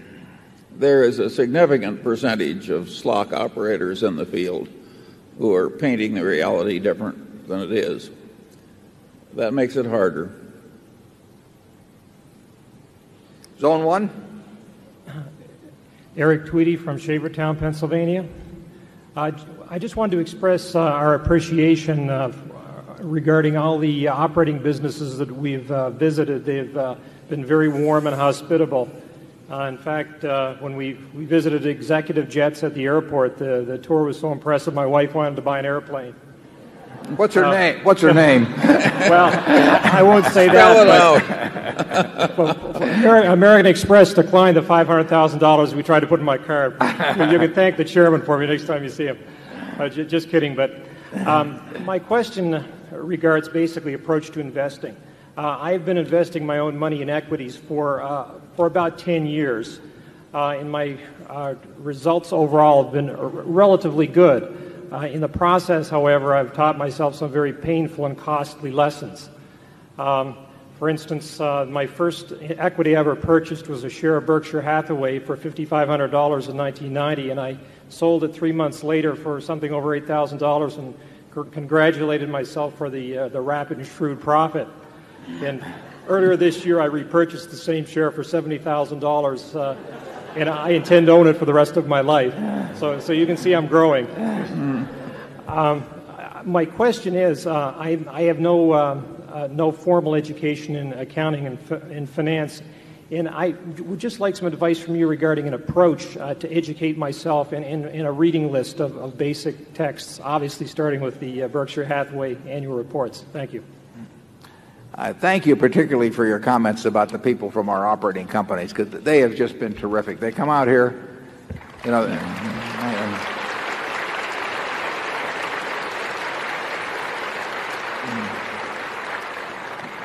they are here at 5 in the morning. They do a tremendous amount of work over this weekend. They're cheerful. I've met with them all on Saturday at lunch, and they're just one sensational group of people, and I'm very proud of them, and the managers should be very proud of the people they've brought with us, and I hope you get a chance to thank as many of them as possible personally. Incidentally, at the C's counter, you'll find Angelica Stoner, who's been with us for 50 years, and here she comes from California to help us out and sell peanut brittle, and she's having a good time doing it.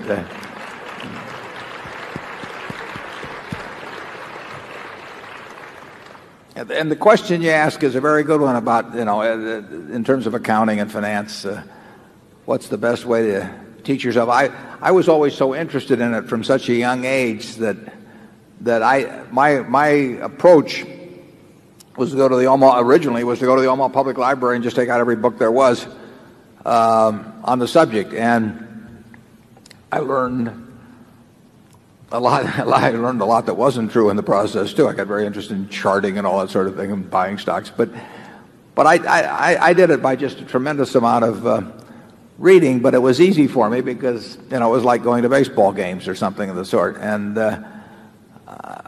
in terms of naming specific texts in accounting, and I think you may read. You may want to read some of the better, even magazine articles that have appeared. There've been, or newspaper articles. There've been some good commentary about accounting there. I don't have. Can you think, Charlie, of any specific texts or anything that we could recommend? I think both of us learn more from the great business magazines. than we do anywhere else. It's such an easy shorthand way of getting a vast variety of business experience, just to riffle through issue after issue after issue, covering a great variety of businesses. And if you get the mental habit of relating what you're reading to the basic structure of the underlying ideas being demonstrated, you gradually accumulate some wisdom about investing. I don't think you can get to be a really good investor over a broad range without doing a massive amount of reading. I don't think there's any one book that will do it for you. Yeah. You might think about picking out 5 or 10 companies where you feel quite familiar with their products, maybe, but not necessarily so familiar with their financials and all of that. But pick out something so at least you understand if you understand their products, you know what's going on in the business itself, and then get lots of annual reports and through the internet or something else, get all the magazine articles that have been written on those companies for 5 or 10 years. Just sort of immerse yourself as if you were either going to work for the company or they'd hired you as the CEO or you were going to buy the whole business. I mean, you can look at it in any of those ways. And when you get all through, ask yourself, what do I not know that I need to know? And back many years ago, I would go around and I would talk to competitors always. You'd talk to employees of the company and ask those kind of questions. That's in effect what I did with my friend Lorimer Davidson when I first met him at Geico, except I started from ground zero. But I just kept asking him questions. And that's what it really is. One of the questions I would ask, if I were interested in the ABC company, I would go to the XYZ company and try and learn a lot about it. Now, there's spin on what you get, but you learn to discern that. Essentially, you're being a reporter. I mean, it's very much like journalism. And if you ask enough questions, Andy Grove has in his book, he talks about the silver bullet. You talk to the competitor and you say, if you had a silver bullet and you could only put it through the head of one of your competitors, which one would it be and why? Well, you'll learn a lot if you ask questions like that over time. And you ask somebody in the XYZ industry and you say, if you're going to go away for 10 years and you had to put all of your money into one of your competitors, the stock of one of your competitors, not your own, which one would it be and why? You just keep asking and asking and asking. And you'll have to discount the answers you get in certain ways, but you will be getting things poured into your head that then you can use to reformulate and do your own thinking about why you evaluate this business at this or that. The accounting, you just sort of have to labor your way through that. You may be able to take some courses even in that. But the biggest thing is to find out how businesses operate. And, who am I afraid of? If we're running Geico, who do we worry about? Why do we worry about them? Who would we like to put that silver bullet through? I'm not going to tell you that you keep asking those questions, and then you go to the guy they want to put the silver bullet through and find out who he wants to put the silver bullet through. It's like Who Wakes Up the Bugler, in the Irving Berlin song, and that's the way you approach it. And you'll be learning all the time. You can talk to current employees, ex-employees, vendors, suppliers, distributors, retailers. There's customers, all kinds of people, and you'll learn. But it's an investigative process. It's a journalistic process, and in the end, you want to write the story. You're doing a journalistic enterprise, and 6 months later, you want to say, the XYZ company is worth this amount because, and you just start in and write the story. And some companies are easy to write stories about, and other companies are much tougher to write stories about. We try to look for the ones that are easy. Charlie? Yeah. For the histories of the 1,000 biggest corporations laid out in digest form, I think Value Line is in a class by itself. That one volume really tells a lot about the histories of our best companies. Yeah, if you just look, there's 1,700 of them. If you look at each page and you look at sort of what's happened in terms of return on equity, in terms of sales growth, profit margin, all kinds of things, and then you say, why did this happen? Who let it happen?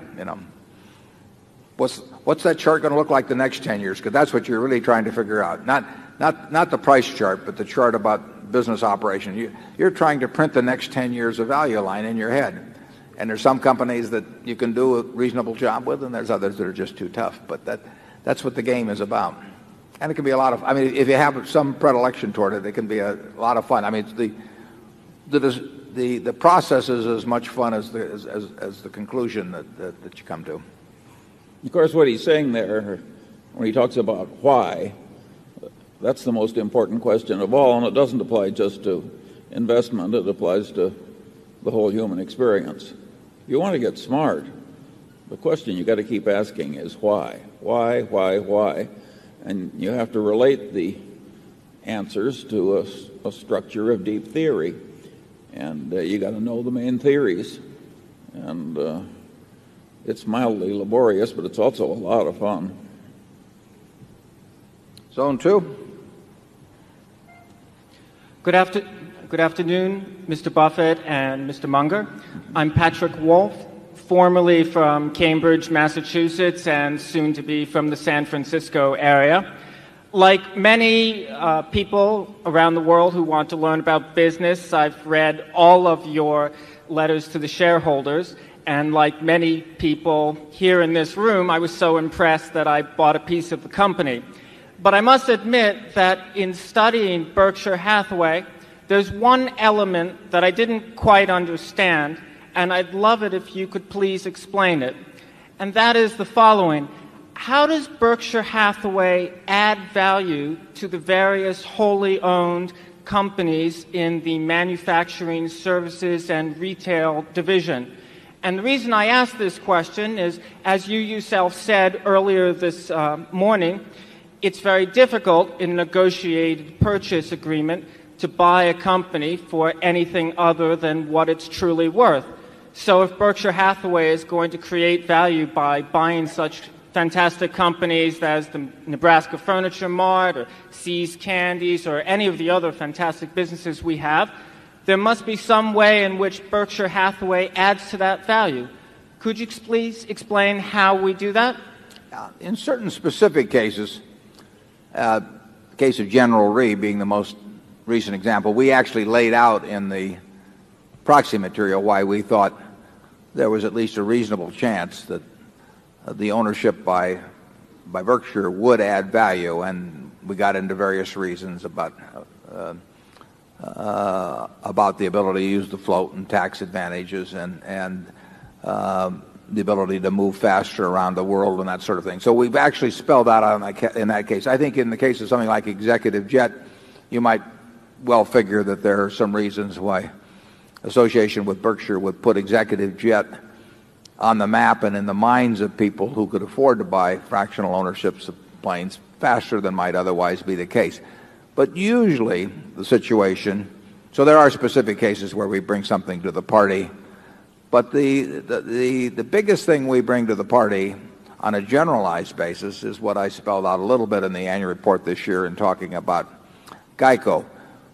We enable terrific managers to spend, in many cases, to spend even a greater percentage of their time and energies on what they do best and what they like to do best and what is the most productive for owners than would be the case without our ownership. In other words, we give them a very rational owner who expects them to spend all of their time focused on what counts for the business and eliminates the distractions that often come with running a business, particularly a publicly owned business. I would guess that the CEOs of most public companies waste a third of their time at least in all kinds of things they do that really don't add a thing to the business.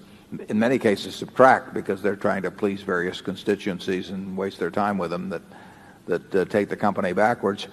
But we eliminate all of that. So we simply can create an ownership. We think we can create the best ownership environment, frankly, that can exist other than maybe owning it 100% yourself for any business. And that happens to also go along with how we like to lead our lives because we don't want to run around and attend a lot of meetings and do all of these things that people do.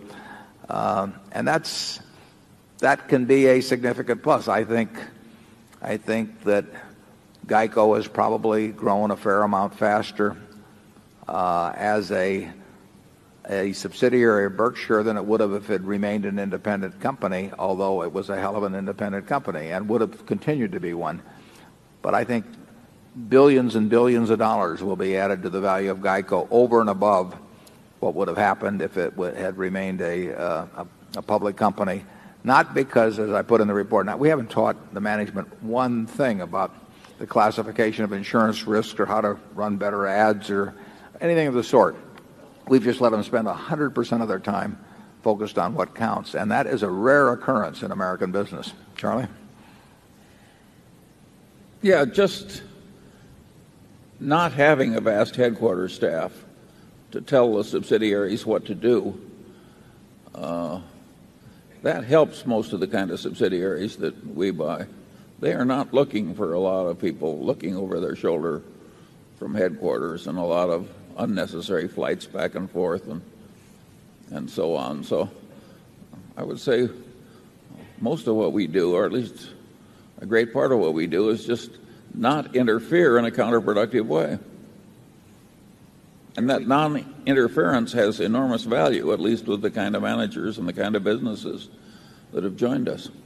In a great many, you have to see it to believe it, but in a great many corporate operations, the importance of a large group of people is tied to how much they meddle in the affairs of other people who are out there doing the work. And, we stay out of the way.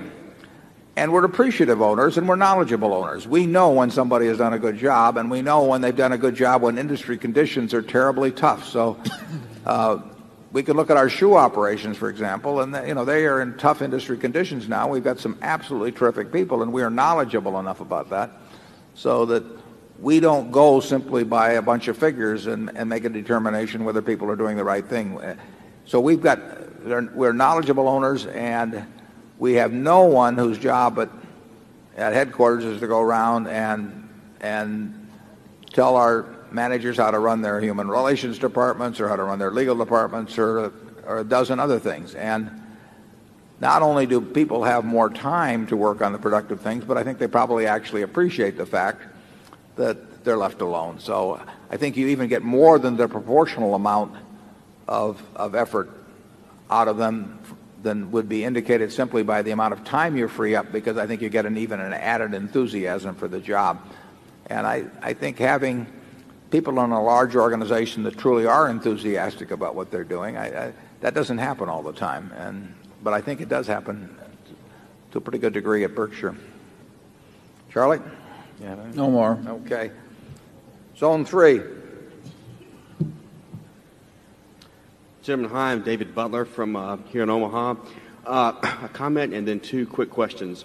The comment is regarding the annual reports.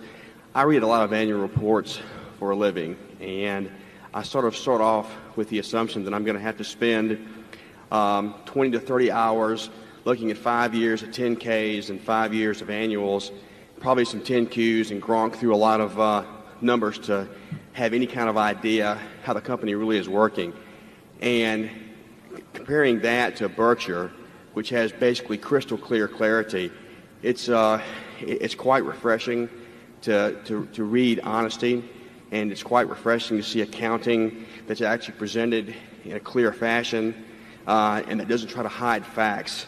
So as a shareholder and as an investor, I'm very grateful for the effort and for the high quality of your annual report, and I think we ought to give Mr. Buffett and Mr. Munger a hand for that. Thank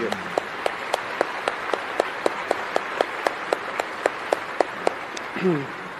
Okay, now that I've brown nosed a little bit, here comes the zinger, huh? Yeah, I'm nervous about the derivative operations that General Re has now. Right now, the balance sheet figure says that there's a $400 million net asset position, but there are also some really hairy derivatives, the swaps and the floors and caps. And knowing that in the past you haven't used those types of leveraged derivatives, I'm wondering if that's going to change now. And then secondly, in terms of going through an intrinsic value calculation. When you and Mr. Munger think about intrinsic value, obviously a big part of that is the marketable securities portfolio.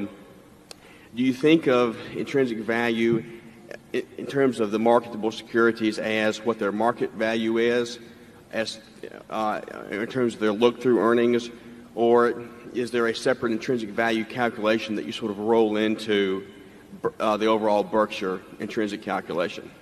Yeah, I'll answer the second part first. On the intrinsic value, we tend to use the market prices in the way we think about things, although there are times when we feel that we own securities that are worth far more than they're carried for.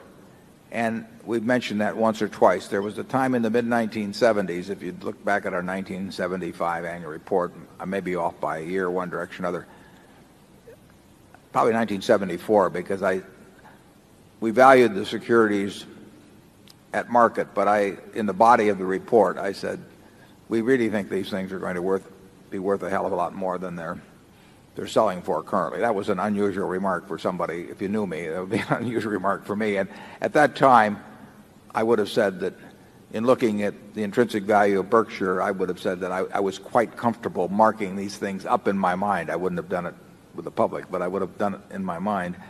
But under most circumstances, we tend to think of the market value as being representative of it, because that is the price at which we could buy or sell that day. And if we thought they were ridiculously high in relation to intrinsic value, we'd probably do something about it.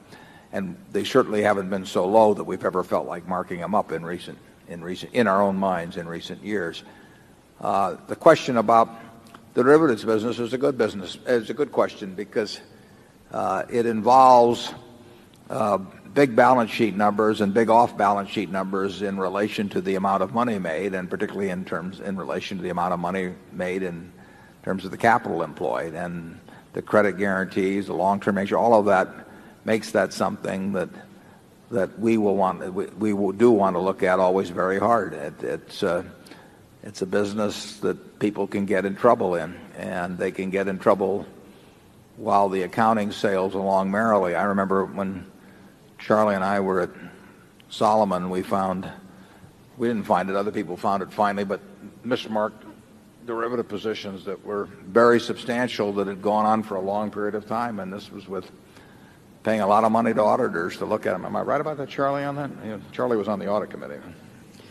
The worst glitches were that the books just got so out of control, not in the derivative department, that there were just multi-million-dollar errors. But we found mismarks, as I remember, yes, in the 20-odd millions on positions. Yes, and both.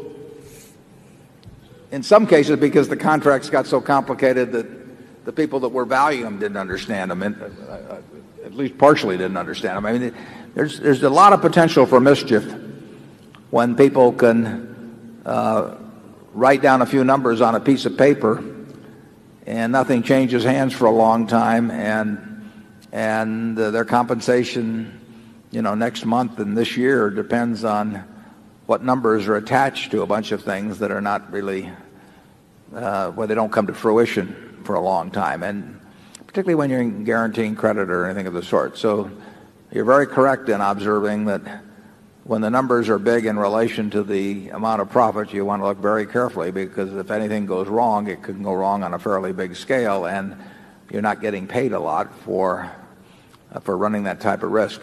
I very much appreciate what you said about the annual reports. We may disappoint you in how the business performs over time. I mean, that is not totally within our control. We'll try hard, but we can make no promises. But we should never disappoint you in either our accounting or in the candor of the reporting. I mean, that is in our control. We may not like what we have to tell you, but there's no reason for failure. There can be no reason for failure in the accounting or candor. I mean, that is if we fail there, it's because we set out to fail. We can fail in terms of operating performance for a lot of reasons, some within our control and some without our control. But and that can happen, and if so, we'll tell you about it. But we're going to try very hard to make sure that you see the business in a form exactly like we see the business, and that we don't sugarcoat things, and we don't put spin on things, and we'll judge ourselves to a significant degree by how we handle that particular part of the problem. We'll also try to do a good job in operations. Charlie, do you have anything to add on that? No. If not, it's 3:30. I thank you all for coming. I hope every one of you come next year, and thanks.